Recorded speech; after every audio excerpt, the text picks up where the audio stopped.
Dread Delight, Chapter 1. By Juliann Whicker, Book 2 in the Wicked Witches, Curses and Kisses series. Mage. Silicon fibers to maintain the light pulse would be better than bentonite. What are you doing? You trying to blow up the lab? I turned my head and blinked at Lars, his soft blue eyes even larger than usual as he stared at the mess I was making on the white lab table. I blinked at him and then reached up to grab the nozzle to spray down the pulsing ooze. Before I could spray it, he yanked it out of my hand and pulled down the red one, spraying a powder that wasn't the water nozzle I'd almost used on high-quality cesium powder.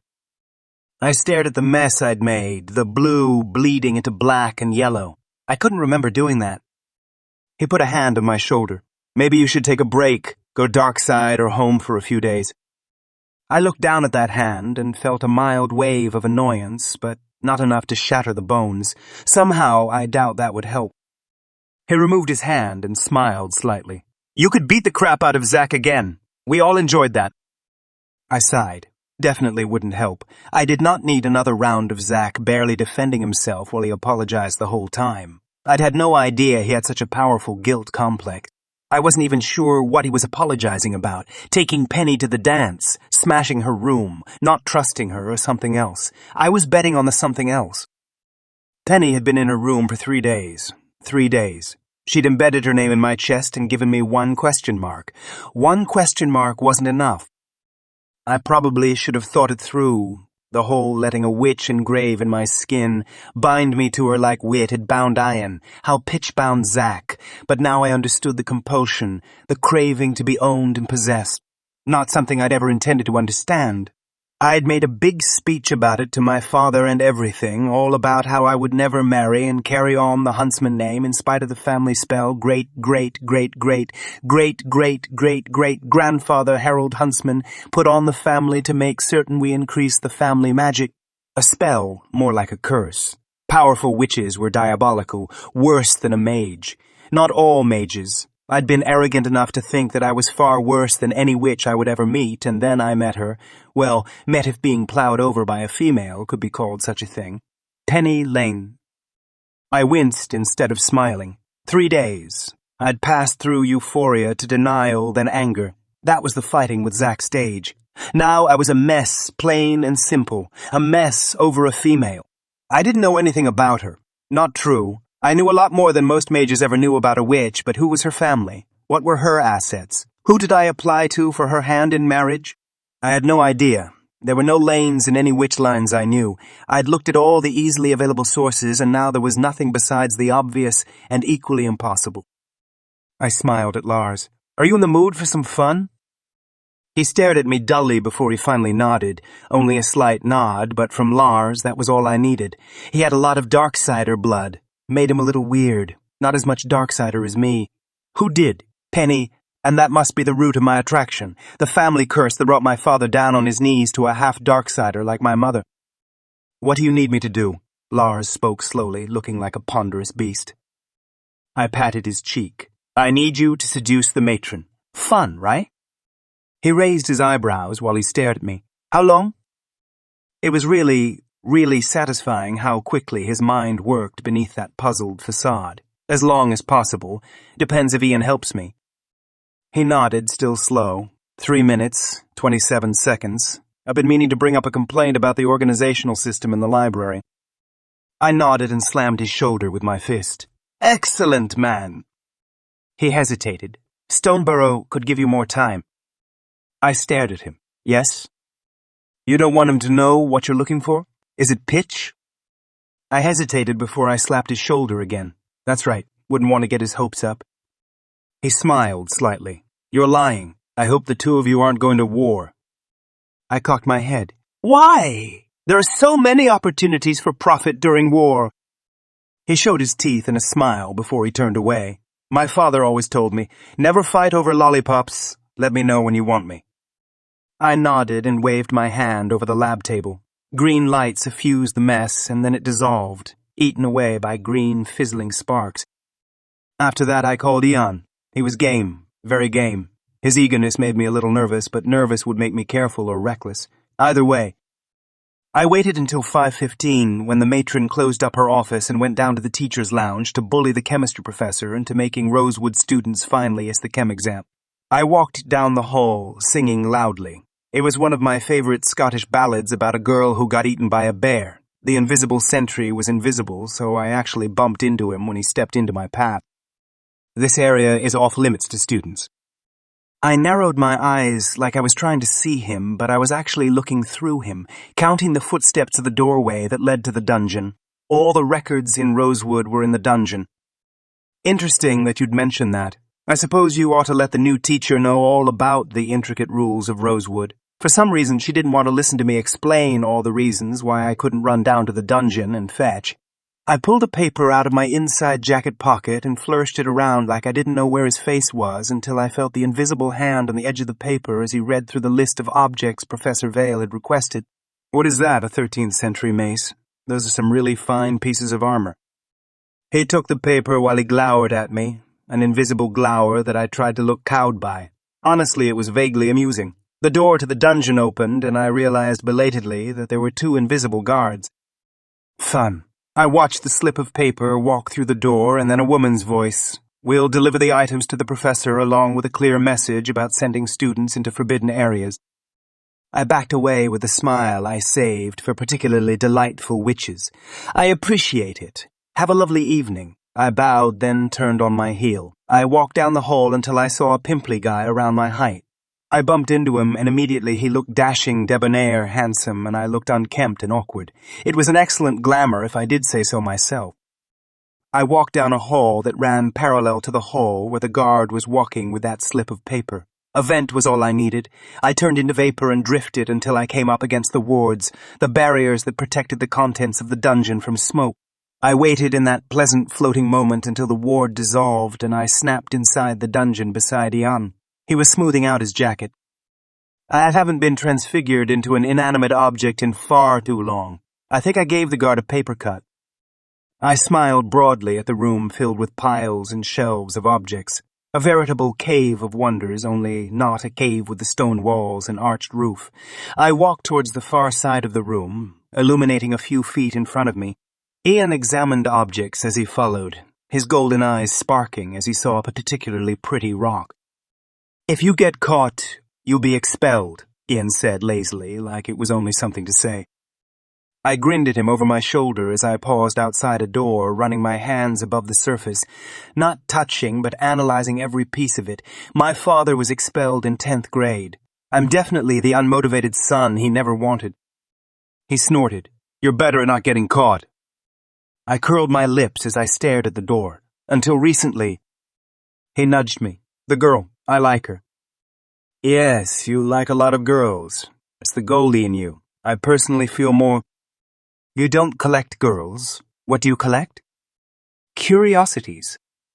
He leaned against the stone wall, seemingly relaxed, his golden skin reflecting in the light of the pretty he'd found. She is a curious girl. What are your intentions? You have them, I assume.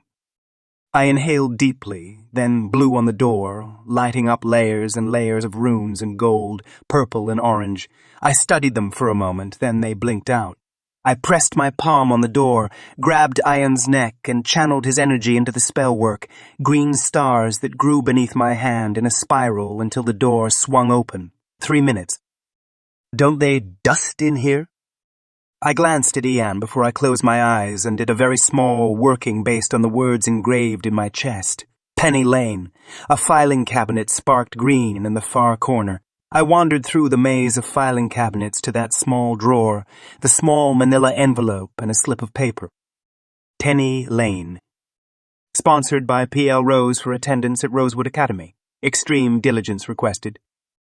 Other than that, there was a class schedule, room number, and letter of acceptance. Where Penny's guardian was supposed to sign, the space was blank. I gritted my teeth before I hesitated, staring at the dorm list. That wasn't the right number. That would put her in the wing 2 buildings over and 1 floor up from Lilac Stories. I tucked the file away and turned back to Ian. He was fingering through a stack of manila folders until he pulled out a hefty sheaf of papers. Whitley Penmore. 2 minutes, 13 seconds. He murmured, leafing through. Did you know that she's had over 24 complaints filed against her by other witches?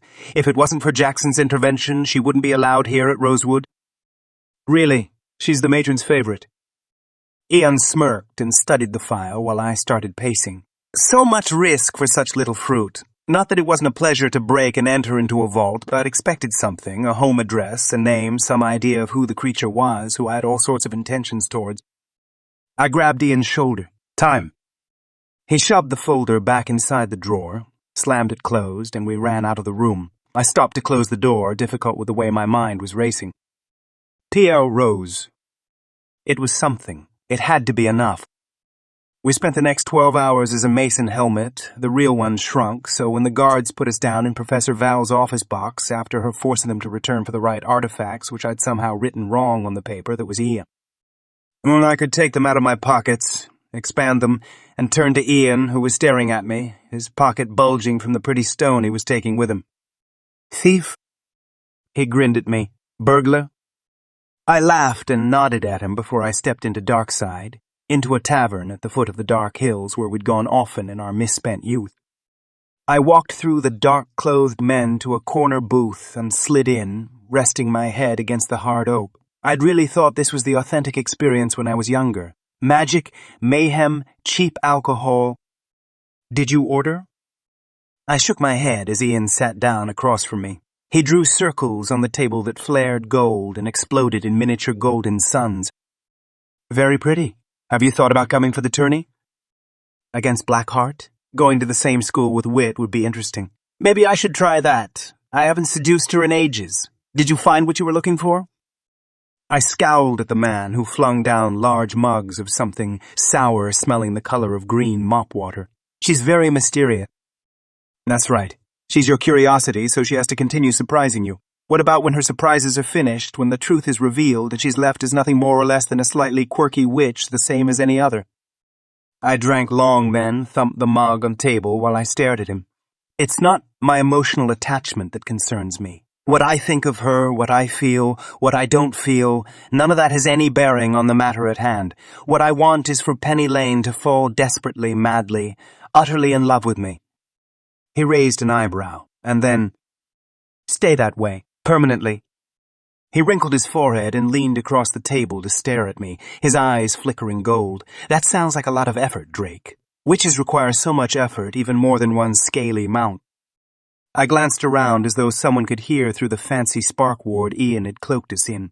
I spread my hands on the table and scowled at him. You know, I think you're right. It's time I put some effort into something. Hopefully she'll prove a challenge.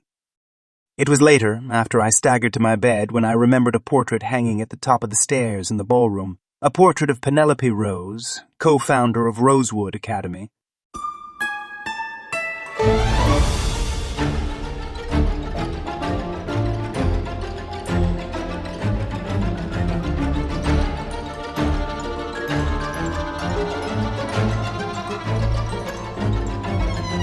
Dread Delight, Chapter 2.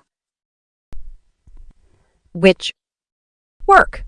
Days and nights I worked, falling into my craft like I'd done when Poppy first left with her psychotic lover. I had ordinary lotions, potions, and herders to make for my regular online shop, but that wouldn't be enough to keep me from going crazy, from feeling and thinking and wanting. I ached with so much wanting. I wanted to rip out my own heart to stop the pain. Along with business as usual, I filled out orders for difficult herders that would make some little sorcerer somewhere extremely happy. I had stacks of boxes on the floor and shelves, carefully packaged and labeled. I stood in my room, Senior Mort draped around my neck. I turned to start a new batch when a wave of dizziness hit me. I crashed onto my bed, sending it swinging wildly, while sleep pounced on me and dragged me down into the deep waters where nothing else could touch me. I woke up some hours later in the dark and checked my phone for the date and time. Had I really locked myself in my room for 5 days? I felt numb, which was better than in pain or racked with humiliation when I thought about tying Drake up to a tree and confessing my deepest, darkest desires for him, or the humiliation of being helpless while Zack ripped through me, searching for magic I'd never had after I'd incomprehensibly, stupidly trusted him. Yep. Much better. I sighed and sat up. What was I supposed to do now? The idea of facing Zack, Viney, Drake. I shuddered and climbed down to get my computer. I went to the site that was secure, and I could email my hacker friend. She responded quickly, agreeing to hack into Rosewood once more to change my rooms. When she asked which room I wanted, I didn't know what to say. I hadn't done research. Who could I marry, Barry? Lars. My fingers trembled as I typed hastily, somewhere far from lilac stories, and slammed my computer lid closed. I went to the site for deliveries and scheduled a pickup in Fairfield behind the dollar store that backed to the woods at the bottom of the hills. I wasn't going to deal with him here where someone else might see him. Walking down to town would give me the chance to move, to work my thoughts through my body until I'd come to some conclusion about my next step. I couldn't hide in my room forever. I mean, I could, but that would be stupid and much more awkward than going home and hiding in my attic, at least until the place was demolished. There wasn't time for me to hide. I shouldn't have wasted so much time on making herders, but I had to. I had hurt that had to go somewhere. Couldn't exactly channel it into prospective grooms. Or maybe I could.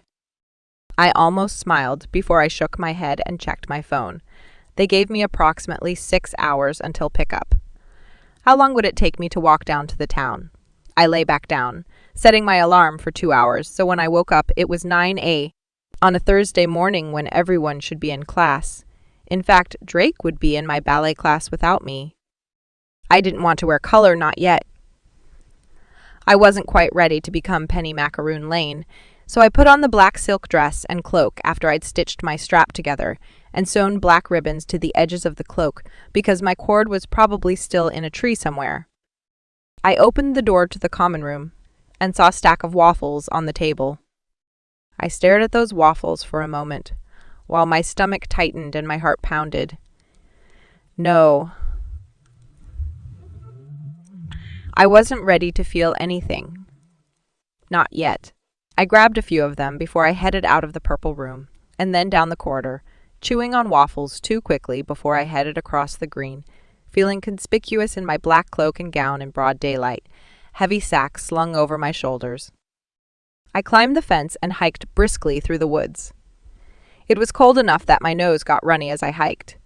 I kept the sun over my left shoulder as I traveled the ravines and rises, jumping over small streams, glad for the exercise after being holed up in my room for days. It took about 4 hours to make it to the base of the hills and come out behind Fairfield. My pace picked up on the straight ground while I shifted my large pack on my shoulders. A brown truck pulled up behind the large brick box of a building. I broke into a jog, my body aching and straining, but I let it, pushing harder while my feet struck the ground, long legs eating across the distance until I hit the blacktop and slowed down, heart pounding while I approached Signora Ludi. Cara mia, did you run all that way? I shook my head while I held myself tall, refusing to bend over my knees and catch my breath. He was here for business, not because he cared. No one cared, not really. I shouldn't ever forget that. Not all the way. Were you waiting very long? He shook his head as he came over, studying me with a curious expression on his misshapen face. I don't think you should be running with all the ingredients you're carrying. Are you trying to extinguish yourself before your time? That's an idea. I cocked my head. I'd rather just extinguish everyone else. Do I need to sign? He held out the clipboard and I took it, signing before I undid my pack and handed the packages carefully over. He raised an eyebrow. You've been upset. He slid into our secret language easily. I was still breathing hard, but my body was cooling and the sweat under the silk made the breeze extra cold. I seemed to be much more than is practical. That's all then. I turned around and started back with my much lighter pack, but he grabbed onto my bag, pulling me up short. I whirled around, knocked his hands off me, then crouched, eyeing him warily. He stared back, the expression in his eyes concerned. I looked away as I straightened. He wasn't my enemy. I knew that, but at that moment, trust seemed like a very stupid thing. Karamaya, what is it? Combustion, shrapnel, or impression? I shook my head and crossed my arms over my chest while I stared over the field, toward the hills and the school hidden from sight between the mostly bare trees. It's not herders, just everything else. I'm so stupid. It's humiliating and frustrating, and I whirled around to face him. How am I supposed to go to a school with all of those monsters and marry one of them? How? I'm not. I mean, it comes down to not having the necessary equipment to get the job done. I can't do it. Even if I wanted to, which I can't. He laughed, the sound rough and charming, warming me up in spite of the chalky sky and low scudding clouds. Only a fool asks another fool for advice, and you're far too smart to ask an old fool like me. But I have seen my share of complications. You might feel better if you talk about it. I swallowed.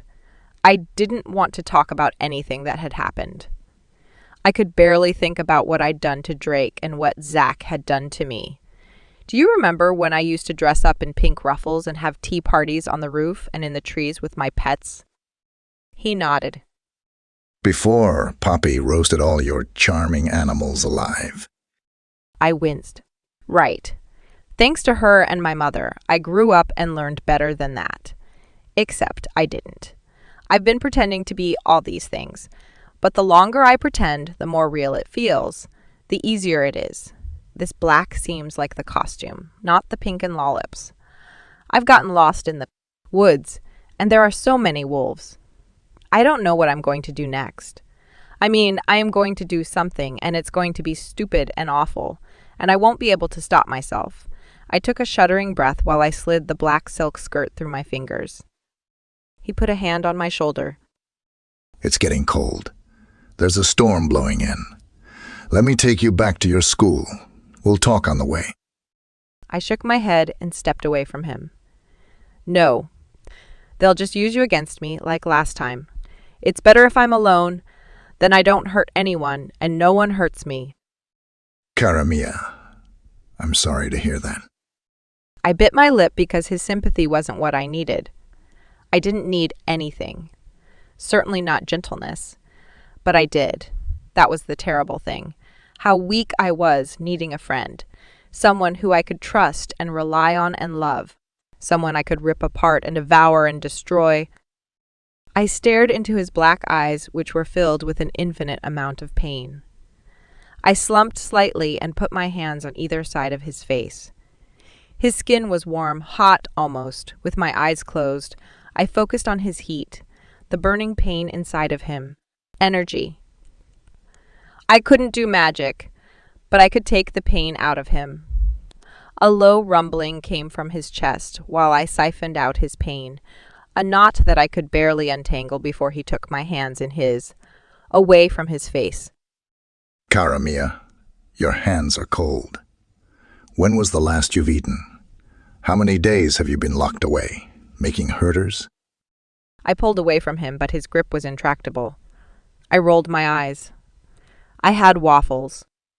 Before you walk down here, 3, 4 hours through the woods. You must be starving, ready to eat my face off. Come in my truck. You eat then. I'll drive you back. I laughed, but it wasn't a happy sound. Signor Ludi, are you offering to take me away with you as I begged so many times before?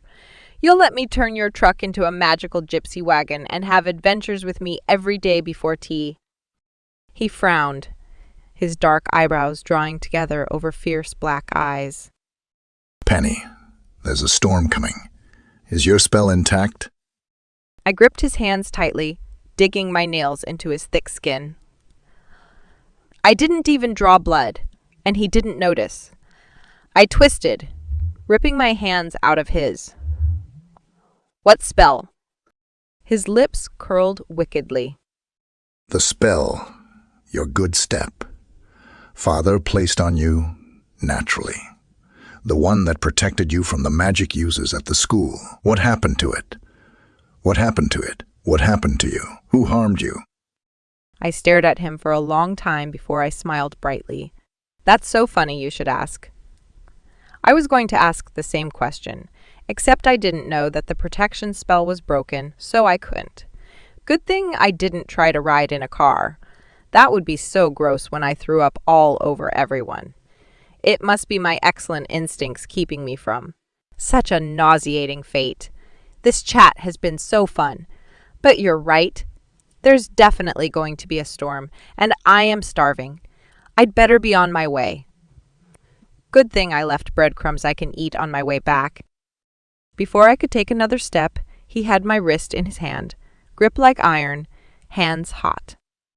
Your clothing, while extremely delicious, is not nearly as impermeable as it should be for hiking. He shrugged out of his black jacket, handing it to me with a crooked smile, switching hands so he didn't release my wrist. You will borrow my coat, or I will drive you back to school. Vomit and all. No, I think I would take you back to your home, so that Revere and your mother. Fine.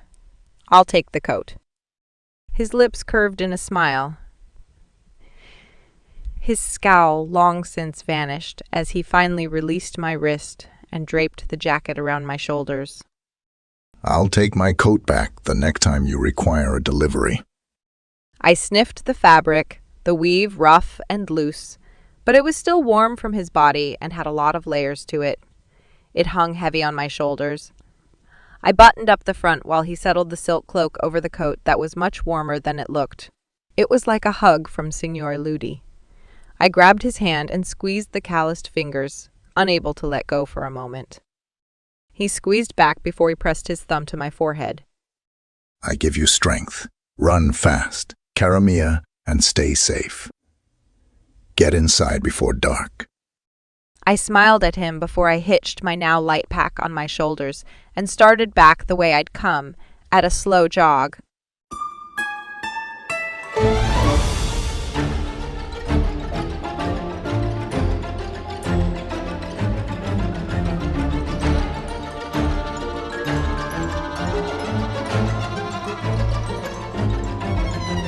Dread Delight, Chapter 3. Witch. The wind picked up before I made it to the trees. Although it was nice to have the wind not cut me quite through to the bone, the trees slowed me down. I should have taken Signor up on his offer. It would be so much fun to have my mother and Revere question me about everything. They would blame me for what happened with Zack, which must be what messed up the spell. He'd wiped it out with his search spell, which meant that he was extremely powerful and therefore diabolical, which I should have known instead of thinking he was a nice guy. It was my fault. I hadn't questioned my first impression about Zachary Stoneborough. I should have been more paranoid. Should never have mindlessly trusted him. What was wrong with me? Maybe my instincts were all upside down. Maybe Jackson was really a nice guy, since I felt so much revulsion for him. That was funny. No, there wasn't anyone who I could trust. No one who was nice. I had to accept that I was here to marry a monster. I stopped walking, staring at the slope of a ravine below me, tangled with matted underbrush, greenery studded with golden leaves. My breath curled in clouds, which meant that the temperature had dropped and I was only about halfway back. My feet were cold, bordering on numb in my pink flats.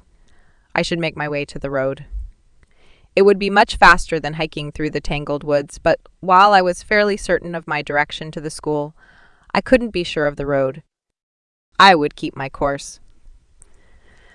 Soon enough, I'd be back in my room and I could make myself a nice pot of tea over my Bunsen burner. I hadn't taken a dozen steps, sliding and stumbling down the ravine when it began to sleet. In 10 minutes, my cloak was stiff and heavy with iced water, only Signore's jacket protecting me from the icy rain while the ground became covered in sheets of ice. I shivered as I struggled up a slope, then fell down, sliding into a pile of rocks and scraping my leg up to my knee. I inhaled sharply while I stared through the falling sleet in the dim light. I shouldn't have been able to tell which way was towards the school, couldn't tell anything in the darkness. The cold, the loneliness, but I felt a tug towards warmth, comfort, home. That direction I would find a hand to hold that would push back my rising panic. Panic attacks. Could there be anything more idiotic? Drake didn't seem to mind. It was almost as if he cared, but that was impossible. He was setting me up for something horrible, like Zack, only worse. It would hurt so much when he finally broke my heart, but he would wait until it was swollen and ripe with love before he smashed it. I still had his broken heart handkerchief. I shook my head and struggled to my feet. This wasn't the time to sit and daydream about Drake Huntsman, however delicious he was.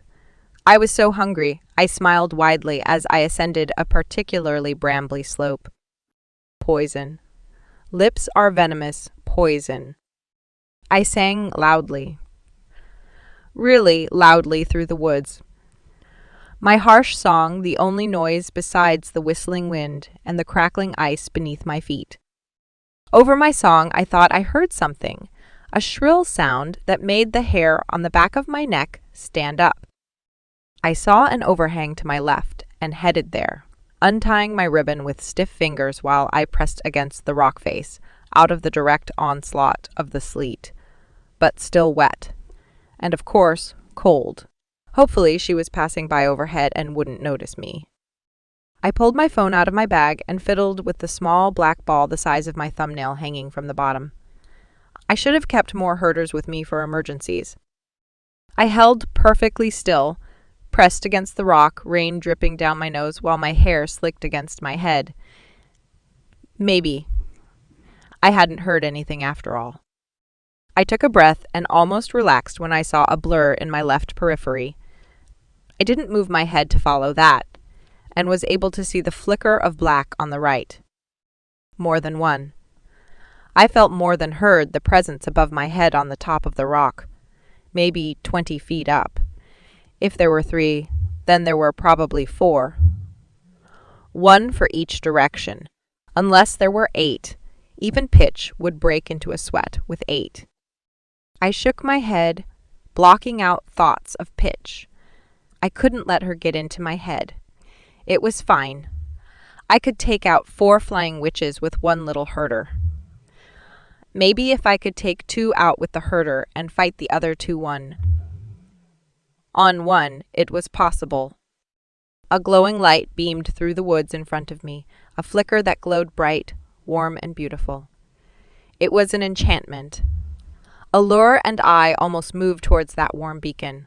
The woman became visible, her black gown of rich velvet that rippled with every step.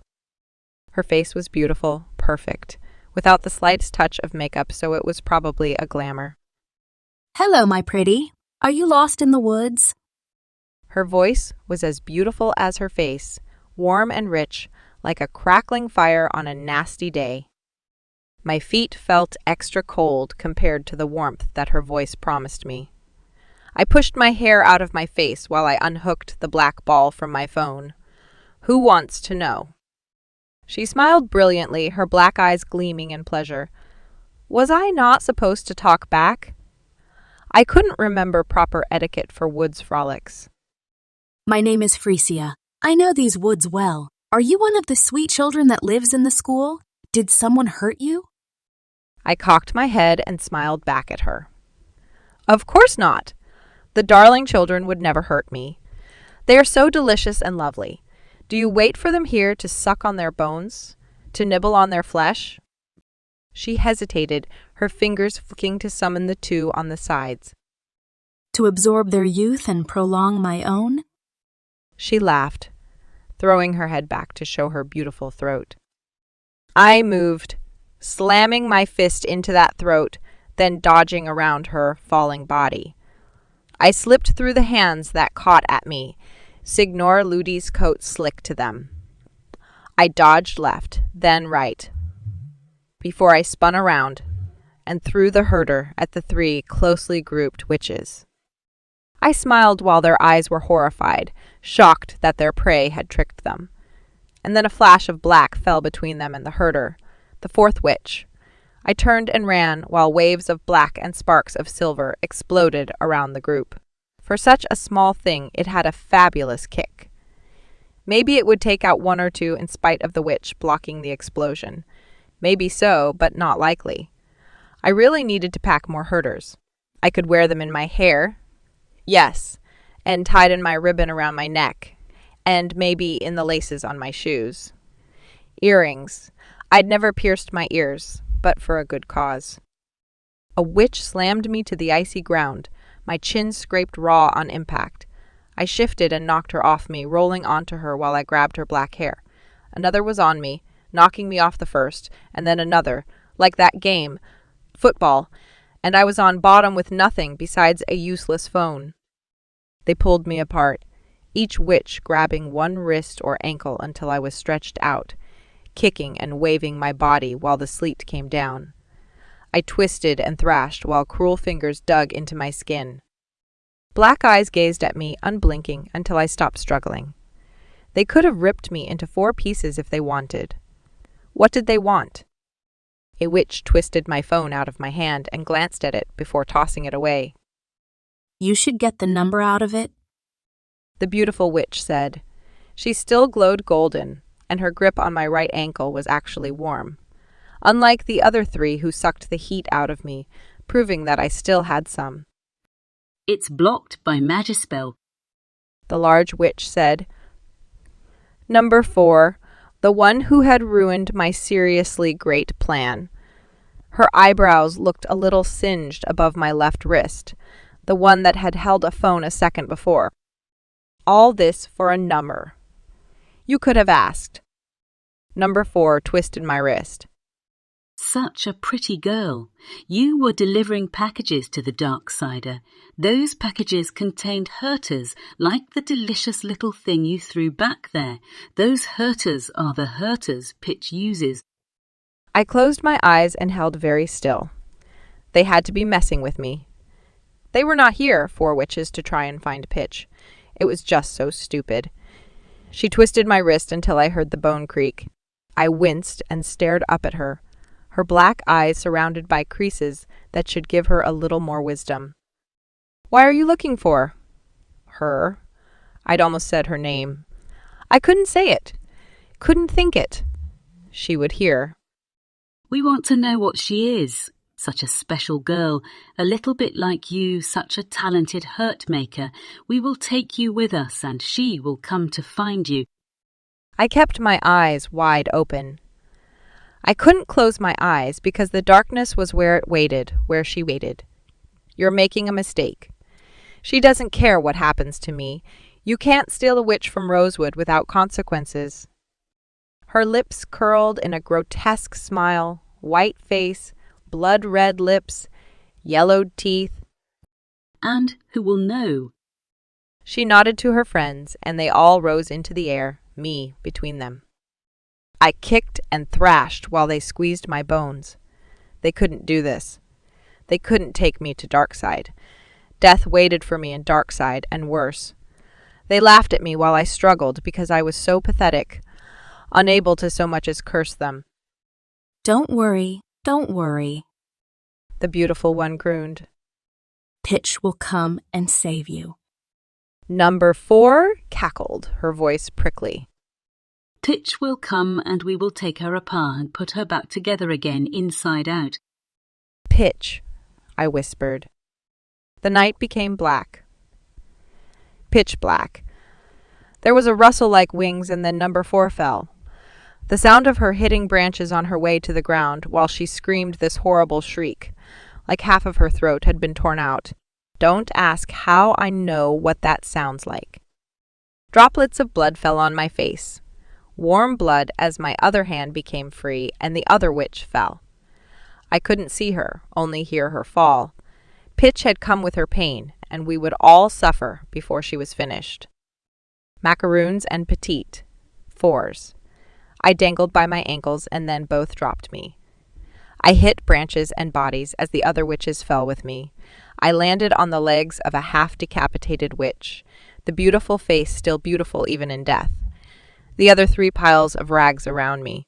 If I could see, that meant she wanted me to see, which meant I would have to see her. I looked up and she floated there, black eyes, white face, black hair long and glistening like oil, like Whitley's silk cloak. "Go away." She smiled, white lips unamused, but at least when I saw her teeth, they were nice and white. "Poor little Penny. Did someone hurt you?" I flinched. "Not yet."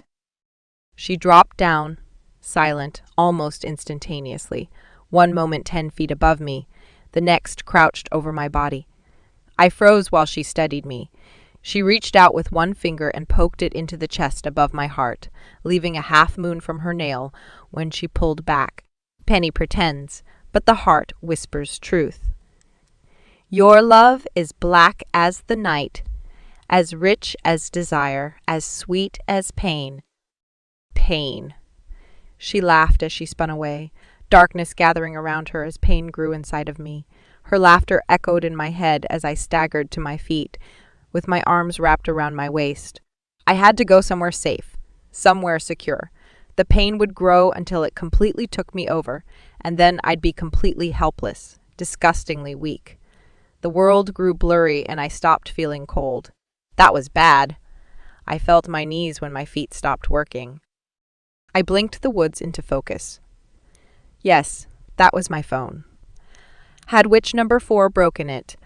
I crawled to it while the pain whirled around me, threatening to drown me. I curled my trembling fingers around the black rectangle and turned it on. I had a message. I clicked on it and tried to read it, but my eyes couldn't focus very well on the small blue screen. I pushed reply and texted without seeing the words, then curled into a ball and drowned in Pitch's pain.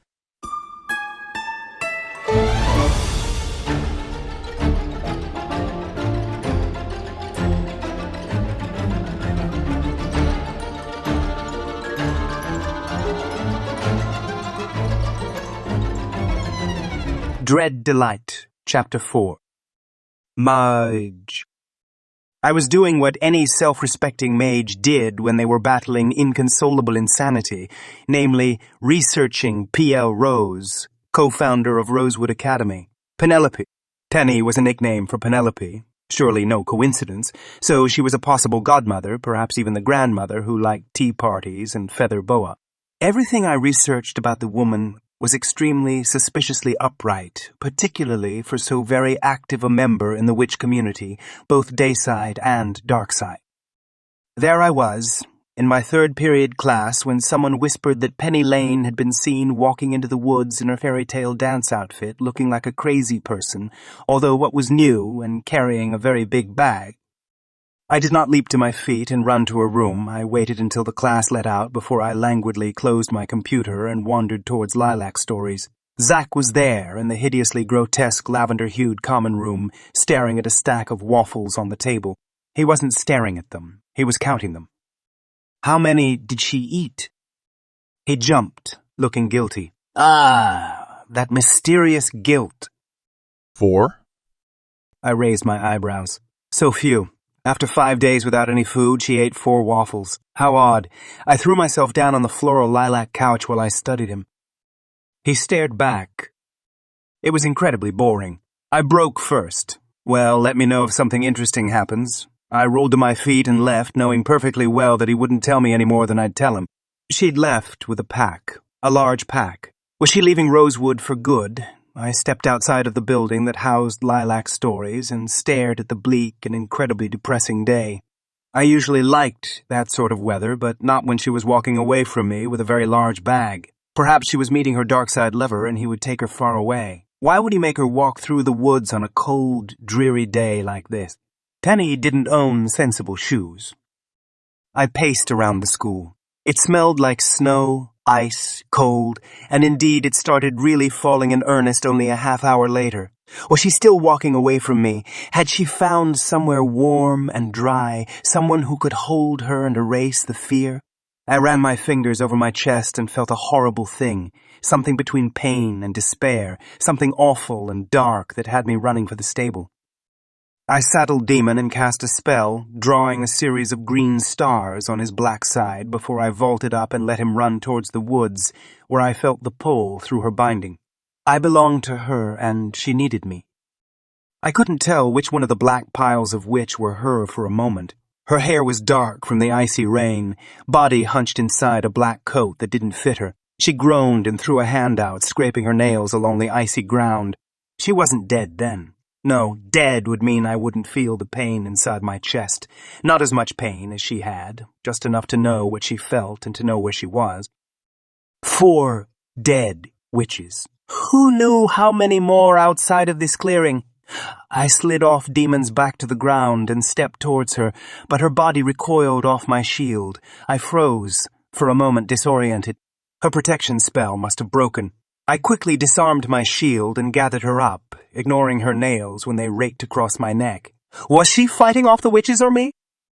Penny, I'm going to drop you if you keep that up. Her response to my voice was so extreme that I almost did drop her. She wrapped her arms around me and burrowed her face into my chest. Drake, it hurts. I pressed my hand against the back of her cold hair and glared at Demon where he was edging away from me. I was not in the mood to play games. Penny was ice-cold, half-starved, and afflicted with who knew what curse. Demon exhaled clouds of steam and held still while I leapt off the ground, somehow managing not to fall off the other side of him while holding Penny. She was a very tall girl to be leaping around with. I should have checked the bodies, made sure none of them weren't dead, seen how they were killed, that sort of thing, but none of that was as important as getting Penny to safety to stop the pain. It's all right, my little flamingo. I'm not going to let you go. Not ever. I pressed down over Demon's neck, Penny crushed between us, her skin warming where it came in contact with me. The coat would absorb most curses along with danger from the elements. Her delivery man's, no doubt. She'd gone to him, but he'd come back. Had she returned for me? I rode Demon to the entrance nearest my room. There weren't any curious eyes, not out in that nasty weather. I carried her down the hall to my room, leaving Demon to cause havoc in the storm. He'd probably head down to the stables in weather like this. Otherwise, I'd catch him later. I lay her down on my bed, resting her head on my pillow. I unbuttoned the jacket and could feel the release of protection buried in the fibers of that coat. It had kept her alive, probably. Was she so delicate? She shuddered, her face pale and clammy. Or maybe that was just the water. I worked stars over her black dress, the feel of the silk beneath my fingers, her skin beneath that nearly distracting me. I needed to touch her. Since my fingers were trailing over the wet silk fabric over her stomach, her missing ribs, I was touching her. Maybe it was her touching me that I wanted so desperately. When she'd clung to me, pressing against me, I'd felt whole for the first time in 5 days. She'd touched me so much on that night, burying her name in my heart. Would she ever touch me like that again? I shook my head and focused on the pattern I was drawing. Water rose from the fabric, rolling across the surface, then across my blanket and over to the drain behind my bathtub. I liked having a bath and a drain in my bedroom for things like this. I dried her quickly, and then I wasn't sure what to do. Her head was hot, her hands cold, her body trembling like she was caught in a fever. I couldn't take her to a doctor, not if her illness were caused by the curse that was spreading from her back to poison the rest of her without the protection spell holding it in place. I grabbed my phone and clicked it open. I froze when I saw the message. Dora tek lo ninth tak me gum. It took me a second, but I was fairly certain she'd meant, Drake, I'm lost. Take me home. She'd asked for me. I'd already been on my way, but she'd asked for me. I'd already been on my way, but she'd asked for me. I inhaled deeply as I grabbed her hand, holding it tight while I called Jasper. Jasper came quickly, 5 minutes through Darkside, and then he studied Penny, the curse, and turned to me, a serious frown on his handsome face. We need a witch. I scowled at him. No. He raised an eyebrow, blue eyes concerned. No one looked concerned like Jasper when the occasion called for it. It was, no doubt, why my father had hired him so long ago. You want me to recast a spell which requires a witch and a mage. Otherwise, it won't be powerful enough to hold back that curse. I haven't ever seen anything quite like that. I grunted, squeezing her fingers. I hadn't let go of them for some reason. Maybe because sometimes she squeezed back. What's so special about it? He cleared his throat and got another look on his face, the one that was the precursor to a long lecture on a particular point of spell casting that wasn't remotely relevant to me and my magic, but that I should understand simply because it was magic and I was a mage who should understand all magic. It wasn't relevant until he got to the part where the basis of the protection spell was that it drew energy from the curse it was protecting the victim from. This modern invention was created by a mysterious genius mage who didn't want the fame of recognition. So the creator of this protection spell was possibly Penny's stepfather or father or grandfather, someone. Mixing mage and witch magic was always tricky. Her mother probably helped the mage. Apparently, Penny was something that 4 other witches wanted to kill. Something had killed them, maybe a delayed curse that their attack had triggered. With Jasper, we probably wouldn't trigger anything dreadful like that. Probably. Jasper frowned as he stared hard at Penny. She's waking up. Penny gasped and arched her back, screaming this horrible, agonizing sound that faded into a whimper as she curled onto her side, lips pale, forehead clammy, nails digging into my palm. The scream racked every nerve until I felt like I was being flayed. I would rather be flayed than hear Penny make that sound again. Jasper's face was tight as he pulled a scroll out of his voluminous dark blue jacket. It's a Darksider spell curse. Something along those lines. It's complex. I don't think the purpose is pain, but the pain is a result of the purpose being thwarted. Complex. You should know at least the basic forms of spells. Your ignorance is glaring. I glared at him, then smirked. This spell isn't one of the basic spells, so how would knowing those be of any use whatsoever? I pay you so that I can enjoy my ignorance to its fullest. I frowned at him. What would be the best way to keep her unconscious? He raised an eyebrow, his dark brows marked above his brilliant blue eyes. You can't keep a witch unconscious against her will. I grinned at him. I have her permission. You don't think that she would want you to cast this spell on her? What are you playing at? Drake, we need a witch to perform this spell. Professor Vale is her room mother. Knock Penny unconscious before she gets here. You can perform this spell, can't you? He frowned at her, tilted his head to the side, raised one hand, fingers in an L shape like he was framing her, and then shrugged. That curse is bound by layers upon layers of spells. They are extraordinarily strange. It's as though a witch was casting mage spells. Not efficient, but still. Interesting. Penny twisted, legs tangling in her long skirt as she opened her mouth and screamed soundlessly. Jasper, render her senseless for as long as it takes to cast the spell. He frowned at me, hands still outstretched over her. No, you should contact the school and find the originator of this spell. I would be grateful to observe a master like him at work. Her eyes fluttered, and there was nothing for it. I waved my hand over her, sending down a shower of green sparks while star shapes flashed over her skin. She gasped and then was still. She would sleep until I released her. You seem to have far too much experience in rendering a witch unconscious. I ignored him as I retrieved my phone, glancing at that ridiculously delicious text from Penny Lane before calling Pete. I need Professor Vale's personal number. Seduction of a professor. How did you know? You want to be invited next time. We'll see.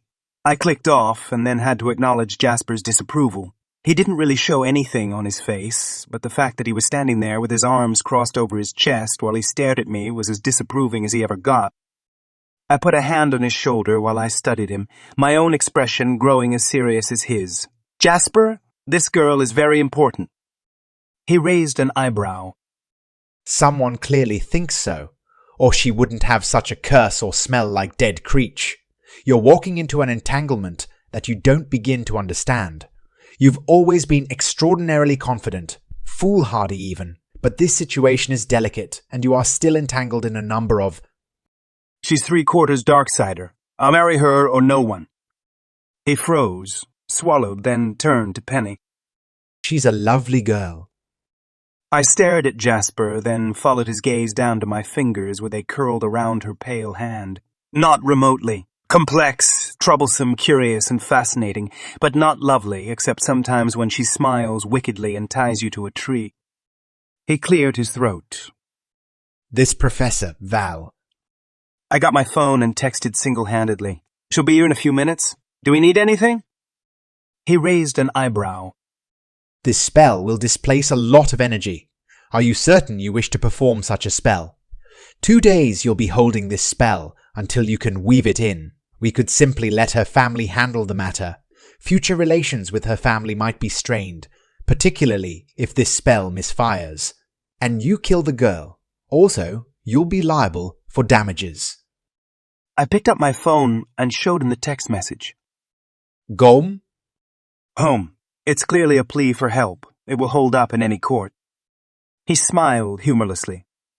Not if the court is run by whatever Crete band gave her those bruises. He was talking about her wrists and ankles. You could see the fingerprints left in her fair skin. I smiled back. Be sure to buy the judges for me, won't you? He rolled his eyes. He thought this was a bad idea. Also risky, but also interesting. At least you'll finally learn some spellcraft. A quick rap sounded on the door. Jasper went to answer it. He was the butler, after all. Sort of. He could tell that I wasn't going to let go of her hand. Soon enough, Professor Vale entered, her short hair in wet spikes. She'd come the quick way from the lounge straight here through the sleet. She didn't waste any time, but took off her jacket, sped across the room, leapt up the few steps to my sleeping area, and was beside me. She took Penny's other hand, fingers holding her wrist, taking her pulse. How long was she exposed to the elements? I shrugged. 8 hours, maybe more. She stared at me, her black eyes bright and suspicious. Why is she in your bed? She called me to rescue her. She tilted her head. Really? Strange girl. Who are you? She asked Jasper without taking her eyes or hands off Penny. She was checking her neck, running her hands over her shoulders, sliding fingers behind her back and over her spine. I work for Huntsman. She curled her lip and gave me a sharp look. You trust him? I smiled back. Much more than I trust you. We're going to recast the protection spell. She scowled hard and I almost flinched. What happened to it? I shrugged. She didn't say, only asked me to recast it before she lost consciousness. I could read Jasper's disapproval in the stiffness of his body. Professor Val studied me long and hard before she nodded. Fine. I'll need ingredients. I'll return in half an hour. Have your employee prep her for a basic creticulotomy. I heard Jasper's intake of air and then she was gone, a whirling force of witch nature. Once she was finished, I held very still while Jasper did the necessary preparations, namely levitating Penny and drawing lines of energy through her body until a grid of golden strands streamed through her. The curse rested in the center, the crux of her life force. I didn't know what kind of curse it was. You could only tell a curse by its fruit. It was hard to know exactly what a curse did when it was bound so heavily. Even with the protection spell broken, other lighter spells were wrapped around it, layers and layers of years of spells to keep her safe from the curse. Jasper was right. Witch energy was woven through those lines, but the framework was mage-made. What kind of witch was Penny's mother, or whoever had cast that? When Professor Vale returned, lines of golden light went through Penny, the purple-black curse a throbbing black hole inside of her that we were going to bind using this brilliant new technique that would work on the curse itself instead of on her. As in, once it was established, it would use the strength of the curse to sustain the spell. Usually, it was the person who fed the spell, but a curse like that would completely drain anyone over any period of time. Why Cars would trigger the curse made no sense to me. Was she at school trying to discover a cure for the curse, or was she here to hide from whoever had cursed her until it could be reversed? It was my business. She'd asked me to help her. I was smiling as Professor Vale and Jasper stood on either side of my black bed in my black room, black stars glowing dimly over the walls, floor, ceiling, while they sucked the life out of me, using my immense resources to put together layers of spells that Jasper marked on her back with the tip of an old oak twig, explaining process in meticulous detail. Professor Vale had powders, herbs, and nasty-smelling incense that she dripped down from Penny onto my black bed. I learned every step of the complex and mind-numbingly detailed spell, feeling the effect through my bond with Penny, but it wasn't the pain that eased, but something else. At any rate, by the time the basic pattern had been set on her skin and hours had passed with Jasper and Professor Vale, her pain had been replaced with an immense and horrible exhaustion that was echoed in my own bones. By the time we were through with setup, Jasper and Professor Vale looked as haggard as I felt, and I had 2 more days of this. For my first serious spell, it was quite a marathon. Aeon would be so proud of me. Professor Vale stared at me, at my hand where I held Penny's. I hadn't loosened my grip on her hand through the entire procedure until Jasper lowered her with effort back to the bed. "She stays here," I answered Vale's unspoken question. She scowled, but nodded and scribbled something on a piece of paper that she left on the table by the couch, along with a few bottles from her large black bag. She trusted Stoneborough as well. Hopefully this goes a little better. Her tight smile showed who she suspected of breaking Penny's protection spell. Yes, that would explain Zach's guilt. Maybe Penny would ask me to break him. That would be my pleasure. I spent the next 2 days weaving and reweaving the same spell, over and over again. Jasper came and checked on me, explaining the findings of his research on the inventor of that madly brilliant spell we'd used on Penny. There wasn't much to find about the mysterious creature, but he had collaborated with a few mages that perhaps would prove less difficult to track. I sat there with my eyes closed, weaving the strands of the spell tighter around her, with Jasper standing, arms crossed over his chest, staring at me. Am I doing this wrong? Very right. You're a quick learner when you're motivated. I wasn't sure that we'd ever find something to motivate you. Are you sure about her? I opened my eyes to stare at him. Do you think it's my curse? Spell. You'd call it a curse if your family had it. You know how self-absorbed I am. It's not like me to notice another person to remain so fascinated for so long. He glanced down at her relaxed face. The dark circles beneath her eyes, the red gold curls tangled over my black sheets. I believe your own love of gold is the culprit, but a 3/4 Darksider witch would be a temptation for any mage. Do you want me to continue my pursuit of her family? I inhaled and nodded, but I was frowning as I studied her. She had the same eyes as the woman Penelope LL, Rose. How long until the spell is completed? How much strain is the sleep spell? It was too flashy. I rolled my eyes. I asked you to do it. To be perfectly honest, this is hard. No wonder all the Sophist mages are emaciated and lurky-looking. I'm not sure how long I can keep this up. His lips thinned. He was a Sophist mage, if ever there was one. I'll bring some dinner. You should work the spell as long as you can. It's been over 24 hours already. If you don't wrap up today, you'll miss your chemist tourney.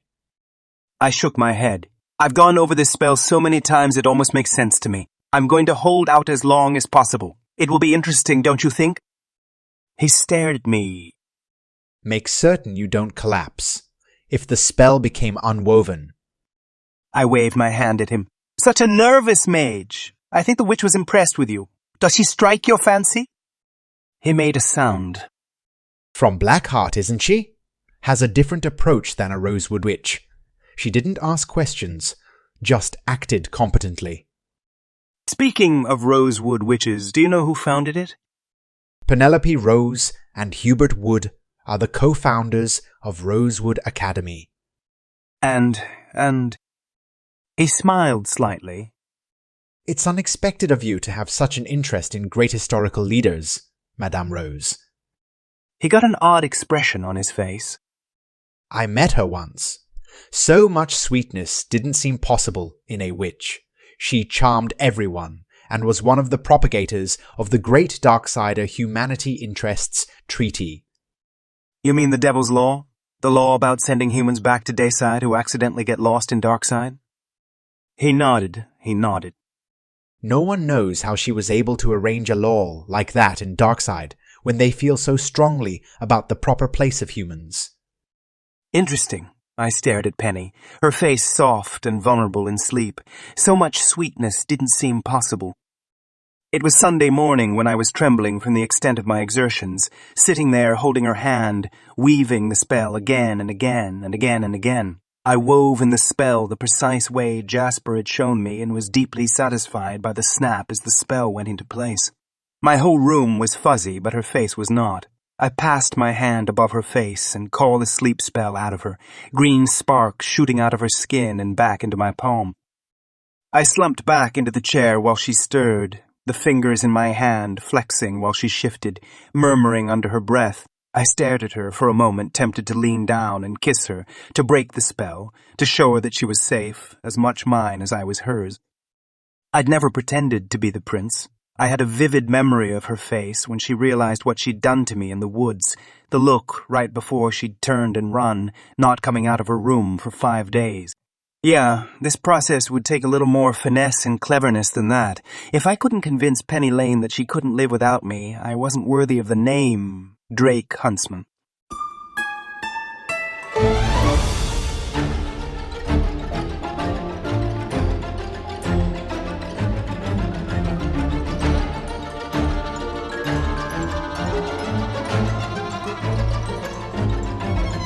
Dread Delight, Chapter 5. Which? I woke up feeling stiff and still tired. From making herders. I was always wiped out after making herders. I rolled over and reached up to stroke Senior Mort between the ears. The pillow was empty, but my fingers felt warm, like Senior Mort had slept in my palm all night. Not Senior Mort, Poppy. She would hold my hand sometimes when it got really bad. Poppy. No cats, just a wolf. I sat upright, staring around me, searching for the source of the voice. He sat on the couch at the bottom of the broad steps, facing away from me, typing on his computer. Drake, what are you? He held up a finger. 1 moment, please. The pounding of my heart receded as I stared at him. It was hard to feel threatened by someone sitting on a couch, writing on a computer. I shoved my hair out of my face and checked to see how much clothing I was wearing. I still had on my black silk gown, was barefoot and tucked into Drake's bed. I'd made herders, taken them down to town, and then... Pitch! I inhaled sharply and dug my nails into the mattress. The women, I had a vague recollection of a horse with green sparking hooves and neon green eyes, and Drake holding me in his arms. So that hadn't been wish fulfillment. It took him a good 3 minutes to close his laptop, stand up, and turn to face me. I tensed, waiting for him to come close. But he stayed by the couch. What am I doing here? He smiled slightly. I don't know the code for the lock on your room. I frowned at him while I gripped the blanket in my fists. I scraped my bottom lip with my teeth. Drake, what am I doing in your bed? How did you find me? What did you find me? What did you do to me? And why am I in your bed? My voice was a little loud and shrill at the end. He smiled widely. You seem upset. Don't like being vulnerable in the hands of a mage? Do you worry about what a black soul like me would do to a sweet and delicate morsel such as yourself? I stared at him. He stared back. I sighed and slumped down when a wave of dizziness washed over me. I grabbed his other pillow and put it over my face, then felt the mattress dip when he sat beside me. I held my breath while he took the pillow off my head. I came to your rescue when you called, like a regular knight-errant. Don't you remember? I stared at him. I called you. He held up his phone, and I read a garbled message that took me a minute to decipher. Oh, right. Number 4 through my phone, but I found it. Right. He nodded like he knew what I was talking about. That explains everything. Now if you're feeling better, you can get out of my bed and go. Wait, there was something... He turned around, eyebrows low over his dark eyes. I couldn't see any green in them. Maybe the light was dim. That made sense. Before you leave me and my excellent bed, you're supposed to take a noxious potion that Professor Val left for you. He made a face, wrinkling his straight nose and looking kind of adorable before he turned and went back to the sofa, the table, and mixed something that looked like orange tar when he was finished. Professor Vale was here? Oh, yes, and Jasper. We had quite the party. I'm not sure you can call a party a success when the guest of honor is unconscious, but it had that spark that Penny Lane gives to everything. His coppery head was bent over the drink as he stirred the contents, like it was resisting the process. Spark? You know, the bite of a weasel, the kiss of the stairs, the taste of separate booths, the thing that makes everything a little weirder. Oh, that spark. Professor Vale was here, and who's Jasper? Jasper is a very talented mage. He does that sophist stuff, the spell work, the careful plotting that so many mages seem to take seriously. I'm not that kind of mage. I smiled sweetly. A smart one? He glanced up at me and shook his head as he carried the glass up the stairs towards me. My heart pounded as he came closer, then stopped when he perched on the edge of the bed. Drink this. Be a good little girl and do as Professor Val asks. I grabbed the drink and tried to drink it without tasting, but it was a lot of really strong and conflicting flavors, mallow root being the strongest of all. I didn't like marshmallow. It reminded me of all the times Revere had tested me to see if my magic had come back. Like that was ever going to happen. After I'd managed to gag the entire contents down, he took the glass, patted my head, and stood up. You are a good girl. She'll be so pleased. I ran my hand over my head where he'd touched me. It was weird. So, you came to rescue me when I called you. Why? He stared at me, hands strangely still.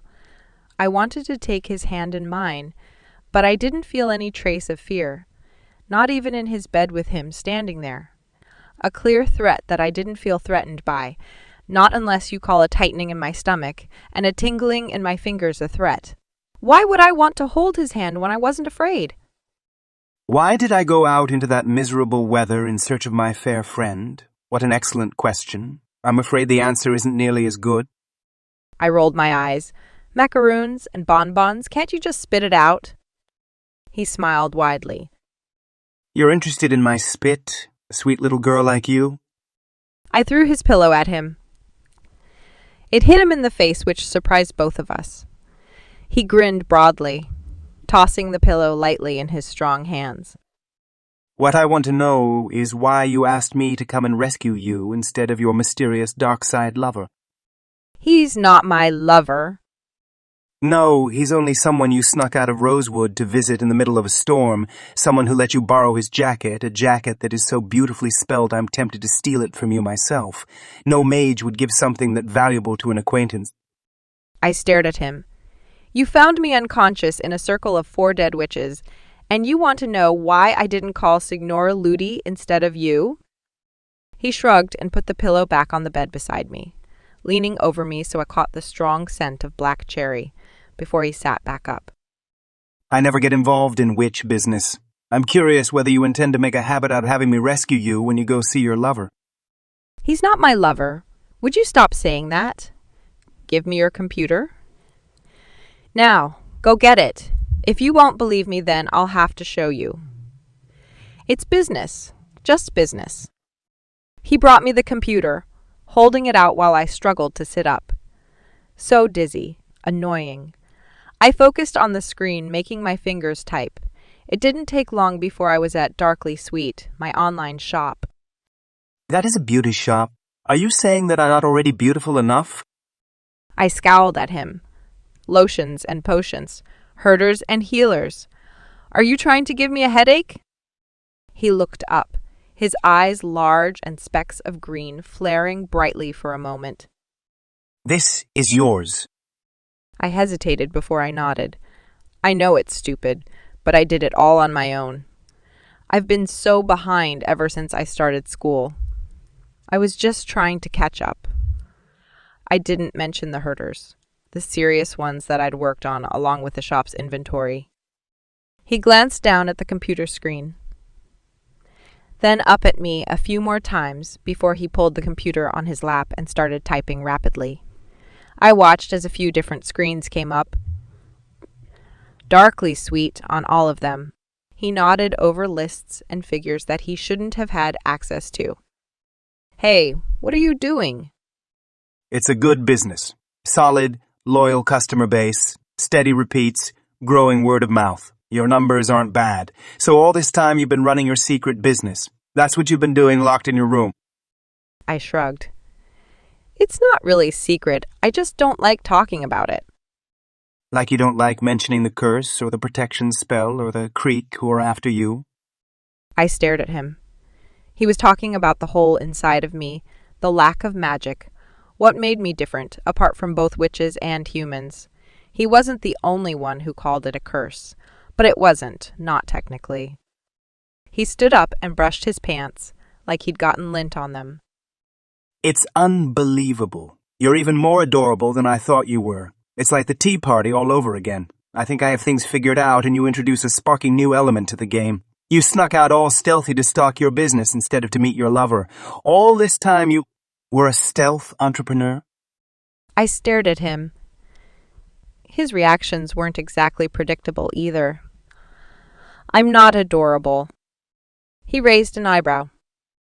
I beg to differ. Look at you in the bed of an untrustworthy mage, and you aren't even screaming yet. You are far too adorable. If you don't get out of my bed very soon, I can't guarantee that I won't insist on joining you.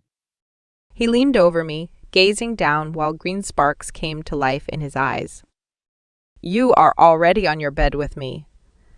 I swallowed hard because the scent of black cherry reminded me suddenly of the last time I'd seen him, in the woods after I'd cut him bloody and left him tied to a tree. I wanted to do it again. Only maybe. I pushed back the blankets and rolled out of his bed. Onto the floor. I lay there blinking up at the black ceiling. You can't call me adorable after what I did to you. He laughed and flopped down so he was leaning over the edge, staring at me. I can call you whatever I like. You're talking about having your way with me. That look in your eyes. You're appalled by your behavior. You're going to say something like, "But I hurt you, Mr. Big Bad Wolf, and you were supposed to hurt me. How can you ever forgive me for my shocking lack of decorum?" His falsetto was seriously annoying. I don't sound like that. He grinned, showing his white teeth. I'll have to work on it. You never know when I'll need to impersonate you, put on a little skirt and ribbons and suck on lollipops. That's not who I am. He cocked his head as he stared at me. No. I took an unsteady breath. No, you saw me after the dance, the darkness. I'm not really a stupid little bonbon. He flashed another smile. Stupid. Penny Lane, are you saying that all this time you really do know how to operate a washing machine? Such deception. I'm intrigued. I blushed, which was stupid because I had no reason to blush. But he was so annoying. And I was lying on his floor with him above me, like he was about to fall down on me at any moment. No, I don't know how to do that kind of thing. Oh, but you were only pretending to be petrified of cars. I glared at him. You know how I love to fake throw up. But you don't really like tea parties or teaching weasels to drink like gentlemen. I hesitated before I sighed. No, I like tea parties, and I've always trained the vermin to have parties with me. I also like pink and ruffles. I winced because what was more humiliating than that? He shook his head, sighing. I see. So you don't have any more shocking revelations for me today. It's just as well. I don't think I could take any more surprises after the secret businesswoman thing. He shook his head, his eyes growing large and moist as he stared at me. What happened in the woods didn't surprise me. You're a witch. That you actually like visiting sick children, that surprised me. That you haven't put any effort into seducing me when I've made myself so agreeable, also a surprise, but the darkness... He reached out a hand and brushed my cheek before he curled his fingers into a fist. You are darkly sweet, precisely as advertised. Now that we've got that cleared up, you need to get out of my room. I scowled at him. It was strange to scowl at him whenever I felt like it, But he didn't seem to notice. Maybe I hadn't been as good at not scowling as I'd thought I'd been. You don't make any sense. You want me out of your bed and off your floor? But you don't mind if I tie you to a tree? His eyes drifted down from my face to my body, his gaze locked on my chest. I glanced down because there wasn't much to see, and realized that what he was staring at was the little half moon imprinted over my heart. Pitch! I rolled onto my feet, then struggled to stay upright when the dizziness hit. Where's the coat? He grabbed it off a chair and tossed it to me. I caught it and pulled it on over the dress. My shoes. He nodded to the shelf beside the bed, where my pink flats sat looking thoroughly sad and battered. I put them on, hopping around while I tried not to fall over, and then stumbled down the steps and towards the door. I hesitated with my hand on the knob. I turned around to stare at him where he lounged on his bed, his eyes gleaming as he watched me, like he would pounce on me and drag me back at any moment. Thanks for rescuing me. I swallowed hard. I owe you. He laughed. Yes, you probably do, but I wouldn't admit it if I were you. Run away quickly before you decide that you want the wolf to gobble you up. I froze for a second before I gave him my brightest smile. It would only be fair, after all. Last time I was the one nibbling on you. Unfortunately, for you, I have no intentions of playing fair. I spun around and was through the door, but even with it closed behind me, I could hear him laugh, his voice making my skin prickle in the most disconcerting way.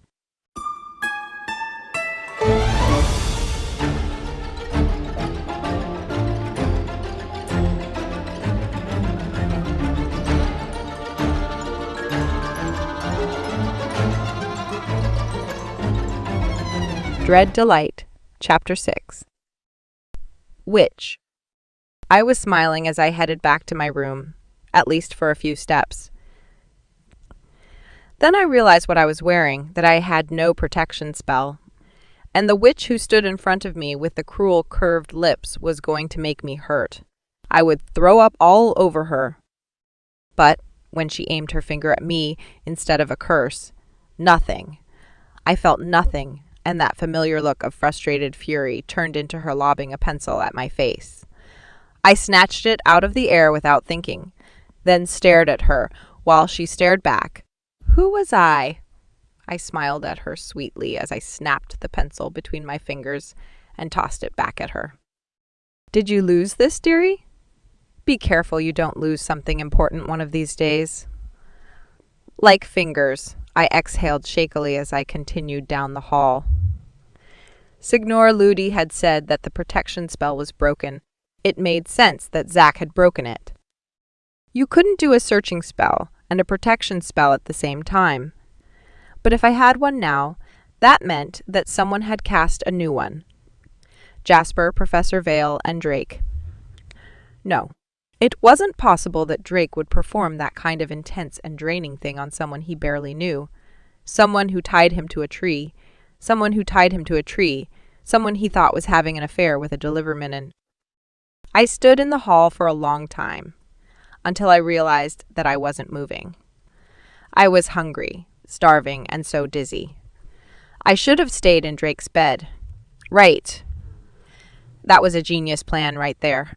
I'd flirted with him at the end, tempted him to be the one tying me up to a tree. The way he looked at me with those gleaming eyes and parted lips, I seriously needed a lollipop to hang on to. And if he'd repaired or replaced my spell, I headed to my room. Hopefully the door wouldn't be blown off. People kept staring at me, which was probably because of my coat and black silk gown, not because they knew that I'd been sleeping in Drake's bed, and that for some reason he was helping protect me instead of hurting me. I was going to pay for that. Mages didn't do favors without charging heavily. I walked into the commons and stopped for a moment when I saw Zack and Viney on the couch playing video games. A wave of anger made my hands tremble, and I gripped my skirt in both hands and smiled brightly. Look at you two, level 27. Nice. See you later. I held on to that smile until I was across the room and to my door. My heart pounded as I waited for the scanner to read my handprint, feeling like Zach was going to stop me. He didn't, and I was through my door, slamming it closed behind me. I leaned against it and tried to breathe, but Signor's scuffling became outright assault on the cage wires. I brought the cage down, opened the door, and he sprang out and then up my arm until he reached the back of my neck. He nipped me several times, but probably didn't draw blood. "What's wrong with you?" "I fed you while I made herders, didn't I?" "No." I reached back and rubbed his head and got nipped before I grabbed his favorite snack and fed him bits, which would end up in my hair. I needed a bath anyway. I'd take a bath and pack up for my new room, but only after I'd eaten. A lot. I pulled out my computer while feeding Senior, and then went to my secure email, where several messages were from my hacker friend dating 2 days ago. 2 days ago. I stared at the date.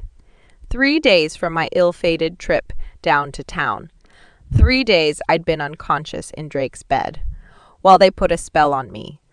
A spell that would do who knew what. If Professor Vale was involved, certainly it wouldn't be too bad, would it? 3 days in Drake's bed? No wonder he'd been so anxious to get me out of it. He must be exhausted. If he'd wanted me, he'd had 3 days to take me. 3 days at his mercy, and he'd reset my spell. Revere had been wiped out for weeks after the first time he'd done that. My mother had been even crazier than usual. I groaned and wanted to hurt someone. Drake, oddly enough. I hadn't asked him to do that. He'd kept me unconscious for 3 days. What did he want in return? He hadn't said anything, just watched me with that look, the wolf. And I wasn't only at his mercy. I really did owe him. I needed to talk to Revere. My phone, I texted Drake, but I didn't have it in his bed, so it was in the woods somewhere, or Drake was keeping it as a trophy. I'd have to email Revere, and he might not check it for a week. Annoying. I opened the first email from my hacker friend and scowled at the screen like it could feel my wrath. She got the room changed. Great. The next email, the change had been reversed. 2 more times she tried, and each time, the change was manually undone, and my account marked. She apologized, but since there was apparently some real live person who didn't want me to move rooms, she couldn't hack into their brains and change their minds. I slammed the lid closed and rested my head on the silver surface. Awesome. I thunked my head harder, and Signor Mort nipped me. I growled because I was going to bite him if he didn't stop. Yeah, I'd left him alone for 3 days, and he worried about me. But it wasn't like a weasel couldn't last for weeks without food. Water. I sighed and got off my bed to fill his water and food bowls.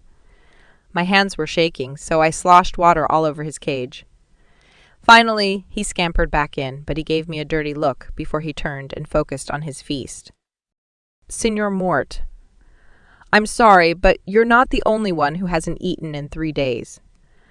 I'm going to die or kill, and that would be very sad. I made a face as I saw my reflection in the mirror. So that was what people had been staring at. I looked like death warmed over, hollow-eyed and cheeked. The black coat and gown extremely ragged and evocative of decomposing clothing. I looked like I'd clawed my way out of a grave. So cute! Can't imagine why Drake had kicked me out of his bed looking like that. I whipped my filthy hair into a braid, threw on some adorable little outfit with tights to cover my still healing gashed-up leg, and then sucked on a black cherry lollipop while I put on makeup. Finally, I was ready to face the world of Rosewood Academy for wealthy brats once again, Penny Macaroon Lane. No one was in the commons when I left my room. Good. I didn't want to face Zach on an empty stomach. I sucked on my lollipop and smiled brightly at everyone I saw on my way to the dining room. I tried not to feel nervous as I stood in line. Wit saw me from her place where she sat and laughed with her friends. She nudged the girl beside her before she rose and came towards me, so graceful and perfectly manicured. Penny Lane. Everyone said that you've been wandering around in black. Have you converted for good? Maybe someone died? Her blue eyes were bright, angry, and I wanted to eat her. I feel like I died. I've never had such a bad flu, being in the hospital for days eating hospital food. Is there anything worse? Apparently that was my lie. I should have gotten my story straight with Drake, but maybe no one would ask him. Oh, poor Penny. You've gotten sick so much at this school. It must not agree with you. Maybe you should pack your bags and go home. I smiled at her because she was angry, and that made me happy. I have trunks, not bags, silly wit. You looked so cute in that little dirndl outfit. I'm so glad we traded. I've never worn an honest-to-goodness gown before. Her face tightened while her eyes grew larger, more terrifying in her pale face. I'm so glad you enjoyed it. It seemed like Zack and Drake liked it as well. I didn't know you were so ambitious teasing Drake and Zack at the same time. Too bad that Viney didn't like you stealing her man and her obsession. Zack and Viney. The whole horribly awkward ball scene. I shrugged instead of screaming and ripping off her face. Zack and I were only hanging out until Drake got there. He had some things to do as chemistry captain. Viney was super pissed because she wanted to play this new online game, and Zack wanted to eat refreshments first. Viney is so obsessive about her online games. I don't blame Zack, though. Those refreshments were amazing. Did you see the goat duck thing? Wow. Her eyes narrowed at me. Why did you run out of the dance if everything was so super fine between you and Drake? I paused, racking my brain. Well, I got sick, eating too much, and dancing too much. I was in the woods puking my guts out. So gross. Not exactly how I planned to end my date with Drake. I winced and didn't have to fake it, because the tying him to a tree thing had been 1,000,000 times more traumatizing than throwing up on him would have been. She frowned at me while I turned and went to the counter, piling my tray with pretty much everything, including eggplant parmesan. Viney's eating right over there. I guess you'll go sit by her since you two aren't fighting over Zack and Drake. I gave Wit a slight smile before I glanced at the corner table, where Viney was hunched over her food wearing a triple terror scowl. Of course. She doesn't look so good. I hope she's not getting sick. I walked boldly towards Viney, keeping my smile on my mouth before I slid into the chair beside her. I shoved food in my mouth right away, and it was creamy, slightly spicy, delicious eggplant parmesan, so I had a perfectly good reason to not talk. When she looked up at me with a sharp glare, I gave her a close-mouthed smile and waved. I kept my mouth full. I ate and ate and ate, hardly noticing her stab her raviolis viciously. When my food was gone, I did the only sensible thing and went to get more. When I came back, Viney was gone. Relief. I ate until the dining room closed, then I reluctantly headed back to Lilac Stories. Maybe Viney and Zack wouldn't say anything. Maybe they'd pretend like nothing happened. I could live with that.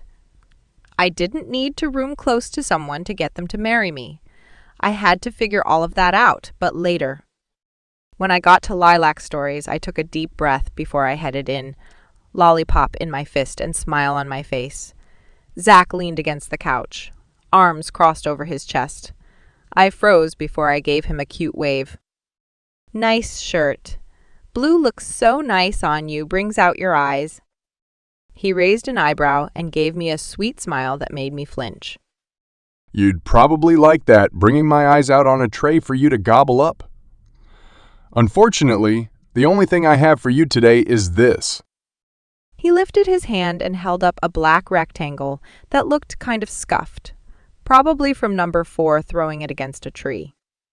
If Zack had my phone, that meant he'd been in the woods and seen the bodies, and knew I was involved in the deaths of 4 witches. I couldn't deal with rabid Pitch fans, not with everything else going on. Did he know anything about Pitch? I couldn't tell. The way he looked at me was weird, but not quite psychotic. Where did you find that? He shrugged. I don't remember details. It's also fuzzy. Somewhere with dirt and leaves. Probably a tree or two. And 4 dead bodies along with at least 1 severed head. Nothing very memorable. What was he playing at? It could be my phone. But it might not be. Particularly if it was incriminating evidence. He smiled a little wider, a wolf smile that showed his teeth. I'll leave it on the coffee table so whoever it belongs to can retrieve it. He turned and reached his long arms over the couch to the table. The movement smooth, quick, as dangerous as his gleaming eyes were when he turned back to me. Oh, he knew that I was connected to Pitch, all right. He was just a little less stupid than the 4 creech. He would try to get her through me, but he would play it slow, torturous, psychological warfare and all that. Bonbons and ho-hos, I was not in the mood. How did you find out? It was the herders, wasn't it? I did too many of them. Sometimes it's a compulsion. I shrugged and smiled sweetly. I'm not going to give you Pitch. I don't care what you do to me, what you threaten me with. You have absolutely no idea what you're asking for. He cocked his head. I didn't ask for anything. I nodded at the table. Your threat, your promise, your blackmail, all implicitly implied. I know you're obsessed with her. I know that you think you love her. But you can't love Pitch. She's not lovable. She's pain. He scowled at me, sudden, so fierce that I almost backed away. She saved you. How can you hate someone who saved you? I laughed, only it was my bubbly, happy, near-hysterical laugh. Oh yes, Pitch saved me because no one is allowed to hurt me like she is. If she had you, she would break you, even if she didn't know what you did to me. He swallowed and looked nervous. I didn't mean to do that. I cocked my head. No, just a friendly little soul rape. Shut up. I don't want to talk about this. I don't want to talk about anything, not with you. I don't care what you threaten me with. I trusted you. How could you do that after I trusted you? You almost deserve her, but no one deserves what she would do to you. I dashed into my room before I started to cry. I was close. I'd left my phone on the table. I waited until the tears were gone before I went to get it. Zach was gone, but my phone was there. I picked it up in limp fingers. I needed to rest. I shouldn't be upset with Zach. I shouldn't feel anything, particularly the overwhelming panic when I thought about Drake, the immensity of my debt to him. I sat down on the couch, curled into the corner with a purple velvet pillow on my knees. I was like that when Viney came in. I didn't look at her, but I saw her in my periphery while I stared at the black screen, sucking on lollipops. She hesitated before she came over to me. Can I sit down? I shrugged. She sighed and sank down on the other side of the couch, her legs crossed. Zach is an idiot. I nodded, still staring at the screen. Did he hurt you very badly? You could report him, get him kicked out of school and imprisoned, if you have proof. I shook my head. I'm fine.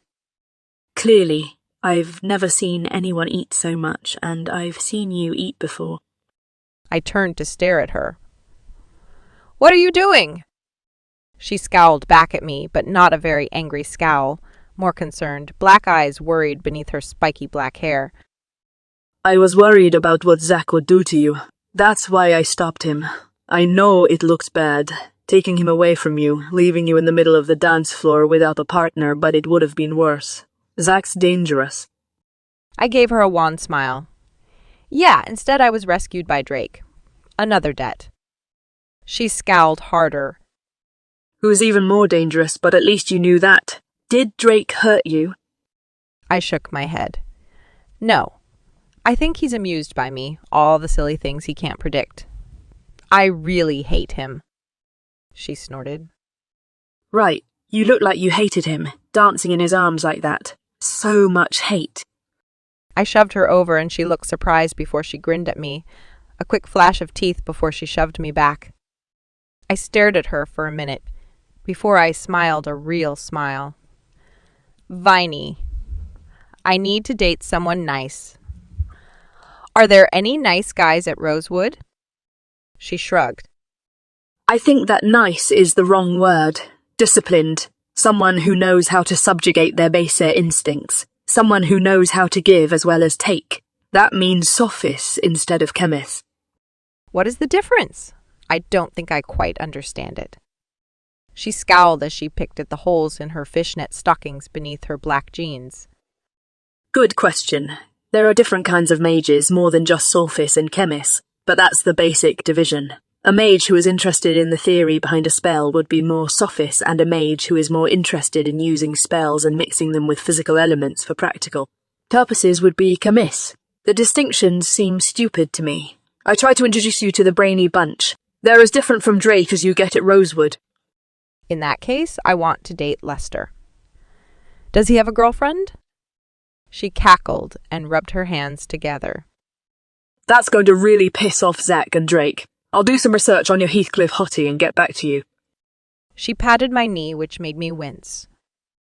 You should get to bed. You still look like crap. Were you really in the hospital? I stared at her for a long time before I shrugged.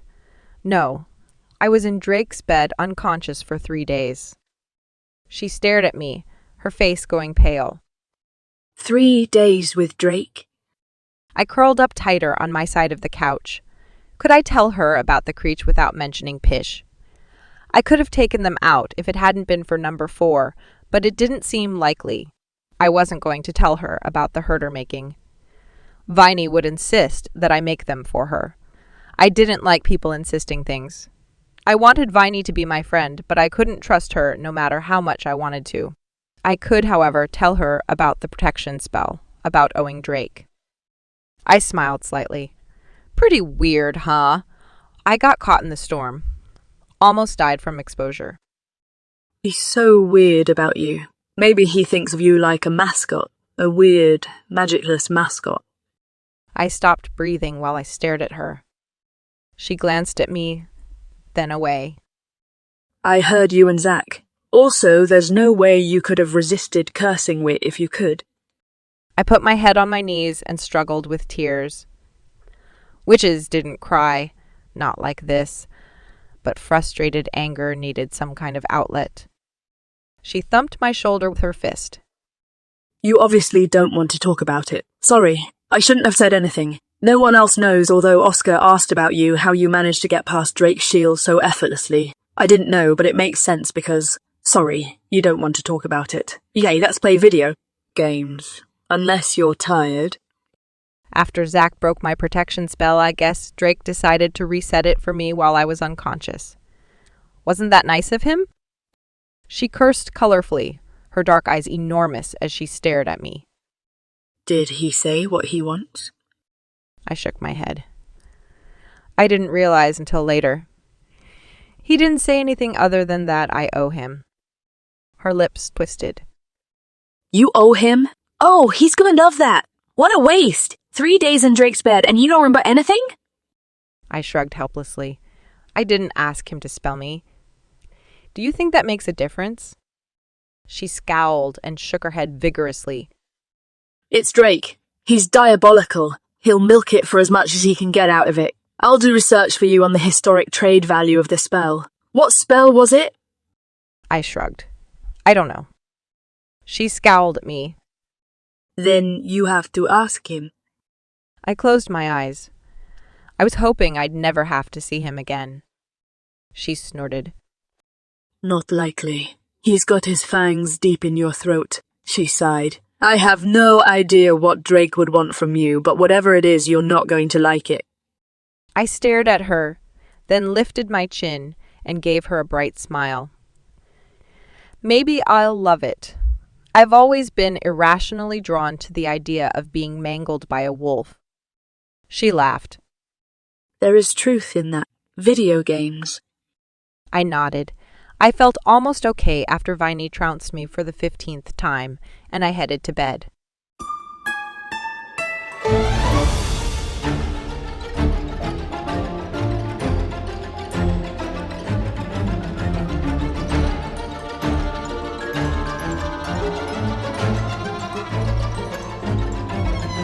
Dread Delight, Chapter 7. Witch? What a beautiful day! The rain came down sideways. Icy cold rain that made all the pretty autumn color nothing but a soggy gray mess. I sucked on a lollipop and flipped my super cute skirt on the way to English. I'd see Whitley there. I was definitely looking forward to that. I waved at all my wonderful friends, handing out lollips randomly. Hi, isn't it a gorgeous day? The girl I said that to actually nodded and sort of smiled at me. Yeah, it's great. Are you okay? I stared at the blonde girl, her hair almost as light as my mother's. I'm great. Why? Oh, the hospital thing. Yeah, that was pretty awful. That's so sweet of you to ask. Have a lollipop. I beamed at her and headed to English, but the whole interaction was really unnerving. She'd seemed almost genuinely concerned. Whitley was normal, which was a relief. She came over to lean against the edge of my desk in her extremely short skirt, possibly even shorter than mine, although I still had more leg. Got to use what you have. Cute skirt. Wit. Is that new? She smiled widely, white teeth gleaming beneath her blood-red lips. It is. We should go shopping together sometime. I really love your whole look. I held onto my smile while she gave me a once-over with her eyes that was anything but complimentary. Oh, we should. Unfortunately, I make most of my own clothing. It's hard to find anything in the store as quirky and special as I am. Her nose wrinkled. Yes, there's no one quite as special as you. Do you happen to know why Drake wasn't at the chemist tourney on Saturday night? Everyone was so disappointed. Ian did a great show, as always, but no one performs like Drake. I froze. Saturday night, he'd been doing what? I had no idea. I'd been unconscious in his bed. Good question. I'm almost certain that he wasn't performing with me, but I could be wrong. The girl behind me snorted, like she thought that was funny, and stared down the girl before she turned her fake smile back on me. I hope you realize that whatever you have with Drake is as fake as... You? She stared at me while her face went very pale and the girl behind me choked, and then fell silent. Whitley wasn't breathing for a long time while she stared at me. Maybe not the best sign. Finally, she took a small breath and gave me a pitying smile. Are you looking for plastic surgeon references? I'm afraid that everything I have is perfectly natural, even if I am unnaturally perfect. I smiled brightly with my jaw clenched shut. If I said anything else provoking, she would lose it. It wasn't good weather for a bloodbath. Finally, she turned and went to her seat, her skirt swishing with her irritation. After English was chemistry. I'd no sooner taken my seat at the lab table when the blonde girl from earlier edged next to me, a weird, almost smile on her face. I smiled back at her, but my smile probably matched hers in weirdness. Hi! She swallowed and fiddled with her books. Can I sit by you? No one ever sat by me, I guess.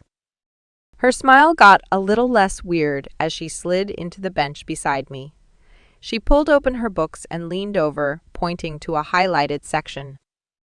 We covered up to here last week. Pewter will probably make you retake the labs. But the only interesting thing we really did was analyze various alloys and then measure reflective properties. Wow. So, silver? She blinked at me. Yeah. Do you want to see my notes? Wow. She wanted to share her notes with me. At least that way I could see what notes were supposed to look like. Wow. Thanks. So much weird. So much wow. After that was ballet, and Madame Torture had no pity on me in spite of my illness. After class, I limped to linguistics. Oh, the joys of seeing Zachary Stoneborough. How do you say bite me in 6 languages? That's what I needed every time Zach looked at me. He didn't even try to talk to me, but he looked. To be honest, he hardly glanced in my direction. I was just still really mad, apparently. What did Zach do to make you so mad? I glared at the polite girl, who always poured tea in the Chinese section, before I realized that it was the same glare I'd just been sending in Zach's direction. I beamed brightly. He ran over my cat and then ate all my cheesecake. He would have eaten my cat and then ran over my cheesecake, but then I'd have had to drown his horse. Her lovely dark eyes widened, appreciative of my excellent pluperfect. Seahorse, seahorse.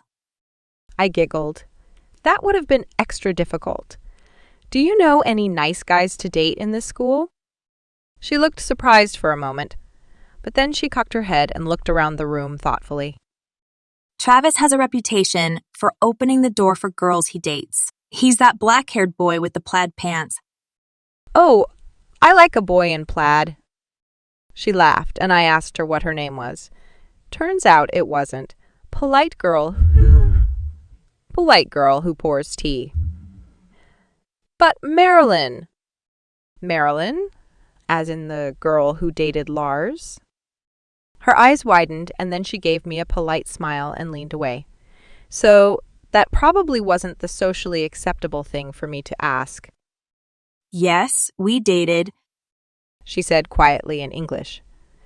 Hadn't Zach specifically said that she was stupid and obnoxious just like me? Yes, he had. Jerk. I glared at him, but he was speaking intently to some other idiotic genius. Losers. I smiled at Marilyn. Can I call you Marie? What happened with Lars? She shifted uncomfortably and glanced around before she shrugged her narrow shoulders. She looked like the classic smart girl, dark serious hair, neat blouse, and perfectly pulled up knee socks. He was a little bit strange for me. Strange? In what way? She cocked her head as she studied me. He would talk in riddles sometimes and expect me to get it. They weren't really clever riddles, but he thought they were. It wasn't that I didn't get them, but it's so annoying to talk in riddles. It's slow. He'd stand on his head for hours. I stared at her. Seriously, Lars, blonde, blue-eyed, really, really big. She nodded. Okay. So Zach had totally lied about her and Lars. She was nothing like me. Lars was more like me. Macaroons and lollipops. I wanted to see Lars stand on his head. Do you mind if I ask him out? I'm going to ask a lot of guys.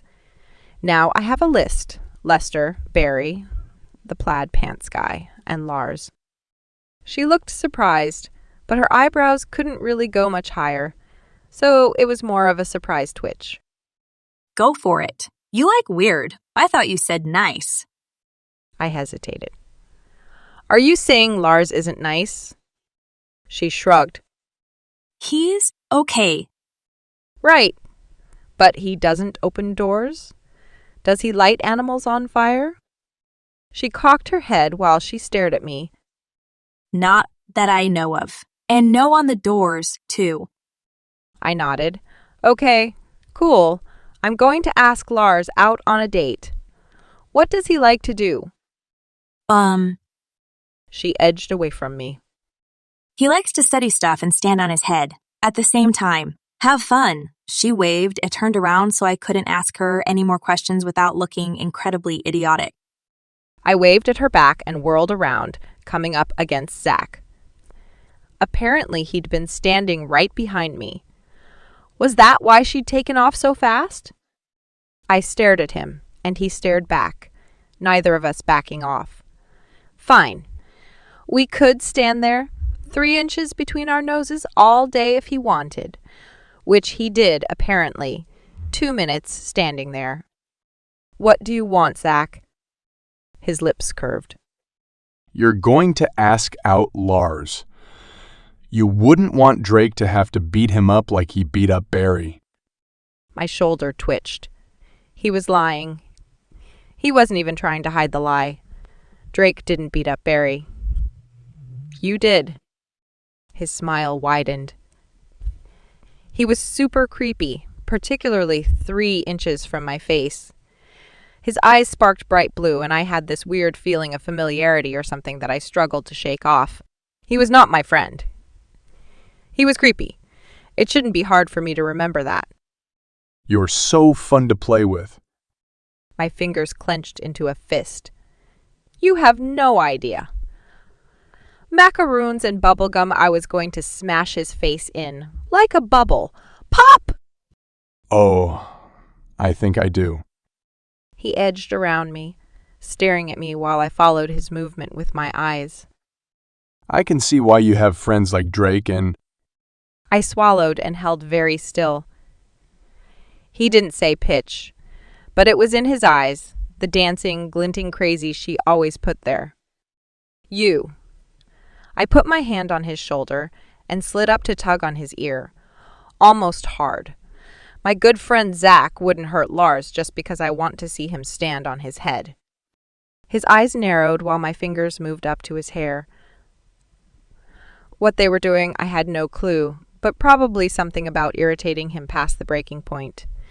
It was one of my talents. His lips twisted and he grabbed my fingers, squeezing them before he dropped my hand. Not just because of that. I would really enjoy smashing Lars's face. Really? It's a nice and large target. Maybe you need those. His smile got a little tight, but his eyes only sparked brighter. So much frustration needs an outlet. Much better to hit a mage like him than a sweet little witch who knows exactly how to get under a mage's skin. I've always wanted a pair of gloves made out of magiskin. Hopefully, I get my wish someday. He raised an eyebrow. You want my skin? I hesitated. Honestly, no. I want purple mage gloves, not from you or anyone here. More's the pity. You know a mage with purple skin? How extraordinary. I giggled. Don't be silly, Zach. I know perfectly well how to dye leather purple. He cocked his head at me. Let me know if you need a hand. Mages can be quite slippery. I patted his cheek. That's why I don't have my gloves yet. So glad we had this little chat. I'm going to date Lars. And if you touch him, I'm reporting you to the authorities. And I'm reporting you and your phone. I glared at him. He smiled smugly. I had a particularly pleasant thought and grinned at him. I'll tell Vine E. His smile changed to a snarl. You think she wants you to date Lars? Yep, and Lester, and that guy with plaid pants. I forget his name. So glad you belong to her. I grabbed his wrist and squeezed while I smiled blindingly at him. Checkmate. He broke into a grin which made me feel a little less triumphant. Check. Just check. He turned and left me alone for 2 more minutes, trying to figure out his next move before class was over. Math was not memorable, although I left the class with a stack of homework to do. Yay, after lunch, I got to hang on to Henrietta, but happily Zach wasn't in that class. I didn't think I could have handled 2 conversations in one day with that particular monster. Business was going to be fine. Drake wouldn't talk to me, probably, and I wouldn't talk to him except that I owed him. I tucked his broken heart handkerchief into my pocket after I changed from my riding outfit, so at least I could give that back. What would he want? It would be fine. It's not like I had anything he wanted. But why would he help me unless I did?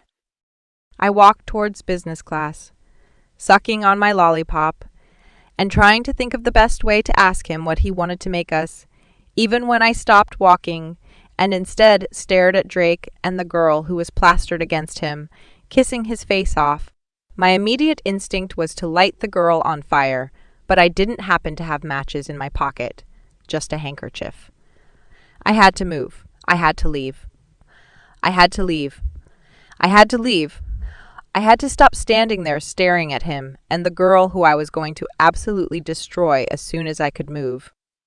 Finally, he reached up and gripped the base of her skull with his strong hand, then pulled her against him while he devoured her. Okay, I was going to kill him first. Then her, then him again. He pulled her away from him and nodded at two guys who came forward to take the limp girl who wore an expression of blissful vacancy on her face. He half turned towards class, then paused when he saw me. Penny Lane, adorable as always. Lovely day for a walk, isn't it? I swallowed. I wasn't going to kill anyone. Maybe. Her lipstick was smeared around his mouth. I stepped close to him and pressed the handkerchief to his lips, hard before I stepped away and beamed at him. I knew there was a reason I brought that today. That shade of lipstick does nothing for you. A walk, is that what you want from me? My teeth were gritted in my smile. I had to get this over with and not kill him. Not feel that horrible, awful welling, like the time I smelled burned hair and came in to find Poppy torching my little mouse family. Betrayal. Drake had kissed someone else instead of me. He smiled mockingly. You wound me. The idea that something doesn't flatter me is some kind of heresy. As for what I want from you, I don't think it's called walking. His eyes gleamed with what looked like desire, and his lips were soft and wet from kissing that other girl. I was going to rip those lips off him, and I gritted my teeth and somehow managed to repress the urge I had to make certain that he never walked again or anything else unreasonable. I was grateful to him, right? Super grateful. I lifted my chin. We need to discuss what I owe you in exact terms. He raised an eyebrow, and his leer shifted to something even more dangerous. Do we? If you insist, I suppose that after class, you can stroll with me to Polo Field in this gloriously invigorating weather. I stared at him while he gave me a bow, then turned and walked into class. It took me a minute of clenching and unclenching my fists before I could follow him. When I got inside, he stood beside a guy, talking about something. He glanced at me when I sat down towards the back of class and gave me the most smugly seductive smile in the entire world. What was his problem? Why would he kiss a girl like that? I was going to kill her. And him. And her again. And her again. I'd already decided that. No, I had decided not to do that. I couldn't remember. I kept seeing her arms wrapped around him, touching him. Mine. I didn't realize I was scraping grooves in the desk until the teacher glared at me, he noticed. That was the first time all year he'd noticed me. Bonbons, I wanted to light him on fire. I really should bring matches. Lighters. Propane. No, definitely should not do that. I was going to date Lars, Lester, and the plaid pants guy. What had his name been? And Barry. Definitely Barry. I couldn't run around lighting people on fire. It would look bad. It would be bad. It would be bad. It would also look like I cared. I didn't care. Drake could kiss whoever he wanted. I didn't care about anything other than making things even between us. I bolted out of business the second class ended and got to history class, feeling like I hadn't breathed since I saw Drake and that girl. I gave Vine a pathetic smile and sank into the desk beside her. She patted my shoulder. I heard. Drake making out with Tammy right in front of your class, so you had to watch the whole thing just standing there staring at him while you looked like a homicidal maniac. Standing, staring, standing. Staring, standing, staring, standing, staring. Then the handkerchief thing. When did he give you his handkerchief? And you gave it back. Are you crazy? Yep. I unwrapped a lollipop, cellophane crinkling under my fingers. I need you to use whatever you have on Zach to keep him from beating up all the guys I'm going to date. Can you do that? She nodded. Who are you dating besides Lester? He's available, for the record. I'm not sure if he'd be interested. Apparently he's a little bit shy. She meant weird. Good. I ticked the names off my fingers. Lester, Lars, Barry, and the guy with plaid pants. That should do for starters. She chuckled, her wicked grin terrifying. Oh, yes. Lars is perfect. Why? Other than the upside-down thing. He's probably the top sophist student at Rosewood. That means if Zack beats him up, Zack will end up with a nasty curse. Zack might not mind. He can be really stupid and careless. Still, Lars will hold his own. Oh, that's nice. I frowned at her. What kind of curse? It wouldn't really hurt Zack, would it? She shook her head, but studied me. Why do you care if Zack suffers? No, Lars isn't interested in being expelled. Do you think that Lars would ever curse me? She looked surprised. Of course not. He'd be very curious about your whole... Me not having magic. Yeah, maybe Lars was not perfect. Ladies, page 125. I smiled sheepishly at Professor Vale while Viney rolled her eyes. Professor Vale looked tired, a bit pinched around the edges. Nice. I was probably responsible for that, too. I should make her something to help with energy levels. Lollipops. Would she eat lollipops? It wouldn't hurt to try. If she didn't want them, I could give them to Drake. I owed him. Too much. What if he demanded that I watch him make out with other girls as his payment? He'd probably get a sick thrill out of watching me try not to kill someone, watching me want him. Like tying him up to the tree hadn't proven that I wanted him beyond a doubt. He'd never kissed me. Would he hate it if I wrapped my arms around him and kissed him, felt his lips against mine, tasted him, finally tasted his lips, his tongue, his breath, his... Class was over, and I sat there for a minute before I made my way up to Professor Vale. Hi. I was out sick, so I probably have homework or something. She was organizing papers on her desk and barely glanced up at me. She still moved rapidly in spite of her low energy. I know precisely where you were, Miss Lane. I winced. I'm sorry. I didn't mean to. She raised a dark eyebrow and stared at me like a demented fairy in her Elizabethan regalia. You seem well. How do you feel? I shifted my body. Great. Still a little tired, but considering the spell, not bad at all. Speaking of that, what do you think is the going rate for a spell like that? She studied me, still for a moment. You did not arrange beforehand? I shook my head tightly. I asked him to save me from the weather, not respell me. Her eyes narrowed. I see. When arranging things with mages, it is important to be very specific. The usual exchange is quite high for that sort of spelling. My price was the privilege to work on such a spell with a mage like Jasper Hopeworth. As for Jaspers and young Huntsmans, it could be anything from monetary payment, an unspecified favour to be named and paid at a future time, or personal favours. Her eyes narrowed. One doesn't trust a mage without very good reason. At the same time, Huntsman has made quite certain that you had little choice in the matter. Don't let him ask for more than 2 million money, or 4 days of expended energy, or anything else that you can't gain back afterwards. Like hands? She smiled slightly. Indeed, you're lucky that Drake called me. That one does not trust women. I beamed at her. Yeah, me too.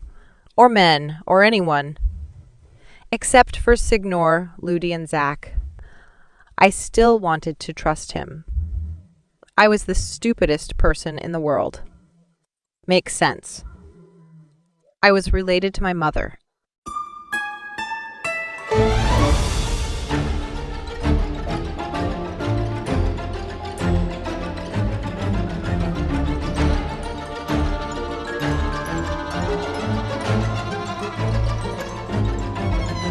Dread Delight, Chapter 8. Mage. I'd meant to do something productive Sunday night, but as soon as Penny Lane had run out of my room, I'd collapsed on my bed and slept until my alarm went off Monday morning. I woke up to dreams of her, her scent lingering on my pillow, Penny, and dead Creech. I dressed slowly, adjusting each cuff carefully with my emerald dragon head cufflinks. I stared at my reflection, adjusted my tie so it wasn't quite so perfect, and walked out of my room. People watched me more intently than usual. I'd missed a chemist tourney without contacting anyone about it. Pete fell in beside me, a wide grin on his idiotic face. Do you know what people are saying? I know what you're saying, and it's enough to make me want to go back to bed. He laughed, still idiotically giddy. After the dance, everyone was saying that Penny Lane was a mysteriously powerful witch who had enchanted both you and Stoneborough.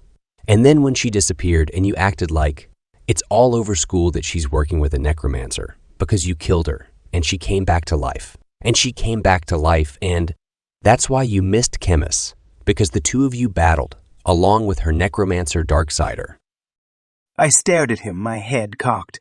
Penny Lane puts on a black dress and suddenly she's dating a necromancer. That gossip is so disappointing. There wasn't a single charming and quirky detail. No random pets or ridiculous costume changes. I shook my head and walked faster down the hall. But if the truth is stranger than that, what is the truth? I didn't say that it was stranger, although it probably was, knowing her. I said that as gossip it disappoints. Gossip should always be larger in scope than the reality. A Darksider necromancer lover. I realized my lips were curled and I made an effort to smile pleasantly. That's close to what I thought the first time I'd met her deliverman. It still made me want to smash someone. I accidentally smiled at a girl who gazed at me in that insipid way they always did before they threw themselves at me. Luckily, I had enough energy to perform the shield spell. I needed to raise my energy levels. The simplest way to do that was to lower my shield and take their energy while they kissed me. My fingers ran over my chest almost on their own volition. Property of Penny Lane. I somehow doubted that she'd approve such use of lips that belonged to her, not that she'd use them herself. And they were such nice lips. No, I would regain my energy the old-fashioned way, taking one of the nasty elixirs Jasper sent me. My morning classes were spent trying to catch up on all the things I'd missed during my short absence. I was far too involved if no one could survive without me for 3 days, plus the 5 before that when I'd been mostly useless. I felt much better than that, at least. Holding Penny's hand for 3 days, even feeding her my energy, made the bond much more than bearable. I was in the lab after lunch when Lars sat beside me, staring at me with his enormous blue eyes until I pushed back my goggles and turned to stare him down. She's going to ask me out, Marilyn told me. She thought I would like to know beforehand, so if I wanted to date her, I could say yes quickly. Apparently, she didn't like the way that I took so long to answer her when she suggested we do something. It hurt her feelings. He shrugged. Females are a puzzle. Marilyn is telling you that she's going to ask you out so that when she does, you can answer quickly. Do you have to look surprised? Lars shook his head ponderously, back and forth. Penny Lane is going to ask me out.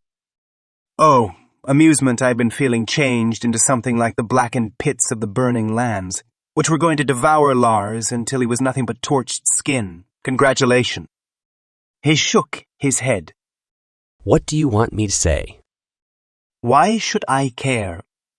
He stared at me, looking exceedingly stupid, but somehow I got the message that he thought I was the real idiot. I cleared my throat and smoothed my hands over the beaker on its stand. Lars, would you like to date Penny Lane? He shook his head, a slow swing. I don't fight over lollipops. Who's fighting? He grinned. Zach. I wrinkled my nose, and he doesn't even want lollipops. He just doesn't want any of the other boys to have them since he can't enjoy them himself. Spiteful. He looked vaguely surprised. He doesn't want her. Are you sure? I shrugged. Is she pitch? I leaned back and stared at him. Why is she going to ask you out? She wants to date a nice boy, also a strange one. She thinks you're nice? That I don't light animals on fire seems to be enough to recommend me. He frowned. The thing that concerned me is that I'm not certain what would work with Penny. Who is? I am, usually. With Marilyn, I knew exactly what to do when it was time for her to move on. But with Penny, speaking in riddles and spending copious amounts of time on my head would probably be far from disgusting to her. You could always light animals on fire. I grabbed his throat. My hand sort of moved without my permission. He stared back steadily. He would curse me and I wouldn't be able to do much, not in my weakened state. In spite of the bad odds, my hand kept gripping his large throat. If you ever think of harming her, weasel, I will personally see you drowned in the lake of eternal tears. Hay nodded. I wouldn't ever hurt an animal. It took me another minute, but I managed to release his throat and give him a smile. Good. You never know. Never. He smiled widely. So, do you want me to date her, or would you rather her date Barry, or Lester, or whoever the guy is who wears plaid pants? I managed to not grab his throat a second time. Lester? Lester Crichton? Why would she want to date that monster? Surely he doesn't pass the lighting pets on fire test. He shook his head. I only know what Marilyn told me, as well as things I infer. I would guess that she's trying to distract herself with mages who aren't you, or Zach, but I think we both know it's you. I stared at him. I wasn't sure what reaction I was supposed to have. She was still trying to avoid me, even after I'd bothered to suck the life out of myself for her, but she'd said she wanted me to gobble her up. I should realize by now how much she enjoyed running away from her desires and me by default. I'll say no. I shook my head and put a hand on his arm. Say yes. Take her somewhere fun. A fair or circus. Something like that. Be yourself. Try to be charming, which in your case is not as stupid as you look. He smiled widely. You don't consider me a threat? I studied him. He didn't look terrible, and Penny was tall enough. Maybe she liked guys who were a full head taller instead of the half head I was. Prey is easier to catch if they don't know they're being hunted. He nodded like that went without saying. You've made your interest in her very public. How are you going to change that? I stood up and tossed the goggles on their hook before I rolled down my sleeves. I don't have to change it. I only have to change the way she thinks of it. If you'll excuse me, I have hearts to break. Corinne Bailey followed me down the hall. She knew how to stalk a guy. Not even Viney had been quite as invasive as the junior. I smiled at her, which she took as an invitation. I was going to lower the shield and allow her to make contact, but I couldn't quite do it. Not after all the time she'd hurt Penny. She bounced off my shield while I smiled again. Not Corinne Bailey. Someone else. Someone shy, quiet. Someone who wouldn't harass me to the ends of the burning lands. Her with the dark hair and the purple headband. What was her name? Something with a V or an F. Fiona? Vivian? Something. I smiled at her, and when she met my eyes, she blushed delightfully. No, she wouldn't pursue me, but she wouldn't pursue me, but she would weep every time I saw her after I'd shattered her heart. Why was this so difficult, Roxy? Hair in blonde spikes and overall energy reminded me of Viney, one of Ian's favorites, so he could console her if she grew too distraught. He knew how to let a girl down so she neither wept nor pursued. If only I were so gifted. Roxy, you look charming this afternoon. She cocked her head, the 3 sets of earrings jangling in the movement. Drake Huntsman, delectable as usual. What mischief are you up to today?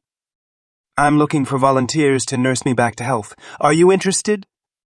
Her eyes gleamed, and she moved closer to me, cautious of my shield, so I let it down, raising my eyebrows and extending a hand towards her. She ignored it, pouncing on me, and knocked me back into the wall. She wrapped her arms around me and pressed her lips against mine, hungrily. I struggled with the reflexive need to knock her off me, to disconnect, but I could do distasteful things for the sake of the greater good.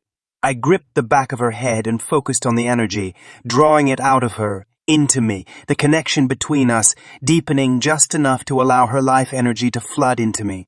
After a short time, I could disengage her from me easily, since her grasping hands were limp and weak. She stumbled away from me while I bowed to her. Have a pleasant afternoon, and I will never touch you again, whatever the price. 3 others I drew energy from, and with each one felt sicker from the contact. I was not Ian, and this game was not my pleasure. I belonged to Penny Lane, whether she wanted me or not. The last girl attacked me right outside of business before I'd had a chance to reset my shield, a girl who I didn't remotely know. I drew the life out of her and pulled away only to find Penny standing there with the most peculiar look on her face.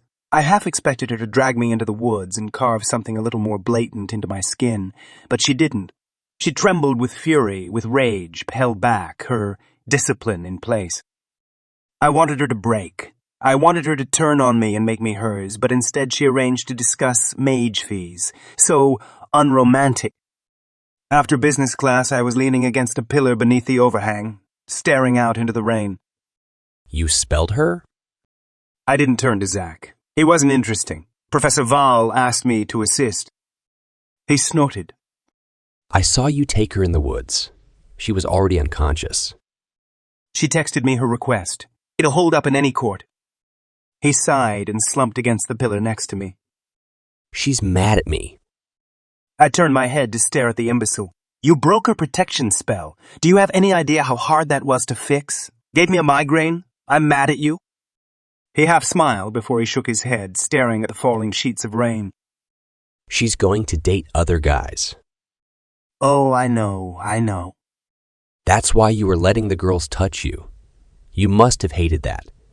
Do you think she hated it worse than you did? I hope so. What do you want? I'm not feeling chatty. I'm trying to decide what to charge her for the spell. He whistled. So many options. I know what I'd ask. Something about pitch. Something about her talking to me without snarling. And lollipops. I'm addicted and suffering withdrawals. I was even getting used to Lime. Are you seriously going to sit and moan about how the girl you totally messed with is mad at you? Can't you do that somewhere else? Drake, can't you talk to her about it? She owes you. I stared at him, the narrow face with the gleaming blue eyes. He had so much energy, he was crackling with it. Was I usually such a force field? Probably. Not at that moment. I needed a nap. Zachary, I consider you a friend of mine, so I'll pretend you didn't just ask me to use whatever influence I have over Penny Lane to make her more vulnerable towards you. No offense, but you've done enough damage to the girl. He stared at me for a few seconds before he nodded. I suppose it's only fair that you have a turn. She's a strange witch, trusting us. There's something deeply wrong with her. I scowled at him. There's nothing wrong with her. He gave me a nasty smile. I disagree. She wants a nice mage and she's stuck with us. What could be wronger than that? More wrong. Why am I correcting you? You did that just to irritate me. I'm officially finished with this conversation. He laughed and slapped me on the shoulder, reminding me of all the times he distracted me from my own inner demons. Did I owe him? Not Penny? He wanted some pieces of her, but she wasn't only a distraction for me. Was she? I'd told Jasper I was going to marry her. Had I been serious? I couldn't tell. She was certainly the nearest possibility to marriage I'd ever had so far in my short life. What could I ask for that would give me what I actually wanted without making her aware of it? I needed to know more about her. I needed to understand the curse. Did she know about her own curse? Often knowing about them made them that much worse. I started to smile as the precise request formed beautifully in my mind. Not precise, but with Penny Lane expectations always had to allow room for the unimaginable.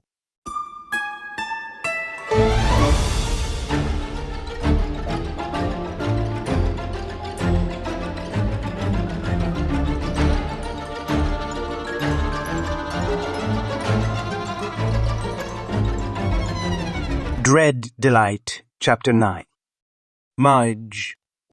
I waited outside her last class in the rain beneath a very large black umbrella. She came out looking pale and ill. She shouldn't be walking around in the rain. If only witches could step into Darkside and come out somewhere else. But they could fly, at least as many as mages could freely travel through side.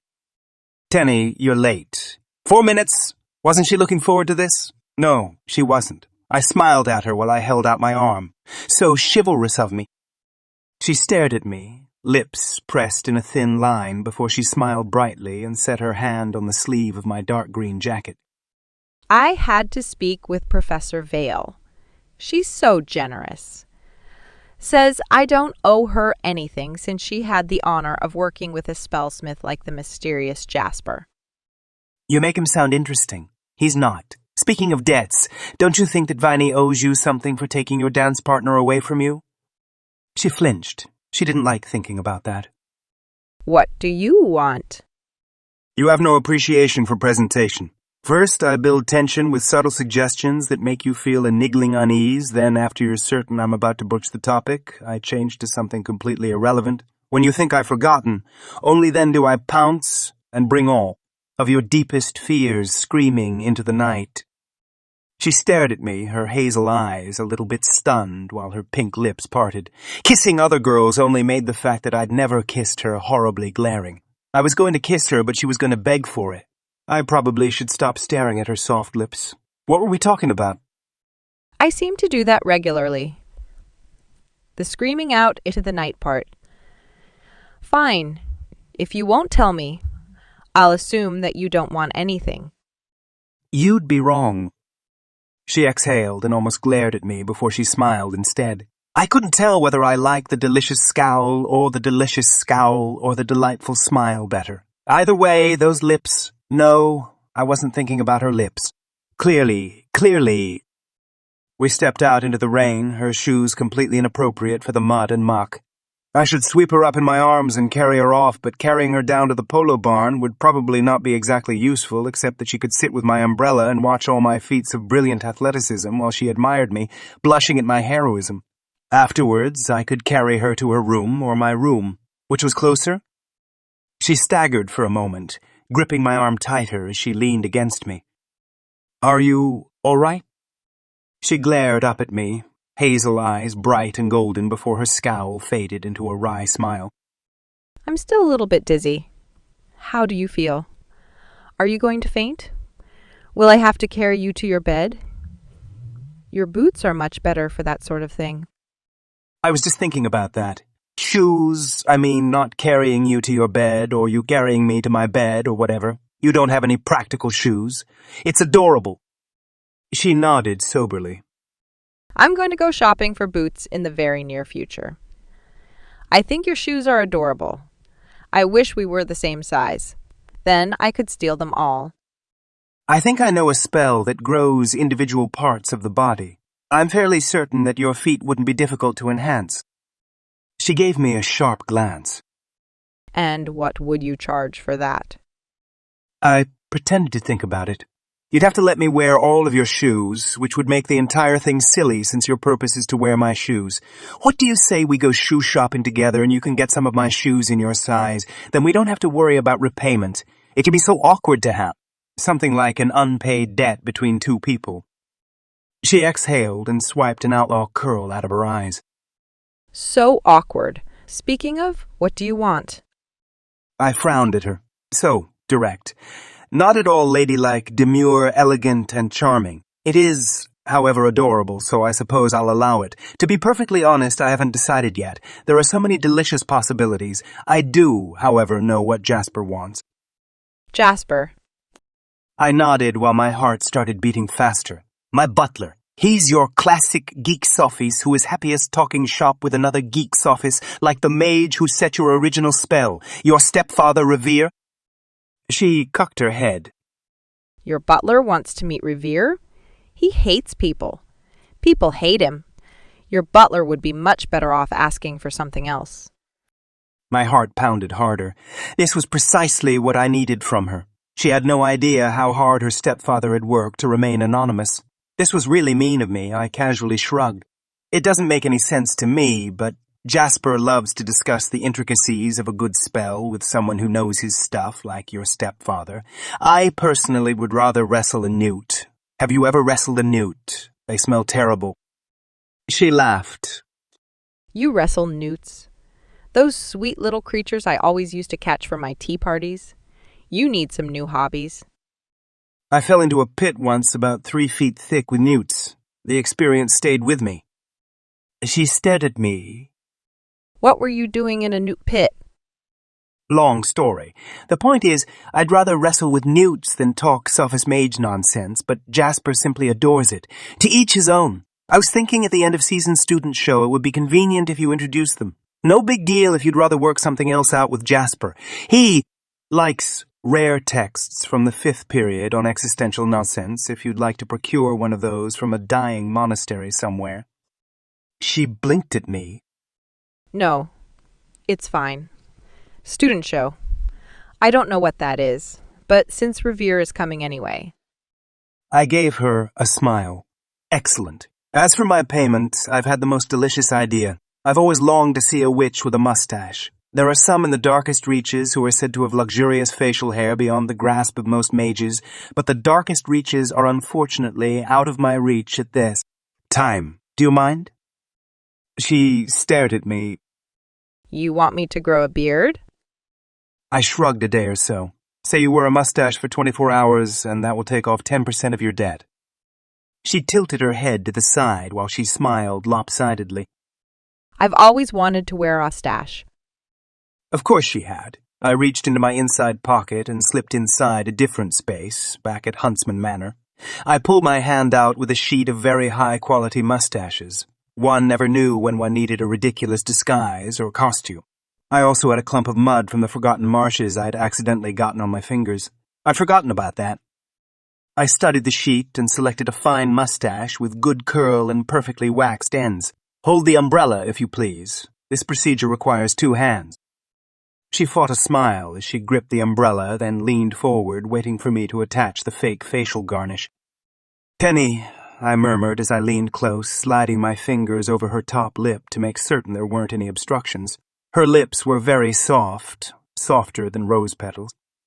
Her eyes grew larger, pupils dilating as I stayed close, much closer than I needed to be, but she wasn't arguing. No, she was leaning closer, her own gaze drawn to my lips. I shivered, and it wasn't from the rain, unless it was. She'd let the umbrella fall back, and a stream of cold water went down the back of my neck. No, it wasn't the rain. I pressed the mustache to her upper lip, adjusting it just so, sliding my fingers over her skin as I adjusted the curled ends. Drake? She murmured, her face tilted up towards me, her lips perfectly framed beneath the auburn mustache that went so well with my own hair. Didn't look too bad on her, either. Do you know how well you look in a mustache? Now I'm determined to travel to the darkest reaches. Can you imagine an entire city full of bearded women? I can't think of anything more tempting. She was tempting, so tempting. My fingers slid around her throat to the back of her neck, tangling in her heavy locks. Drake. She murmured, and that one word was like inhaling a pint of green liquor, a heady rush that sent my senses spinning. Adorable. I didn't think you could look more enticing than in the woods, covered in dirt and leaves, rolling around with your russet lover, but it's official. A mustache is the crowning touch to utter perfection. I was going to kiss her. I knew that a moment before my lips were tickled by the high-quality mustache. Her eyes drifted closed, and then her knees gave out. Apparently, I wasn't going to kiss her. I barely caught her in the umbrella before she hit the ground. I laughed as I held her in my arms, and she tried to push me away from her. I know that I'm handsome, but usually females wait to faint from my charms after I've kissed them. She ignored me, still pushing away from me. She wasn't looking at me, but thinking, brows furrowed. What heavy thoughts are in your pretty little head? She blushed so beautifully, pink covering the alabaster skin up her throat to her soft cheeks. The mustache was absolutely ridiculous. Nothing. 10% to know your thoughts. I'd offer a penny, but I think you'd rather have 10%. Also, I didn't have a penny. A penny had me. That would have to change. She pressed her bottom lip with her top teeth. 10% of the debt. Fine. It's just something my mother said. Your mother? I was going to get my money's worth and then some. I let her push me away and gripped the umbrella with both hands, fingers turning white from gripping it so hard. Yes. I fainted after the gingerbread house. Do you remember? I nodded soberly. It was a very large lump right there.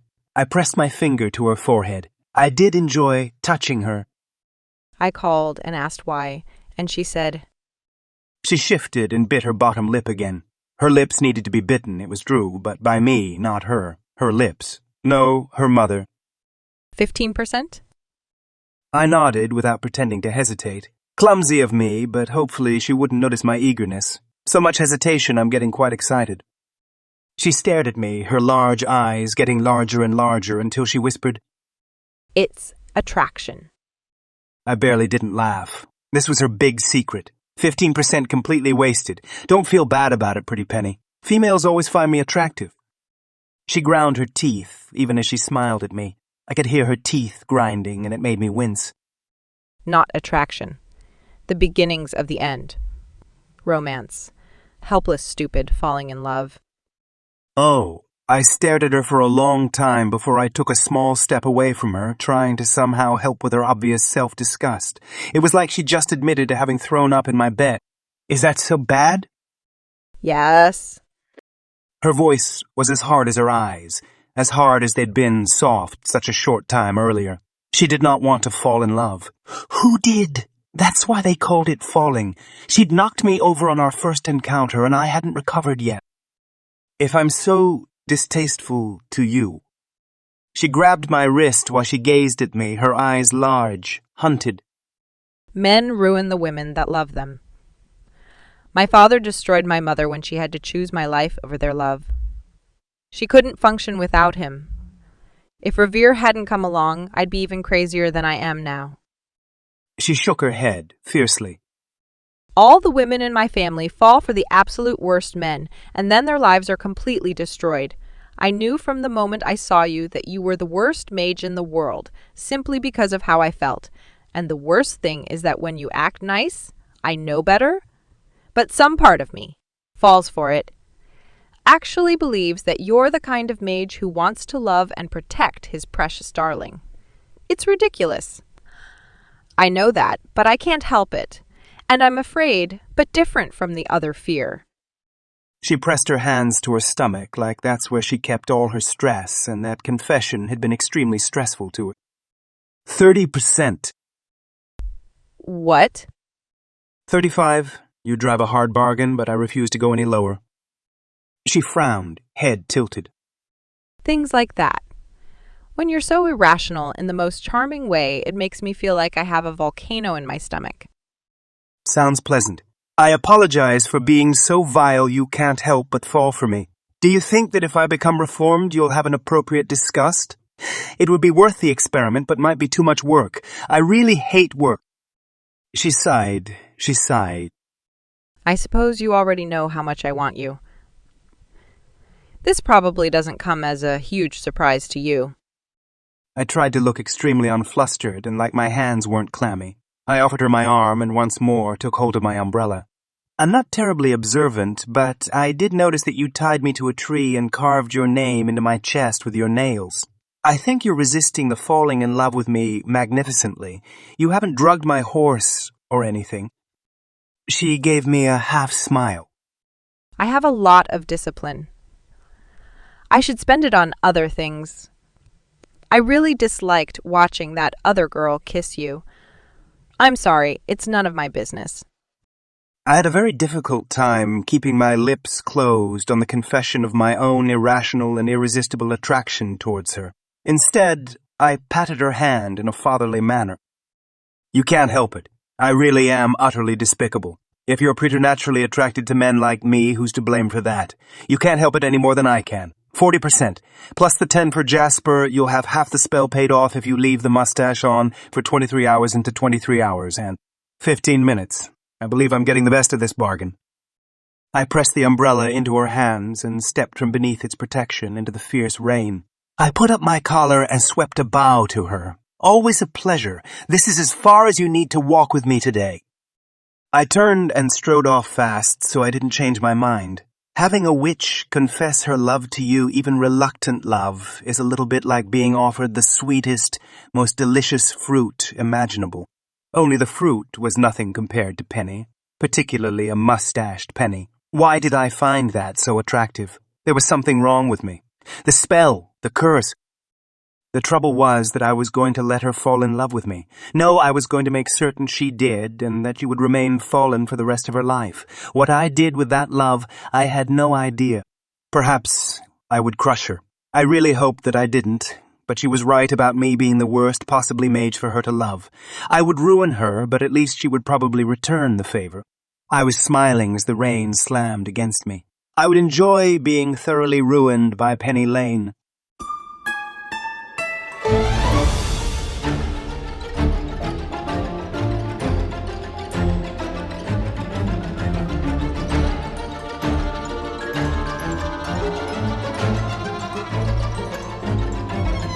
Dread Delight, Chapter 10. Witch.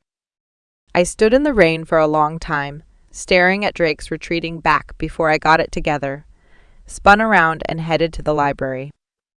Our conversation filled my head. It could have been worse.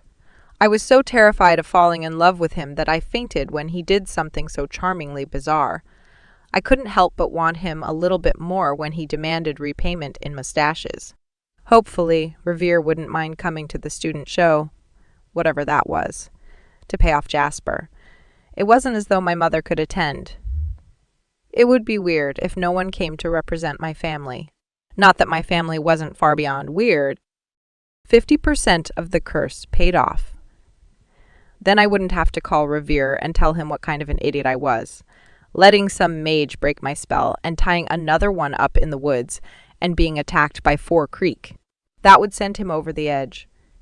His edges weren't as interesting as Drake's. My lips still buzzed from the feel of his fingers. He'd been so gentle, so sweet. Of course he wasn't. Not really. But I couldn't help but feel like he was. I really needed to date someone else.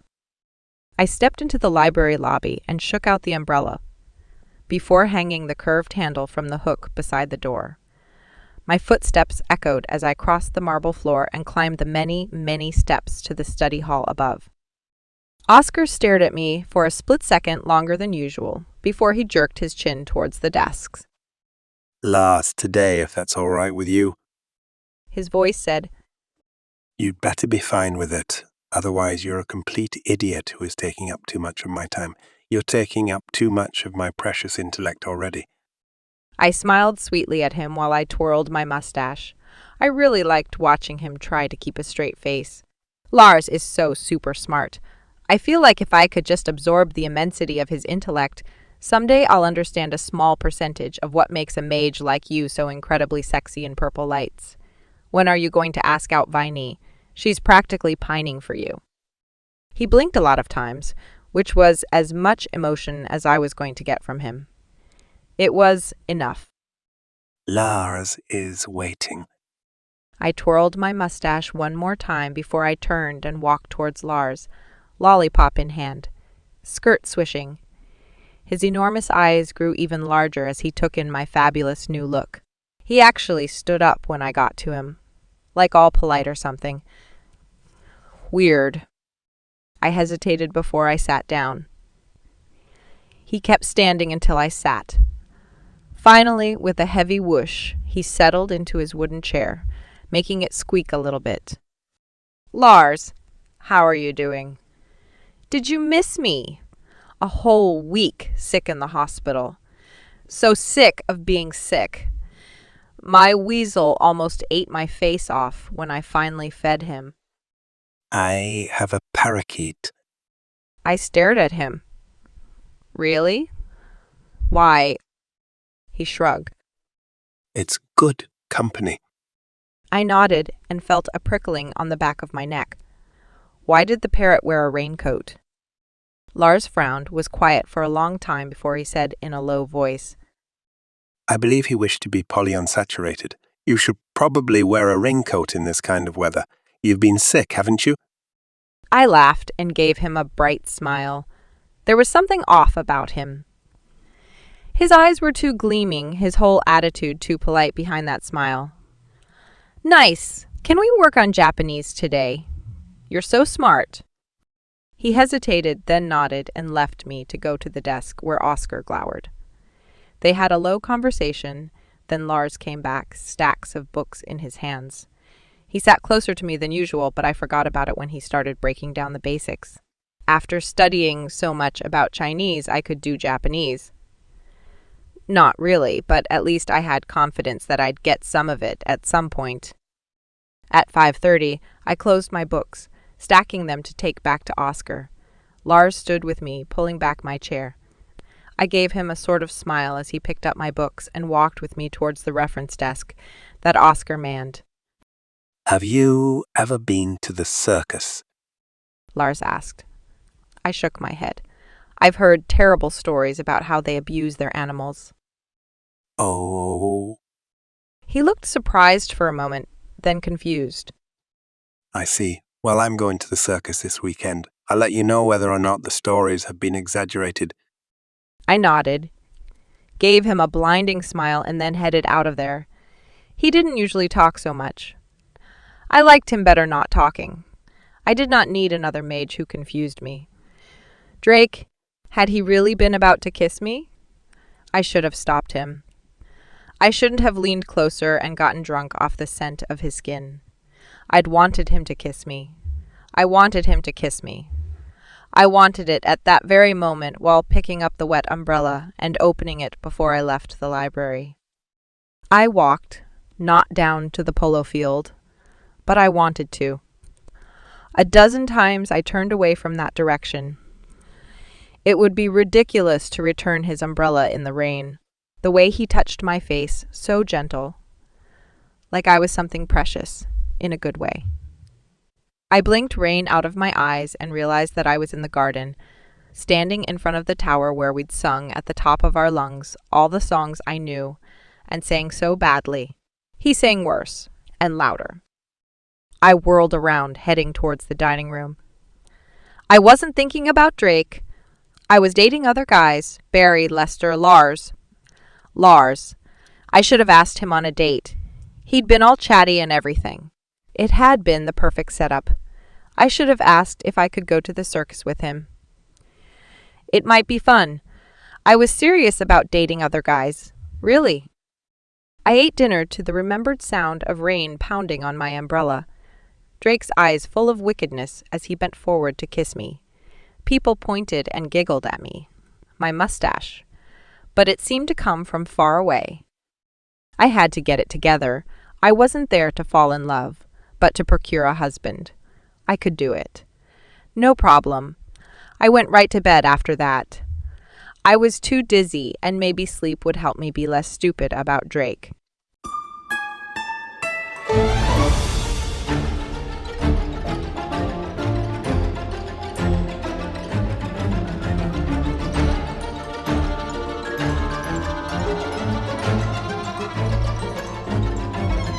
Dread Delight, Chapter 11. Mage. Helium. If I could harness it in an invisible container, I could have the appearance of levitation without using actual magic. Blackheart would be impressed. Wind effects, music, lights.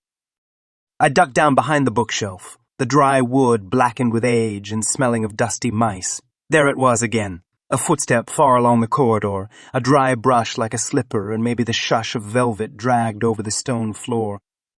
The sound came closer, then changed direction as I heard a low mumbling. Someone must have come to retrieve a text of some kind. I spent most of the night sneaking around various levels of the immense suppository of documents and treaties, looking for the Devil's Law. I needed to see who signed it other than Penelope Rose. I needed to know what Darksider she'd worked and slept with. So much research and such an excitingly racy story.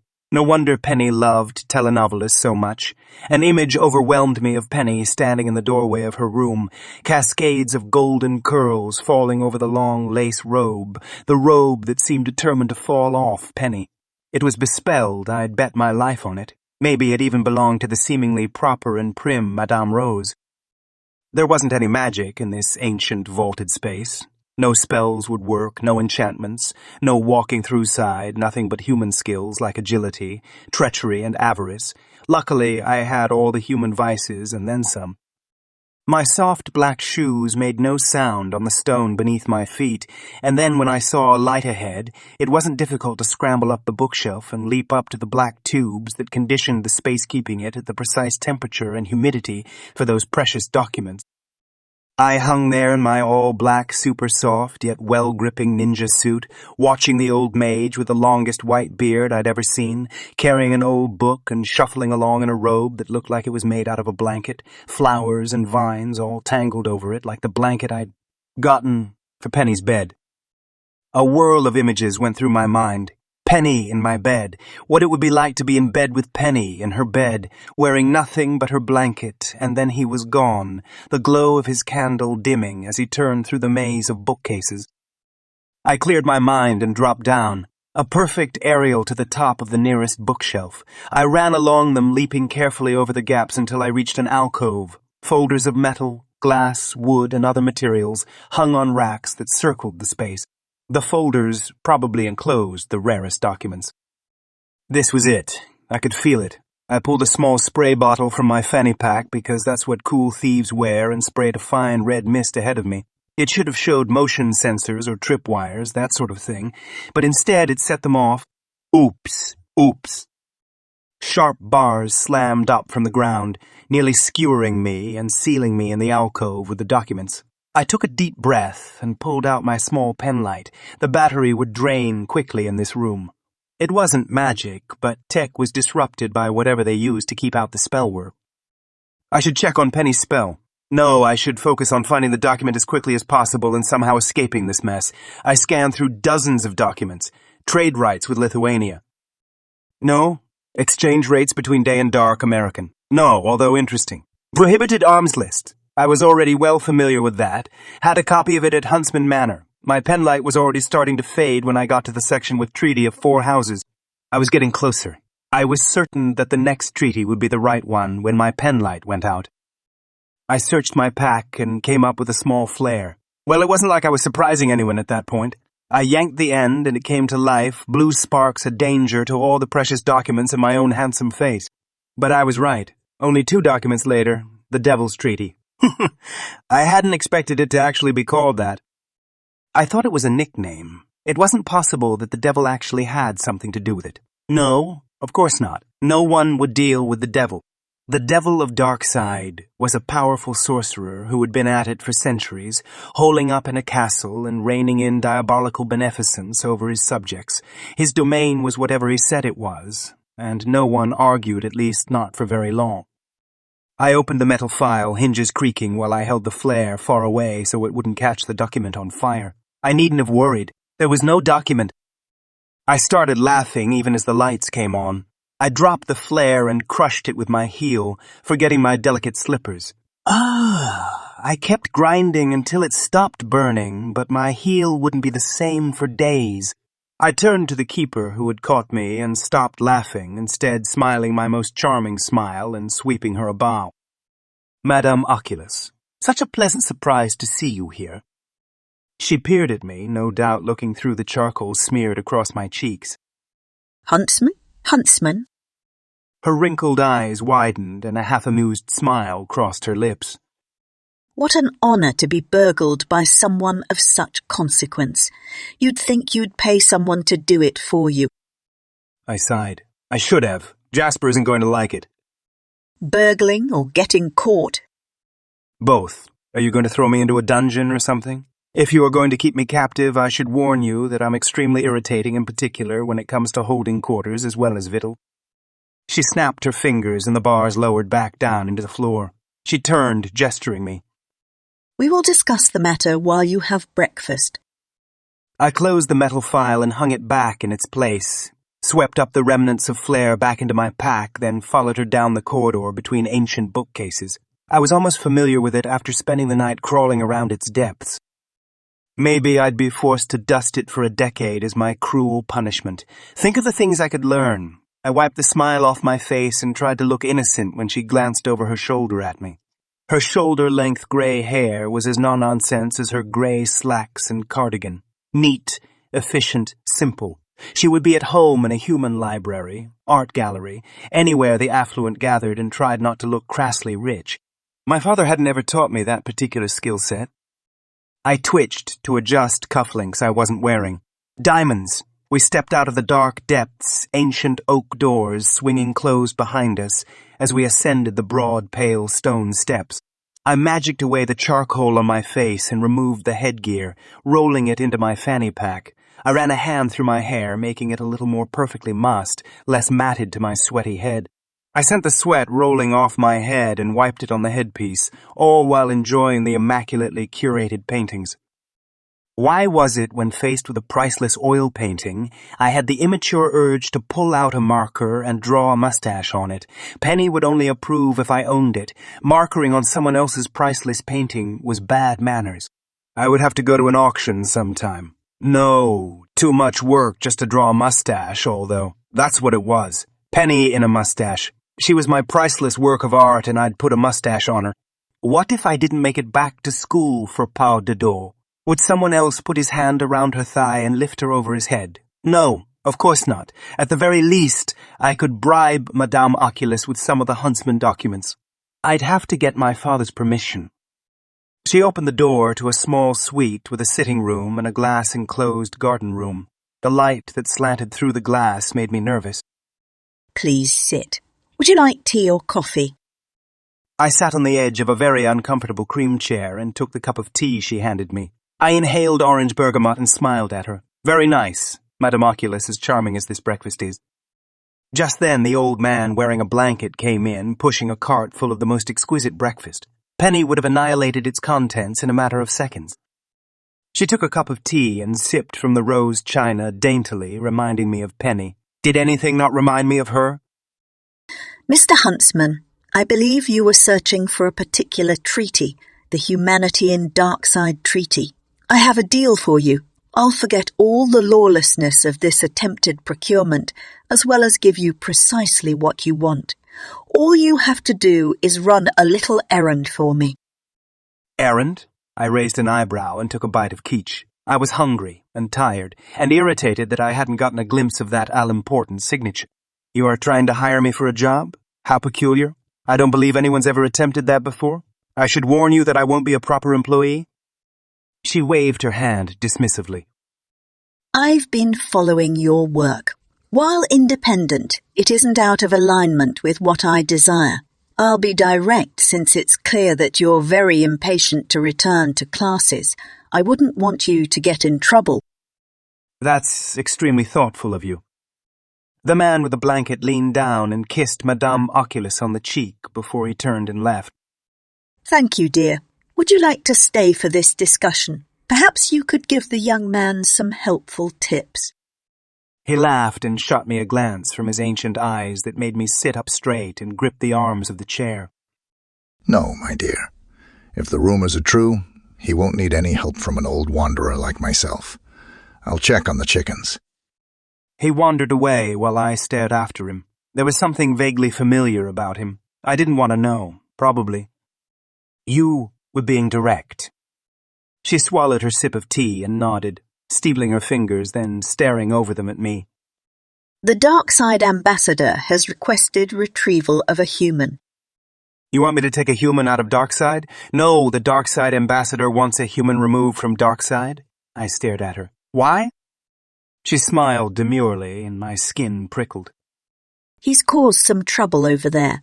It seems he's developed some rather unseemly habits. Why don't they kill him? They haven't managed to do that.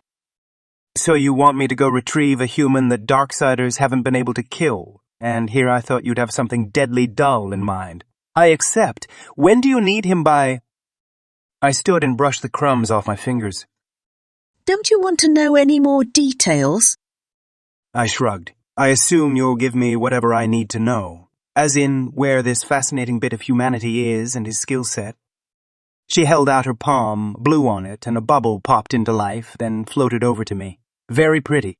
The bubble showed a scene from nightmares. A man with straggly long hair standing in front of a jagged castle, sky green behind him with tornado funnels, forming amidst lightning and the ground in front of him, bursting up as bodies crawled out of their shallow graves. That's a human? The Darksider who took him kept him as a pet, but it seems the pet learned how to murder his mistress and take all her powers. He's not supposed to have a trace of mage blood.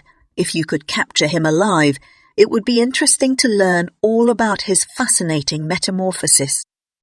Did he have scales? I bent closer to the bubble. No, just filth. So hard to tell sometimes. If I retrieve him, I'm keeping him. Is that a problem? She smiled serenely. For your experiments. Yes, that's perfectly suitable. I do hope you don't make a mistake. It would be a pity to put him down. I shrugged. It happens. Putting dangers to society into ground is one of my most well-developed talents. I stood up, tucked the now hardened ball into my fanny pack, and bowed to her. If there isn't anything else, I have class to attend. She stood with me, smoothing her wrinkled hands over her slacks. I'm looking forward to seeing you again very soon. You do realize that you could have simply requested the documents through the usual channels. I hesitated before I grinned. I'll be certain to consider that next time. If only it weren't so boring and slow. It took 24 hours at the earliest to receive documents that had to be layered in protective spells and have special deliveries arranged. I would make the most of it. If I had the document in my possession, I could research more thoroughly than the simple signature check I'd been planning in my burgling. I needed to be more competent, not rely so heavily on my magic. That was Blackheart's claim to fame, being absolutely phenomenal with or without magic. I needed to be as good as them. Better. I needed more practice doing deadly dangerous stuff. And luckily enough, I had an opportunity handed to me on a platter.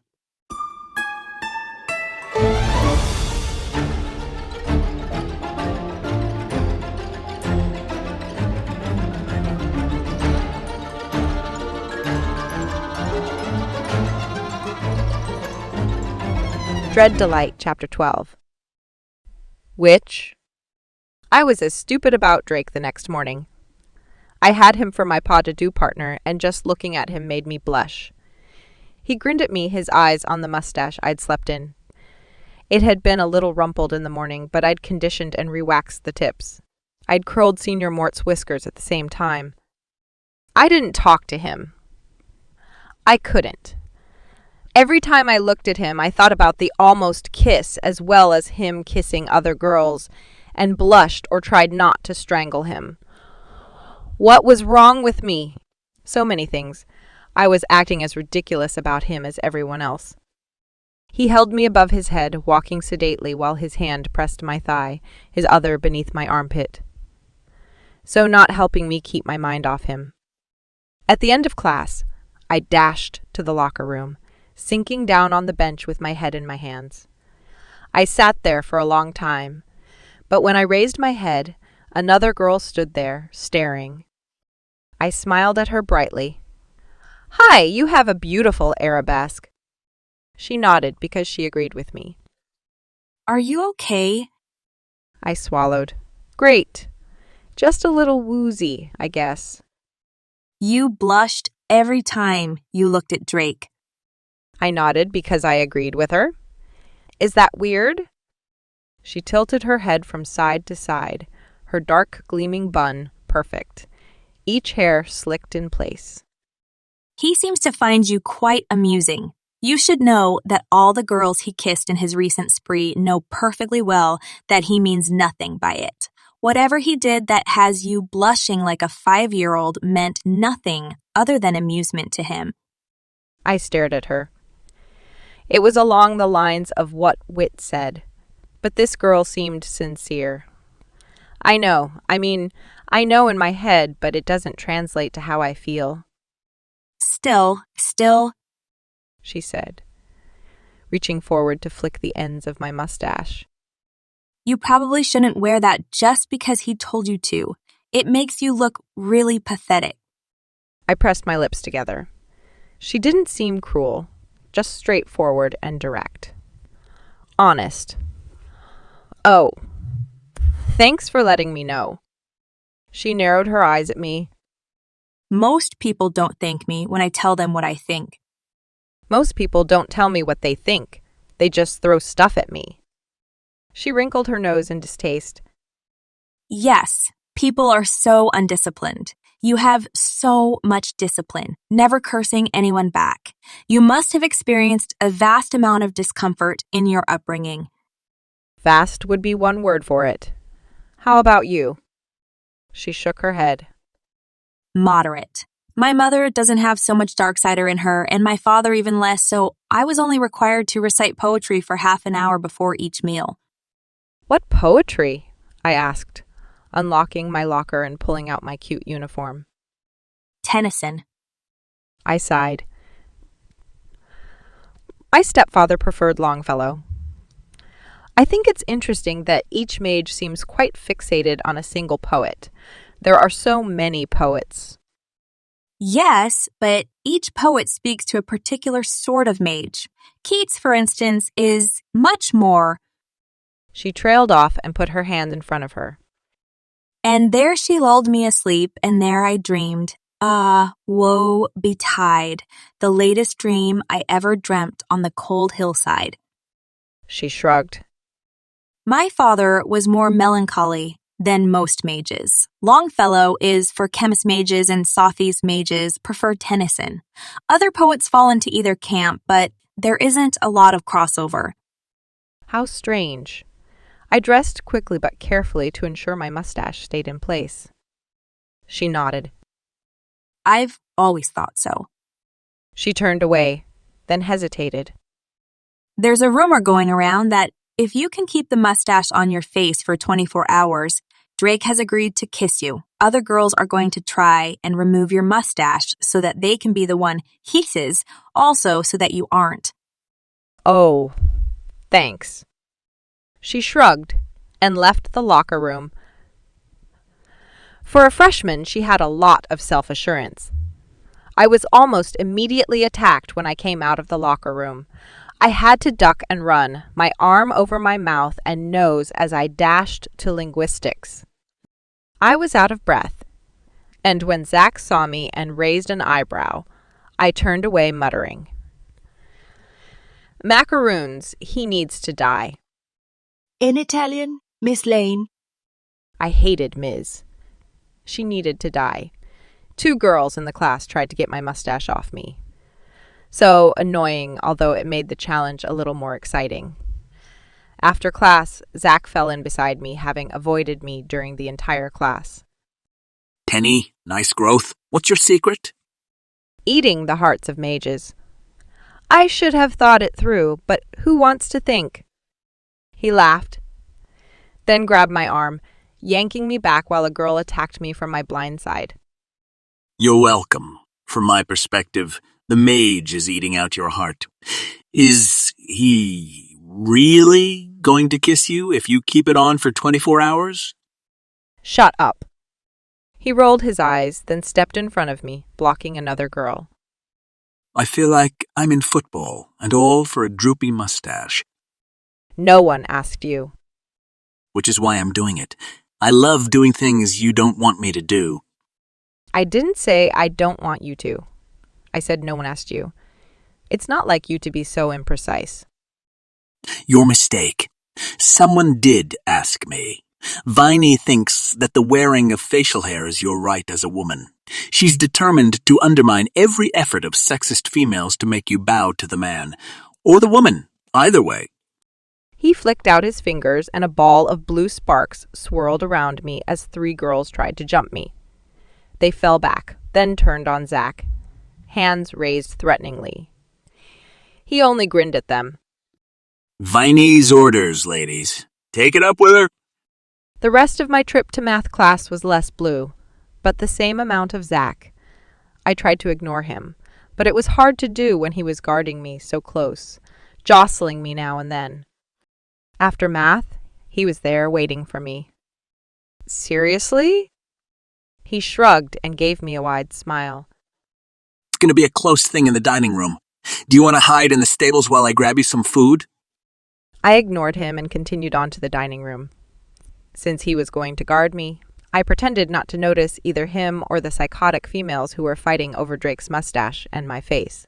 I got a few scratches, but overall I ate without anyone assaulting me, thanks to Zach standing behind me, arms crossed over his chest. What was his problem? He could at least act reluctant. I ate a lot until the dining room closed and then headed to the stable, Zach accompanying me. He also stayed like he was going to do one-on-one dressage with me. No. He smiled, his teeth sharp while his blue eyes sparked. We could just stand here not talking through class. I rolled my eyes and headed to Henrietta's stall, but he stayed right by me. I didn't say anything else to him, and avoided looking directly at him in spite of his detailed instructions, including him adjusting my hands on the reins. I held perfectly still while his warm hands soaked through my leather gloves, his face beside my thigh. At least I was wearing riding pants. You used to ramble on about the stupidest things. I can't believe you can hold all of that in. It's so nice and restful with you now. Much better. I glared at him. I wasn't falling for any of that reverse psychology crap. I wasn't looking at him either. Right. I stared over Henrietta's ear and focused on being a perfect rider. When class ended, I dismounted and tried to kick him in the face. But he caught my ankle with his hand, twisted it, which twisted my whole body. I would have crashed, face first on the floor, but he caught me, holding me hard against his chest while he stared at me. I didn't struggle, just held myself stiffly, pretending like I was a shrunken person in a cup of tea. Penny, you're driving me crazy. I barely kept from scowling at him. Your driving isn't any of my business. I made a mistake. I'm trying to make it up to you. Only so I'll give you what you want. You can't have her. He sighed and put me down on the floor. I immediately turned to Henrietta and started on her saddle. You're not entirely right. I did like you. That's why I was so suspicious of you. I hate everyone. I think it's because of her that I feel her through you. The two of you must be very close. I brushed Henrietta down more than was strictly necessary, Zach working on her other side. Zach, you have to understand. I can't give her to you. I'm not holding back because of what you did, but because of what she'd do. Not that I'm ever going to forgive you for that. Seriously, it's your fault I'm wearing this mustache. He peered at me over Henrietta's back. Drake made that part of your payment? I hesitated. Not that it's any of your business. It's my fault. You're right. I'll talk to him. I'll take care of it. I smirked. Yeah, like I'm going to trust you to do that. You're funny. He stared at me, studying me with creepy intensity. Why did he want you to wear a mustache? You'll have to ask him. Do you think he's insane? He shook his head. I suppose it's possible. No, he's sane enough. I felt nervous with the way he stared at me. I swallowed, brushing the same spot on Henrietta too much. You're his friend, right? Close enough. Why did he kiss another girl? To make you jealous. I inhaled and kind of choked on my spit so I couldn't breathe for a minute. You're joking. Also, he was sucking the life out of them to recharge after he spent so much energy on that spell I so stupidly, carelessly, and idiotically unraveled. You trusted me, or I wouldn't have been able to do that. Oh, aren't there better ways of recharging? He smiled sweetly, the old Zach smile I'd actually trusted. Could there be a better way than kissing wickedly beautiful witches? I turned away in disgust, putting the brush back on its hook. I wouldn't know. I've never kissed a witch. I didn't know you were all that experienced either. I'm not. I'd never select that particular door, but Drake also wanted to make you jealous. It's all over school how you're going to date Barry, Lars, Lester, and the guy in plaid pants instead of Drake or myself. Drake has a lot of vices, but false humility isn't one of them. He has a vain streak. That's kind of sensitive. He rescued you in the woods. He let you sleep in his bed for days without taking advantage of you. The least you could do is fall in love with him instead of chasing other mages. I blushed. In that case, I'll get right on it. Shut up. I'm not talking to you. I left the room, leaving Henrietta in his hands as I headed to my room to change. When I came out, he was waiting for me in the commons. I was half tempted to turn back around, but instead I walked out, hand firmly over the mustache, while he blocked the girls who attacked. In business, I sat down, barely getting a glance at Drake before he continued his conversation with some guy. Fine. I watched him covertly, taking a few photos of him on my phone before the teacher glared at me. What was his problem? I smiled back sweetly instead of embedding my soon-to-be shattered phone in his forehead. Anyway, business was business as usual. Then history, which Zach walked me to. Nodding at Drake like what he was doing wasn't so weird. Drake smirked and then looked at me, giving me a sexy wink that shouldn't have been nearly so earth-shattering. But it was. Whatever. I sat down in history beside Viney. Make Zach stop. She stared at me. Is Drake really going to kiss you if you wear a mustache for 24 hours? It's part of his payment. No kissing, just wearing it. I think he started the rumors. It makes the repayment more of a challenge. I glared at the desk. It's hard to believe that he's a brilliant strategist with how random and weird he's being with you. She studied me, dark eyes narrowing. On second thought, it might not. He's trying to mess with me. I know, but why? She rolled her eyes. If I knew why that boy did anything, then I'd be able to use the right bait to catch him. But what would you do with him once he was caught? She studied me. I don't think innocent ears like yours should be exposed to such explanations. I blushed and focused on class. It was Tuesday. I'd demand an explanation on our way to town, or on the way to the restaurant, or on the drive back. The trouble was, after I'd gone to study hall and spent the time with Orc, Drake's car wasn't parked in its usual spot. I stared at the empty space, then checked my phone for the time. 5:15. I'd come 15 minutes early, but he was still gone. This horrible feeling bloomed in my chest, like cancer eating away any hope or light. I ripped off the mustache and threw it down on the empty parking space before I stalked off. I was halfway to Lilac Stories when I changed my mind. I was going to the hospital with or without Drake. My princesses had been without me for a week, and I had special lollipops for them. Bonbons and ho-hos. I was going to shove lollipops down Drake's throat until he choked on them. I headed towards the bench where people waited for the shuttle. Every half hour, the shuttle ran down to town and back again. Great. I didn't want to ride in the front seat of Drake's car and cling to him anyway. Why didn't he wait for me? We always went on Tuesdays. It was our day with pas de deux in the morning and community service in the evening. I miss 1 week and he forgets about me. What an idiot. Me. I was the idiot to think that we had a thing. We had nothing except a debt between us. A debt that I was going to pay as soon as possible and then hopefully never see him again. Except in pas de deux and business. Sometimes in the dining room. Sometimes in the laundry room. I needed to clean the black gown. It was in great shape considering everything it went through. He would make it beautiful again. I could make it probably not smell like Dead Creek. I would have to start sending my laundry to be done by the staff like Viney did. It seemed like such a personal thing to let someone else do.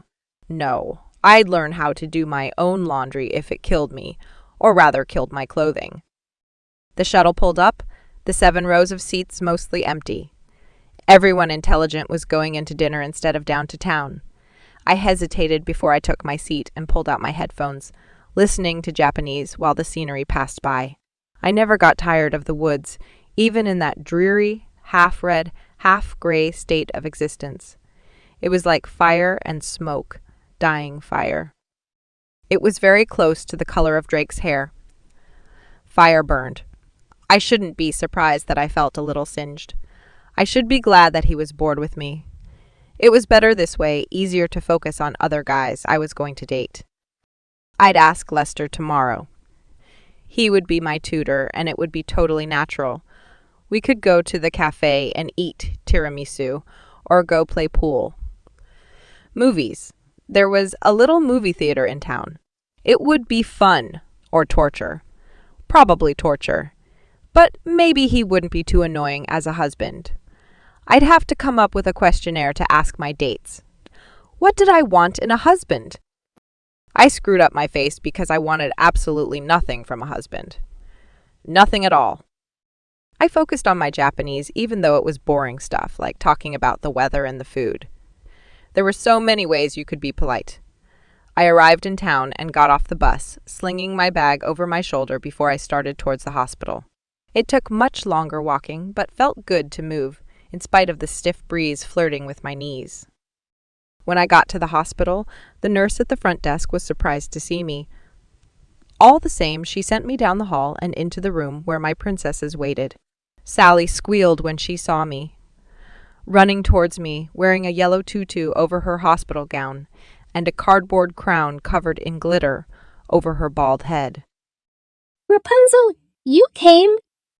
I nodded and gave her a careful hug, her delicate bones feeling breakable. What a beautiful outfit! Are you going to the ball? She stared at me for a long time before she nodded. No, she's not. She's pretending. I smiled at Francine, where she stood clutching a worn blanket that had probably been purple at some point. Fancy, have you ever been to a ball? She shook her head, her big brown eyes bright with excitement. Have you? I nodded soberly. That's right. I wore a beautiful silk ball gown as black as ink and danced with the most handsome prince in the kingdom. Unfortunately, it turns out that he was an evil sorcerer in disguise. If not for a kind fairy and a wolf, I would have been cast under a sleeping spell or something even worse. As it was, I got very sick and had to stay in bed. Little Lulu came up with her thumb in her mouth, so she had to speak around it. Is that why you didn't come? Because you were sick? I hesitated, then nodded. I was very sick. I used to be sick a lot when I was little. Did I tell you that? I was sick until a magician gave me a magic spell to keep the illness away. Fancy wasn't interested in that. She wanted to know the details of the ball. Everyone was impressed with the decor and the refreshments. Why hadn't I taken pictures on my phone? I stayed longer than usual then. When it was time to go, I left reluctantly while they sucked on the lollipops I'd made for them and waved happily. When I was with them, I forgot about whether I was happy or not.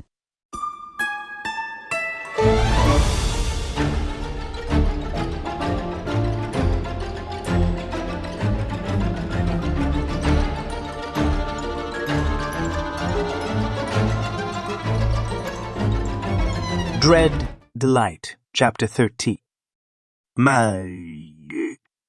Drake?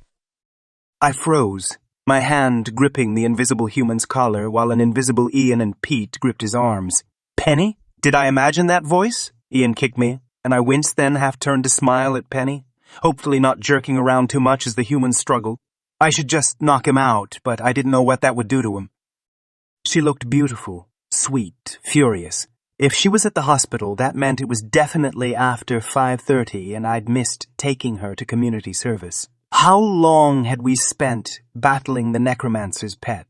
Too long. Time was hard to gauge in Darkside. A witch's fury was easy to gauge anywhere. What time is it? Ian kicked me again while the human shoved sideways, spinning me around. I tried to make it look natural, casually leaning against the wall while I twisted the pet's collar. At least we'd stuffed his mouth with mage mud to keep him quiet. She cocked her head and stared at me, struggling to not throw the lollipop she clutched in her fist. It looked delicious. Maybe I should provoke her so she really did hit me. The pet sent me stumbling forward. Had a lot of energy, that one did. Time for me to catch a ride back to school. So, community service was over then. I just noticed the big round clock on the wall above her head at the end of the sickly green-painted hall. That's great. You look stunning, as usual. Not as good as with a mustache, but of course we can't have such unimaginable charm every day. Ian elbowed me, but it may have been from him wrestling with the pet. They were dragging me down. My arm ached from holding him up after all the battling we'd already been through. Right. Are you going back to Rosewood soon? Was she asking me if I could give her a ride? I could kiss her. I could touch her soft curls and talk about all the nonsense I found so addictive. I winced as the pet head-butted me in my kidneys. Humans had such hard heads. Ian kicked me. Apparently he didn't think I should abandon him and Pete. There was a morgue in the hospital. Probably wouldn't be the best place to leave the necromancer's pet. I'm afraid I'm just stretching my legs. Have so much to do tonight. You know, cleaning up vomit and all that. Hey, how are the princesses doing? I was going to bring my guitar. Next week. Her eyes flashed, and she was going to shove her lollipop stick through my eye, but she couldn't let the princesses down. They would like that. She glared at me like it was my fault that the princesses all found me charming and romantic.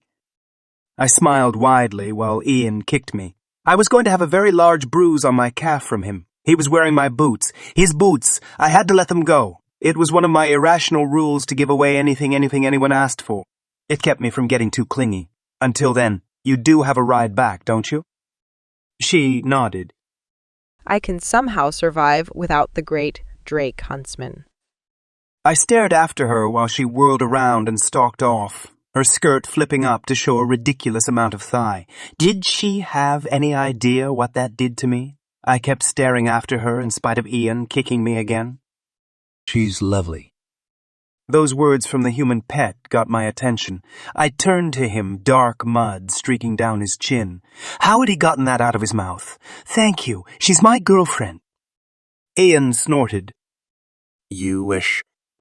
I kicked him, and it landed. I could see people that I cast invisible. Handy when one was Ian who needed some kicking. If she weren't my girlfriend, why would she be so angry at me when I stood her up? You stood her up? That was Pete, his blue eyes bulging as he struggled to hang on to the pet. The human was surprisingly strong for being so skinny. Most necromancers were. They'd forget that they weren't already dead and needed to eat. I gripped the human's collar and smiled at him. I'm sorry for the distraction. We're almost home, and then you can relax and be nice and easy.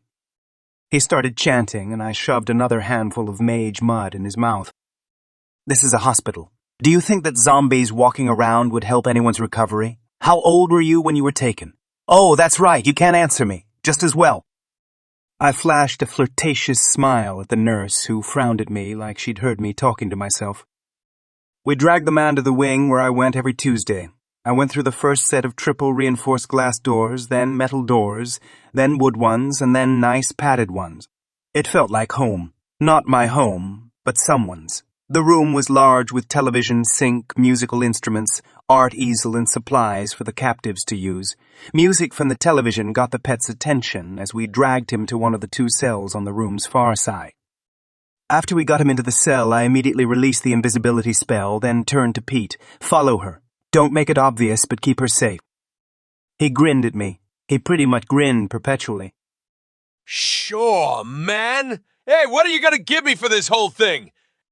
I sighed. I'll let you start in the next tourney. Nice. Good to see you, Ian. Pete took off through the 3 sets of doors. He's easily satisfied. I smiled at Ian. Not as easy as you. What do you want? I want to see what this is all about. I raised my eyebrows. You're welcome to join me. It's not interesting. Carl, is that you? Larry, a guy on the couch, stood up, peering over at the pet who stood, gripping the bars, mage mud dribbling down his chin. He was clearly experienced with it. Carl, the pet, blinked a few times before he nodded. Carl. I was Carl. Laurie walked over, gripped Carl's hands around the white bars, and beamed at him. You aren't dead, you see? I told you everything would work out. Carl grabbed the other guy's throat. Yes, I see. Death would have been better. Do you see what I am, what I've become? None of that. I struck Carl's wrist, sending his hand back into the cage while I yanked Larry out of range. Larry, you know better? He blinked his deceptively innocent-looking eyes at me. How old was he, mid-20s? He coughed and rubbed his throat. Yeah, we went into the woods together all those years ago. I thought he was dead. He frowned at his old friend. You're not in fairy tale land anymore. Get it together. I'm heading to work. He took off, leaving me with the other humans and the large woman who sat in a chair knitting. He smells bad, was all she had to say. I glanced at Ian. I thought that was you. Ian shook his head as he lifted his arm, setting up a ward to keep out curious ears. What's this all about? I hesitated. What do you mean? I'm always taking in homeless pets. He stared at me. We went into Darkside after a human who could resurrect the dead. You owe me a favor. You kicked me 5 times. Just helping keep you focused. You've got it bad. I hesitated. Ian, if you want to come along with me, that's fine. But I warn you that you'll be bored. I agreed to retrieve the human for Madame Oculus. He stared at me. Why? I sighed. It's embarrassing. His lips twitched. I don't recall you being easily ashamed. Now I'm interested. You see, I broke into the... He held up a hand. You were caught breaking into the Homeland Chiefs. That is embarrassing. Why didn't you send someone, an actually competent thief? You can afford it. Or better question, why didn't you just request whatever document you wanted? I sighed. You sound so rational. All so boring. Where's the imbecile who followed me into the burning lands? He shook his head, eyes sparking gold. We all died there and came back as something different. Have you seen Teddy recently? No. Give me a few minutes here to get the newcomer comfortable, and then I'll let you accompany me to retrieve the document. In the usual place. I nodded and Ian stepped towards me, but instead of stepping on my shoes, he walked through side into Darkside. No one blinked because everyone had seen much stranger things than a mage stepping out of one dimension and into another. I stared at Carl for a long time where he stood in his ragged clothing looking starved and completely mad. So you're probably wondering what this place is. It's like a halfway house for humans who aren't quite ready to live on their own. Larry's a bartender in town. He doesn't have to stay around because he's pretty much 100% climatized, but he likes hanging out with people who don't think he's crazy for thinking that trees sometimes talk. If it isn't clear, this is Dayside. If you need to strangle someone, it'd better be me. Larry's kind of delicate these days. When I first met him 3 years ago, he was in worse shape than you. Had been living with a tree growing through him, or as a tree. The witch who had him kept a whole grove of humans, liked to collect their sap for her special syrup. I wrinkled my nose. Witches. So I have a few rules. Don't try to bring the dead bodies in the morgue to life. This is Dayside. It will freak people out and the symposium of mages and witches will throw you into a dungeon somewhere. No one ever rehabilitates from that. As for your other extensively interesting skills, forget about them. They'll probably fade away along with the trauma. There's a shrink here who's really great along with Marge. She'll give you a really fine meal once you agree to bathe. Whatever you want. Chinese, fried chicken, whatever. I should be eating at the Chinese restaurant in a separate booth from Penny. I never should have put my Tuesday in jeopardy. Never again. You mage, what do you eat? I stared at him. Good question. You're used to Darkside mages and your mistress was a sorceress, right? I'm only part Darksider mage, about half. The rest is human. So I do have a taste for some Darksider dishes, but no humans. If you aren't going to eat us, what are you doing with us? I sighed. I have this curiosity that can't be satisfied until I see what happens with my own eyes. Trouble is, after I'd rehabilitated one human, I got stuck doing it. He's doing good, works as a forest ranger, still sends me Christmas cards. He scowled at me. He had a fearsome scowl that showed how much time he'd spent with the sorceress. He looked like a mage. You're a child. I grinned at him. Am I? I'm pretty young and ridiculously handsome, but I've packed a lot of experience in my short life. I've been to the Burning Lands and back. I don't believe it. A female voice interjected from behind me. I glanced over my shoulder at Missy, a nervous-looking woman who kept her knees up by her chin as she watched TV. She didn't show any interest in transitioning into the real world. She'd probably get along well with Penny. Penny could corrupt her with telenovelists. You will me. I'm trying to convince the scary newcomer that I'm all dangerous and stuff. She turned her head to look at Carl for the first time. Listen to the mage. He's young and stupid, but he does take his work seriously. Thanks, Missy. My hands were twitching to grab my keys and go to the Chinese restaurant. Maybe I could slide into the bench beside her and steal some of her sesame chicken before she noticed. I could say she owed me a dinner for 10% of her repayment. She was falling in love with me. Every time she fainted, she fell a little bit more. Missy? Is that your human name? Carl was trying to get his bearings already. Good. Missy shrugged. You should bathe, eat, sleep, then you'll feel more human. He studied her for a long time. His gaze seemed fixed on her face, specifically her missing eye. Were you kept as a morsel? She nodded and held up her hand. She was missing 3 fingers from her left hand. Haven't got any toes left. Carl winced. He stared at her for a long time. Do I stink? She nodded, expressionless. I will bathe and then eat a king's feast. I pulled off my shirt and stepped through the bars. His hands were shaking, but he held very still while I wove a bubble around him that would pour out suds and hot water. It would also dissolve his revolting clothing. Such a boring thing to do. So menial, so much lower than my position. Why was I doing this? Because the last time I'd hired a mage to do it, he'd ended up accidentally scalding the human. Details. The one before that hadn't bothered to bathe them at all. Claimed they were more comfortable in their filth. Soon enough, Carl was clean and dry. I dressed him quickly in t-shirt and jeans. No belt, no shoes. He needed to clip his toenails. At least he had toes. You smell much better. I'll see you in a week. He scowled at me and grabbed my throat. I let him. You're going to leave me behind bars for a week? I nodded, my words coming out a wheeze. You see how you just grabbed my throat? Well, that isn't your first reaction. We'll talk about bringing you into the fold. Missy turned away from us, facing the TV and blocking us out.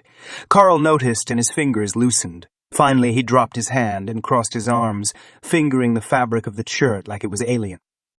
I rubbed my throat, but it was already healed. I can't have you harming my clients. Clients? I stepped out of the enclosure and adjusted my cuffs. The hems of my cuffs were singed. I didn't look entirely immaculate after our scuffle, battle, war, whatever. You aren't my pet, Carl. I like rehabilitating humans, watching them regain their humanity and lose the dark side.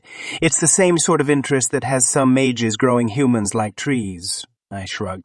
I'll see you next Tuesday, 5:45 more or less, and then we'll review your behavior. Missy will give me a full report, right, Missy? She shrugged, still watching the TV. Let me know if you have any problems, Marge. She nodded, but didn't look up from her knitting. This group was getting positively boring. Hopefully Carl would liven things up a bit, but he showed an extraordinary ability to adapt. I really shouldn't look forward to zombies in Fairfield, but it would be so interesting. What if Penny got scared and clung to me? I stepped into Darkside in a narrow alley outside the usual tavern. The smell of Darkside was rich and heavy, like rotting humus and decomposing flesh, along with a tang of electricity that charged the air with every breath. I skirted around a pile of questionable goods before I reached the mouth of the alley. A mage glanced at me from beneath the broad brim of his hat before he glanced away with a dark scowl. He was up to no good. If only I could say the same. I sighed and entered the tavern, then stood staring at the scene of Ian fighting the entire room, golden eyes sparking with his fury. He howled as someone broke his leg. Maybe I should step in before things got unpleasant. Nah, I went to our usual booth and saw that he'd already ordered our drink, the swampy green sludge I'd once found so refreshingly quaint. I waved my hand over it and switched it to something much nicer, then sat back and watched the fight. In about 10 minutes, Ian began to flicker with fire, and smoke tickled my nose. Fire! I stood up, walked over, and dumped a pitcher of murky water over him. I turned and tossed gold coins to the counter that clinked loudly.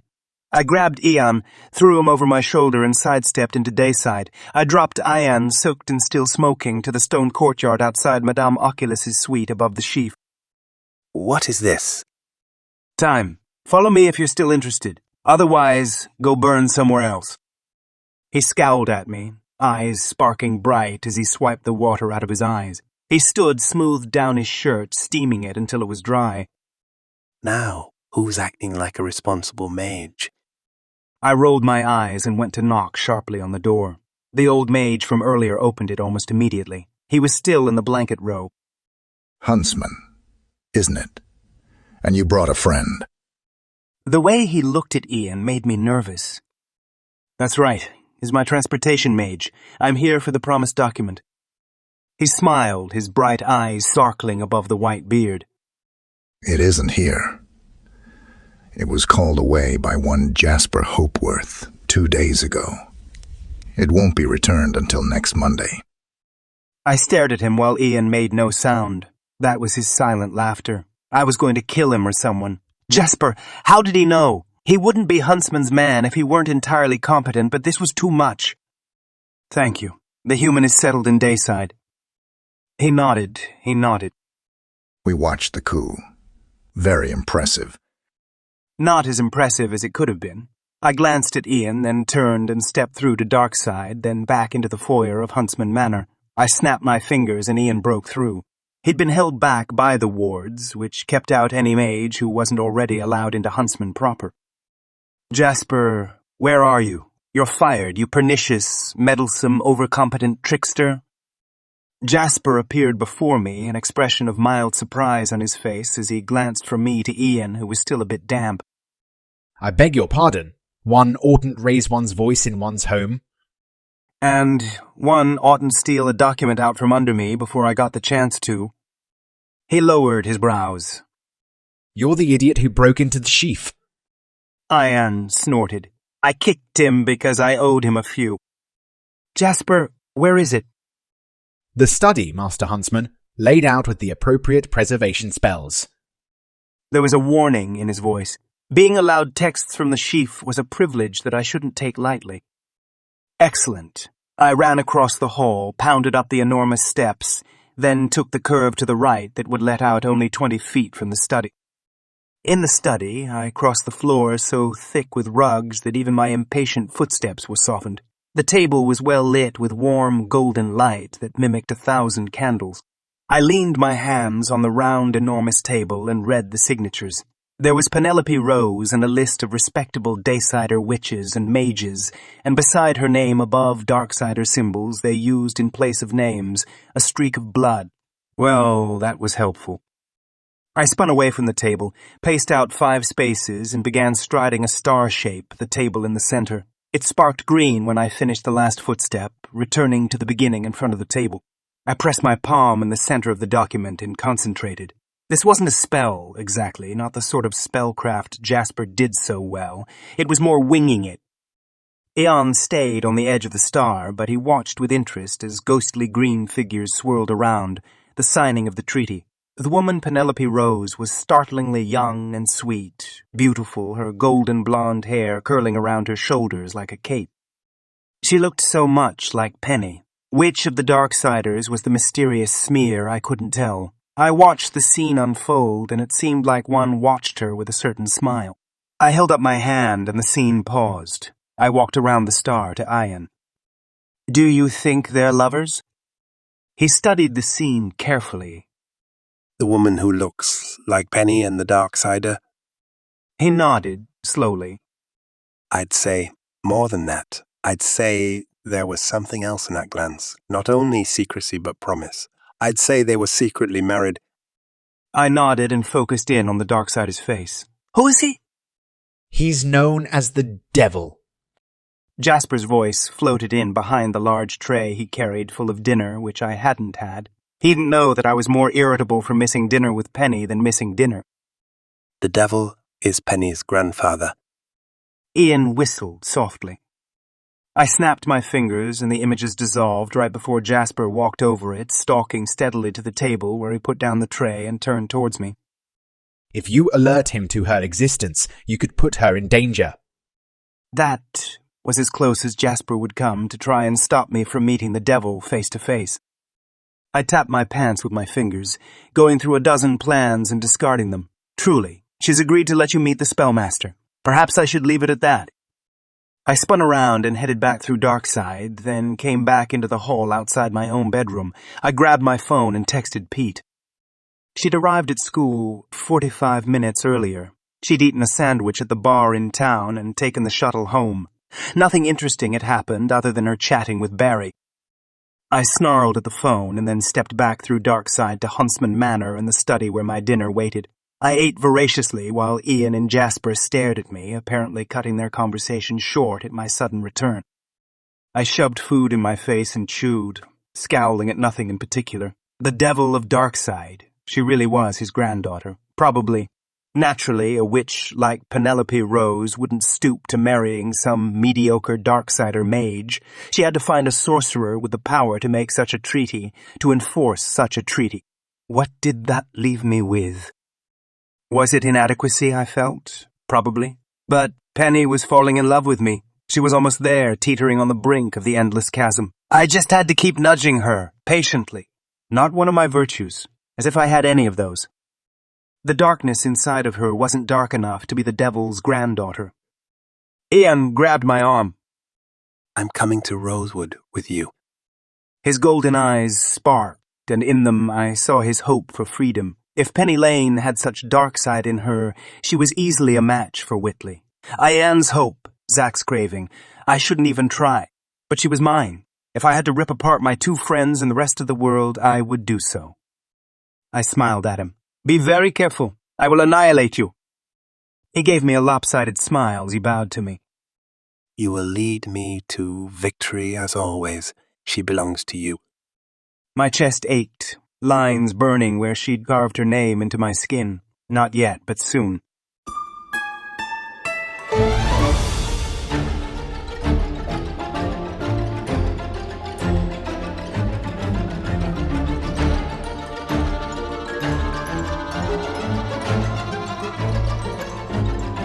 Dread Delight, Chapter 14. Which? Instead of working on my online stock Thursday evening, I sat on a bleacher watching cars crash. In the shuttle on my way back from the hospital, Barry had asked me to come to a demolition derby with him. Of course, I'd said yes. And the next day during study hall, I'd asked Lester and Lars out which was probably awkward. But they'd both said yes. So now I was dating. And it was as awkward as the time with Viney and her 2 dates. Barry laughed and pointed at a car that rolled over and crashed terribly. When it lit on fire, I gripped the bench and held my breath until the driver got out of the car, sprayed the engine, then got in and kept going. Are they crazy? He grinned at me, his smile wild and ferocious. Wolf-like. Don't you love it? Sure, it's great. No, I did not like watching cars crash. It wasn't quite as traumatic as riding in them, but the knots in my stomach grew tighter and more tangled with every screeching wreck. How could anyone do this for fun? Towards the end of our enchanting date, Barry put his hand over mine on the bench. He stared at the cars like he didn't realize that my hand was there, but his fingers curled over mine. Was he holding my hand? What was I supposed to do? I edged away and was out to subtly yank my hand away when a car got caught smashed between 2 cars, then rolled over so the roof completely caved in.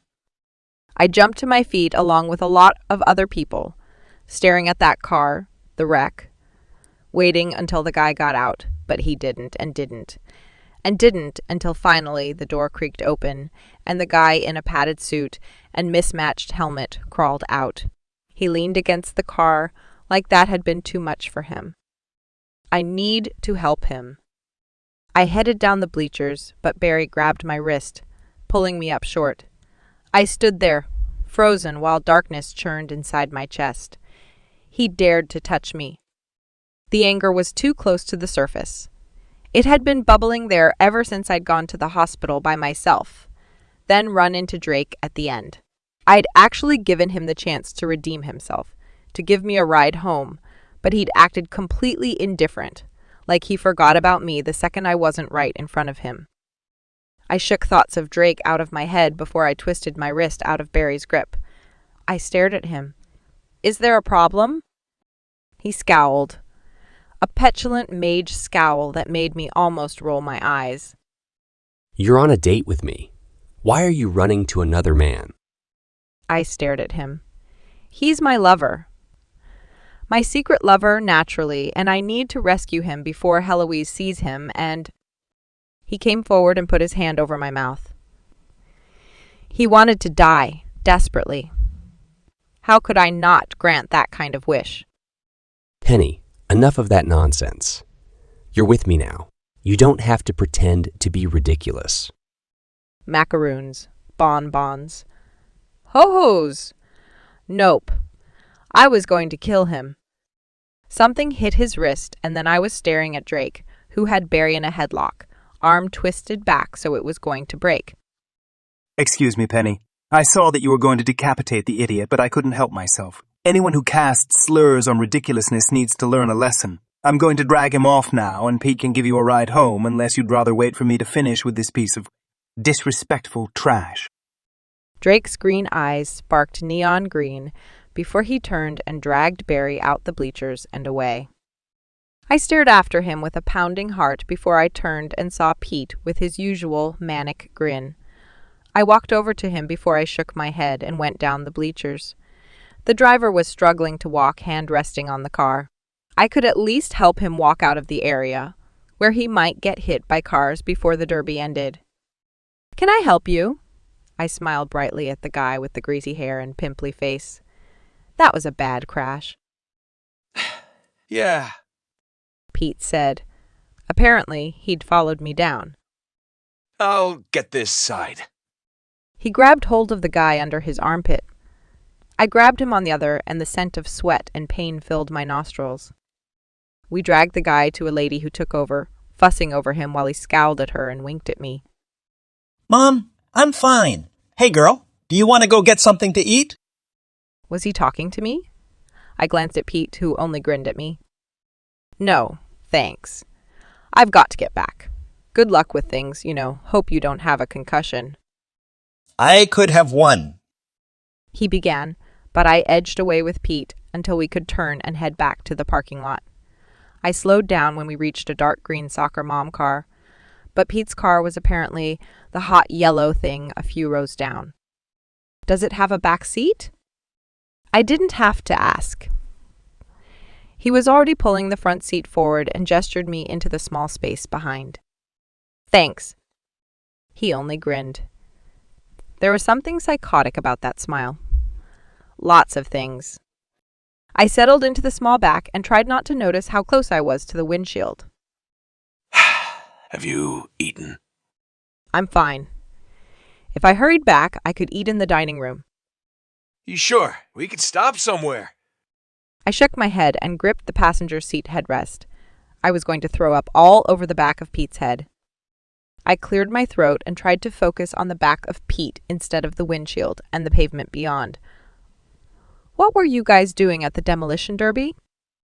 Zach insisted. Said that someone needed to stalk Barry, but he couldn't do anything because of Viney. "Zach?"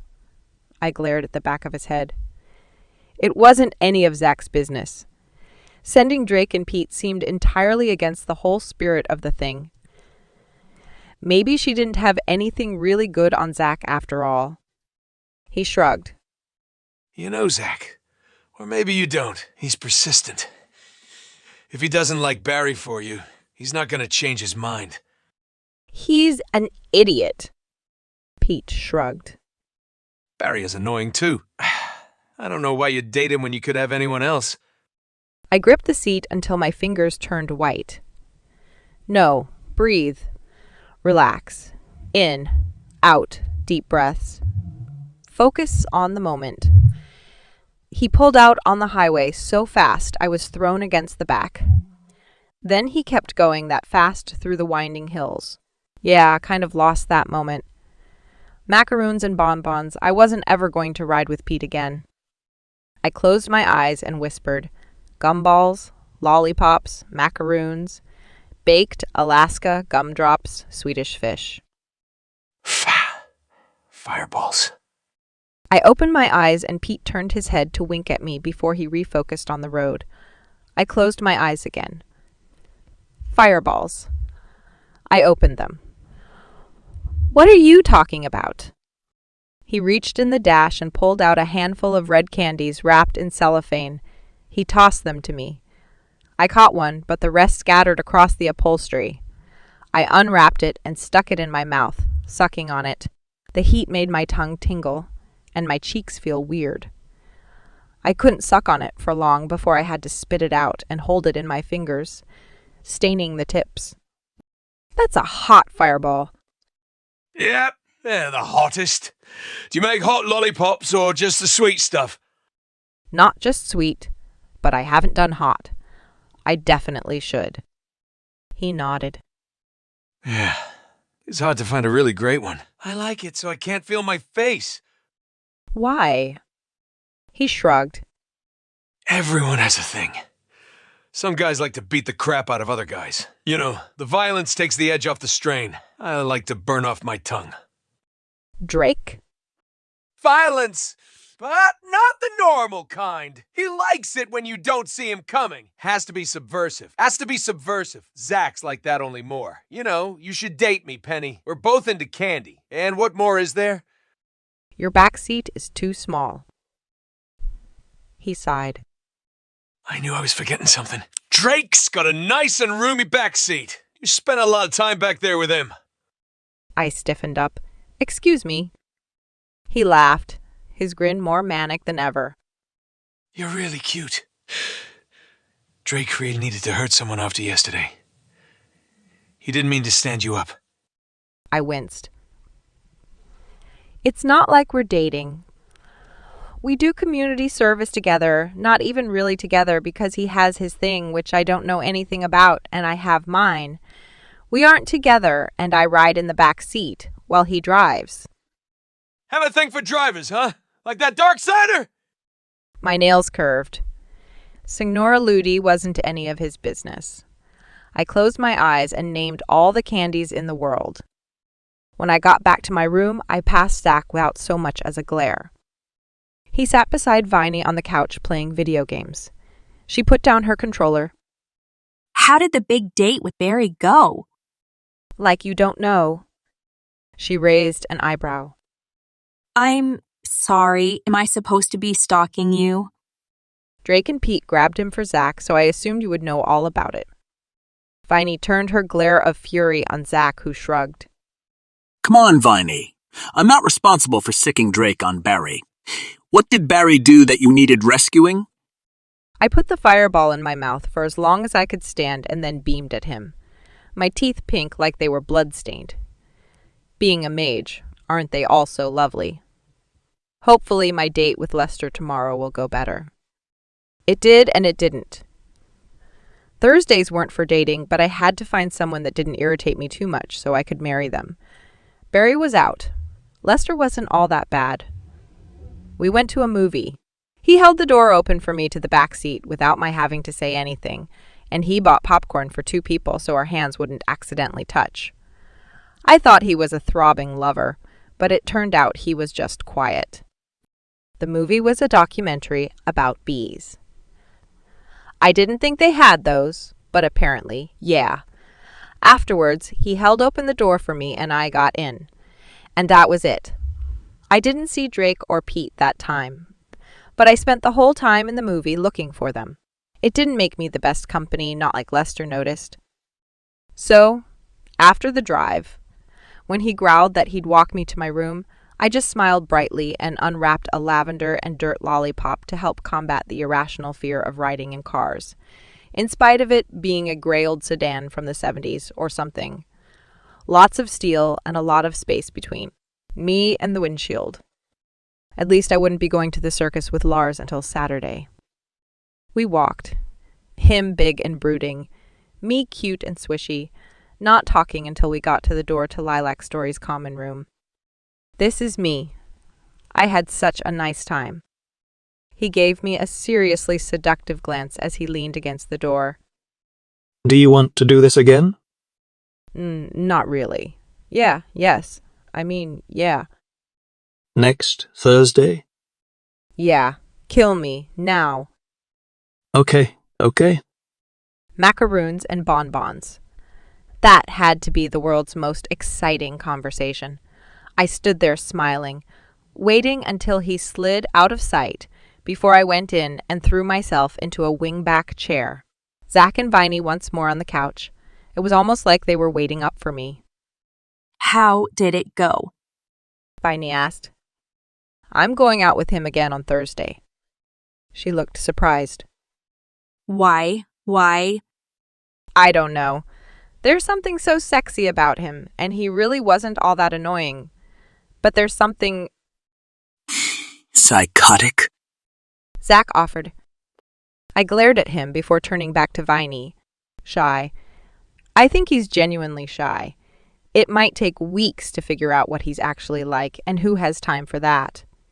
I don't want to go months thinking he's a sweet, shy guy when he's actually just putting on the whole big act to manipulate others.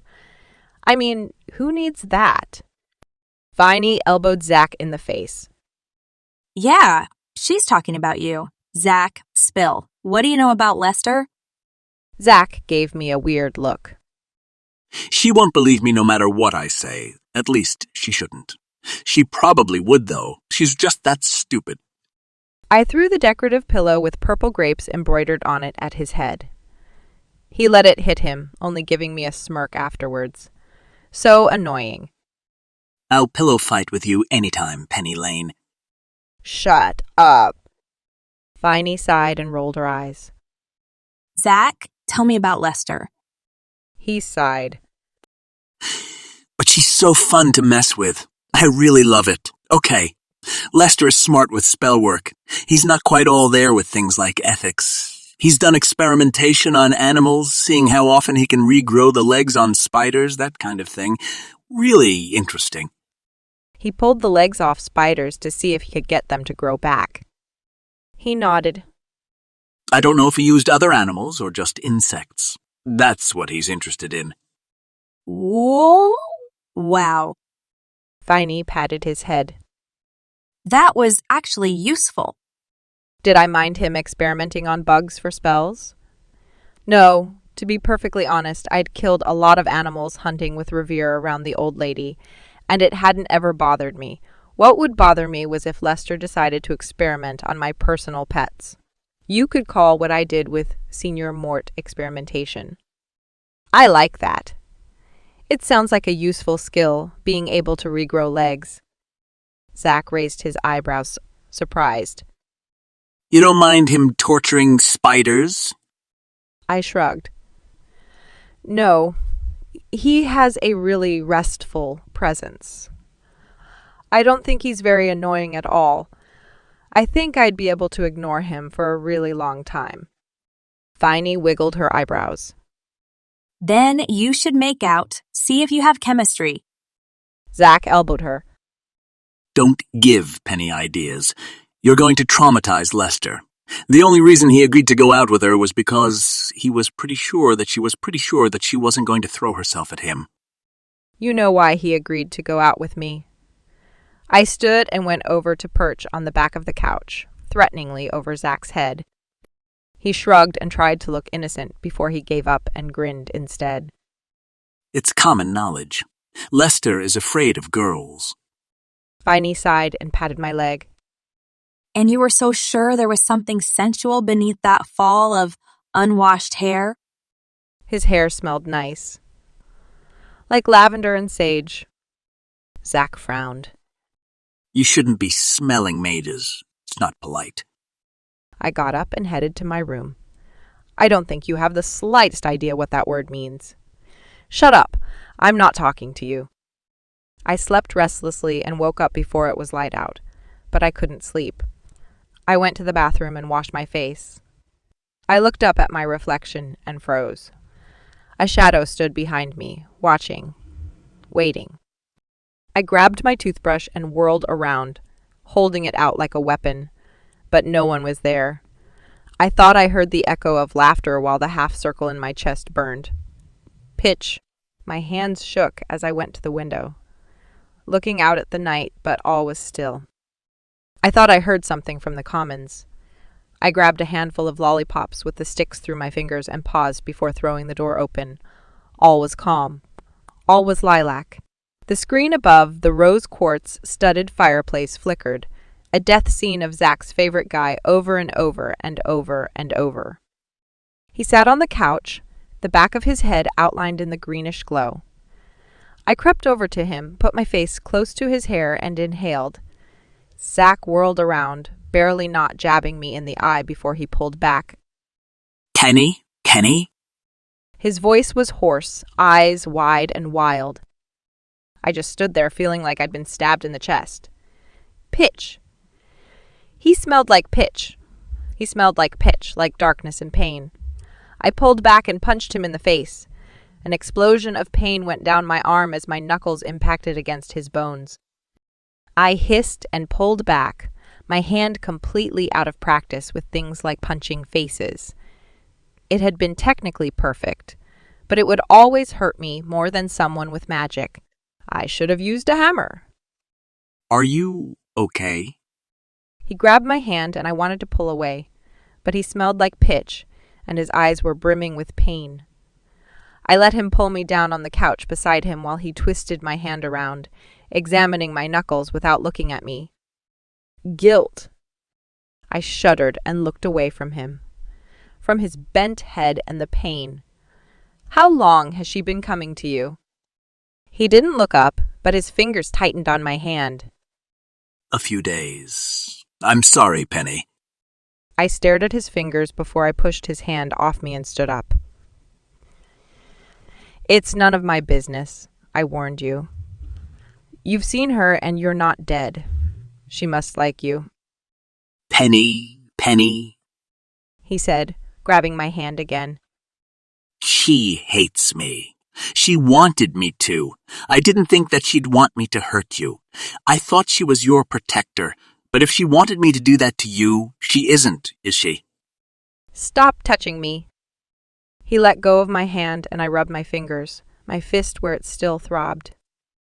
Penny, she knocked on my door, and I knew she was there. I felt her, and it was. She didn't talk that first time, just fought me.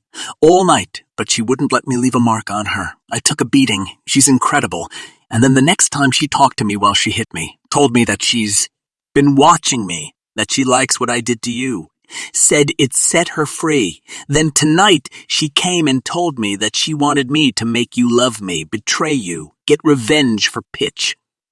Don't say that name. He chewed on his lip. I wouldn't do it. She was so angry. I thought she was going to kill me. His face crumpled and he let go of me to put his hand over his chest, over the pain. I stared at him. I sighed and sat back down on the couch, pulling up my knees. I was wearing my grandmother's lace robe. It didn't want to fall off tonight. Weird. She doesn't hate you. She doesn't let anyone else hurt me. What she did was probably a test. You passed. She filled you with so much pain because she likes you. If you'd agreed, you'd be dead. He stared at me. You're not just saying that to be nice? I rolled my eyes and stood up, adjusting my robe. I'm not nice where she's concerned.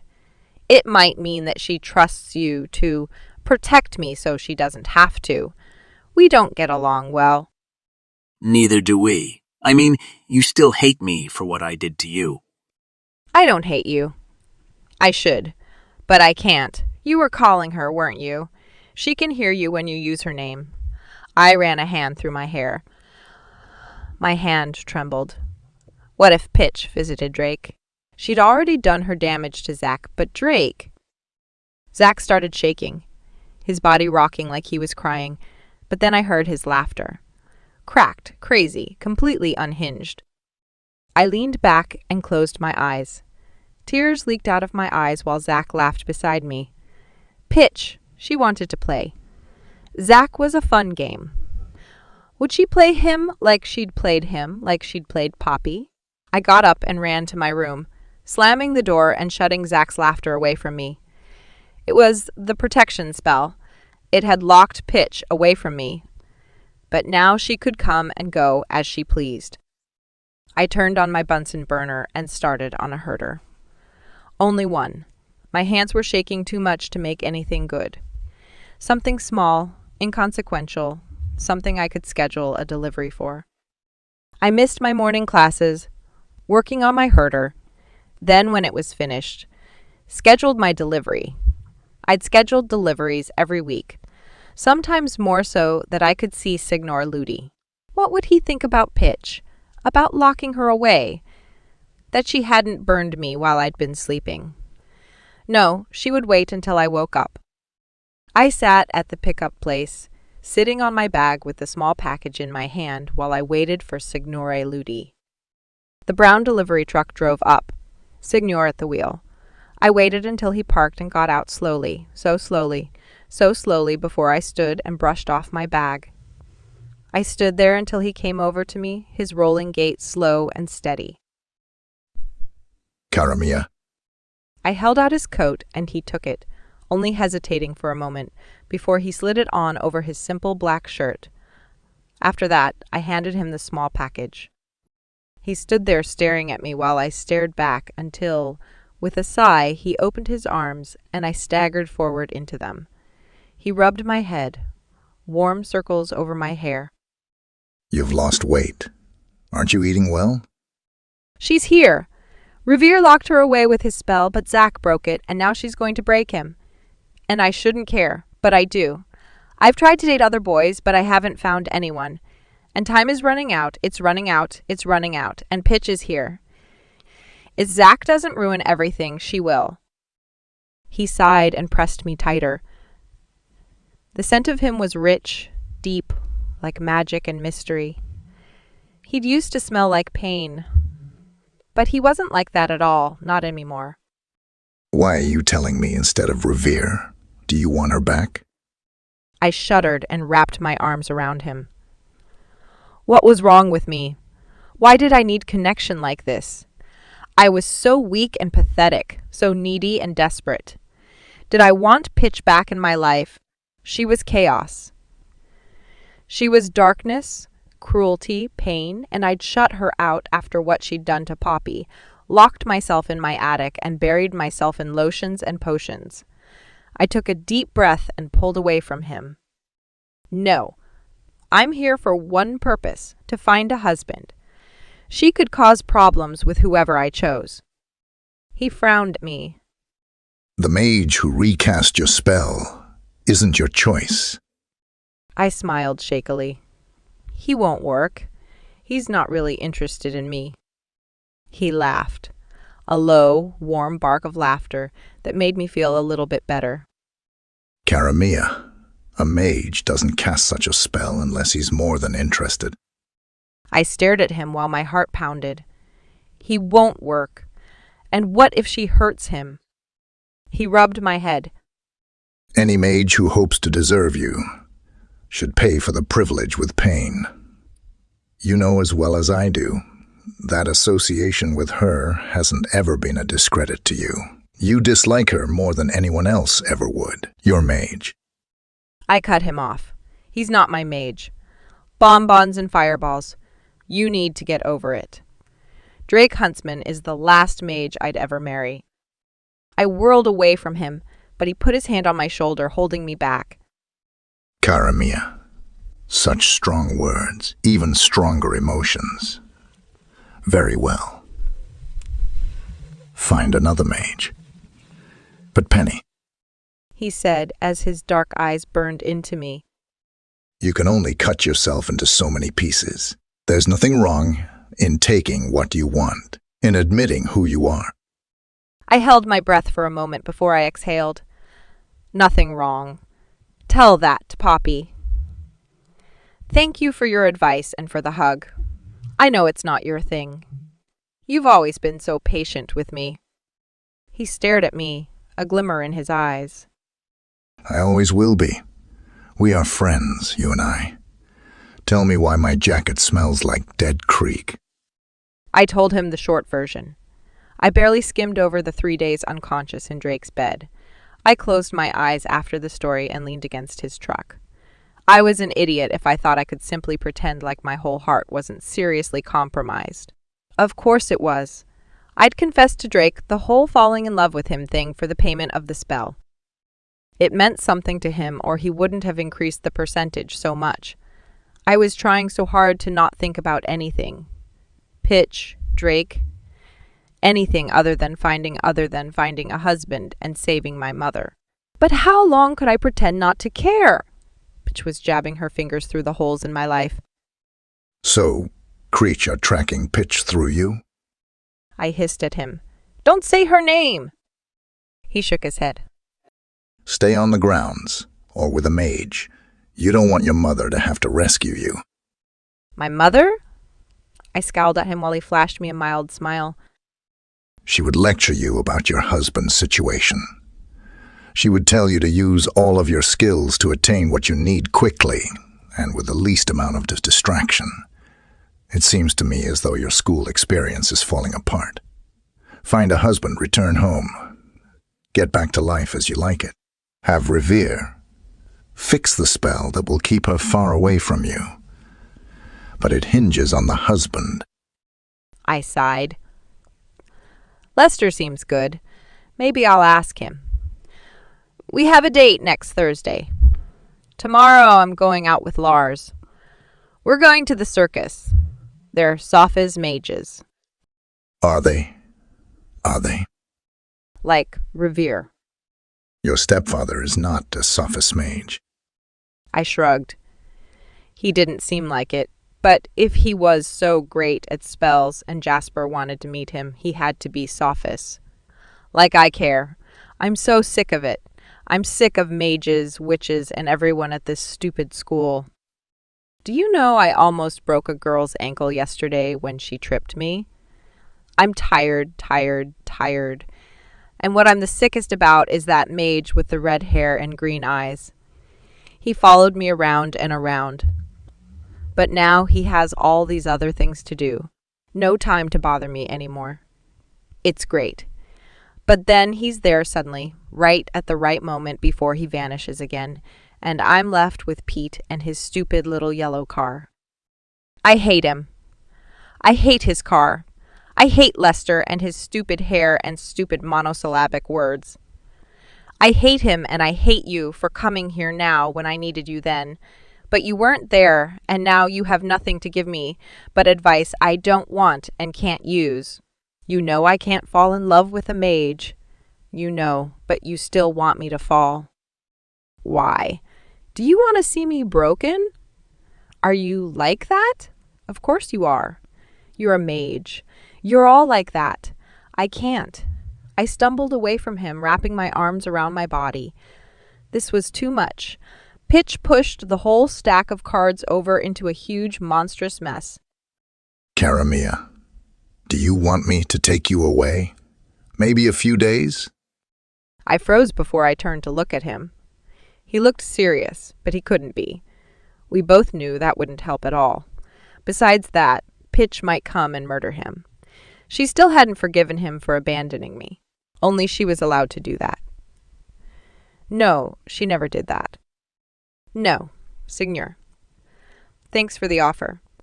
It's the first time. You must be confident I can say no. I can. No, I'm sorry I called you for such a pathetic delivery. I think that all I wanted was for you to hold me. How strange. Well, now that you've patted this little 5-year-old on the head, you can send her on her way. Back to work. I have a big date tomorrow. I have to look extra shiny and be particularly adorable. I patted his cheek. Wish me luck. I like this one. Good luck.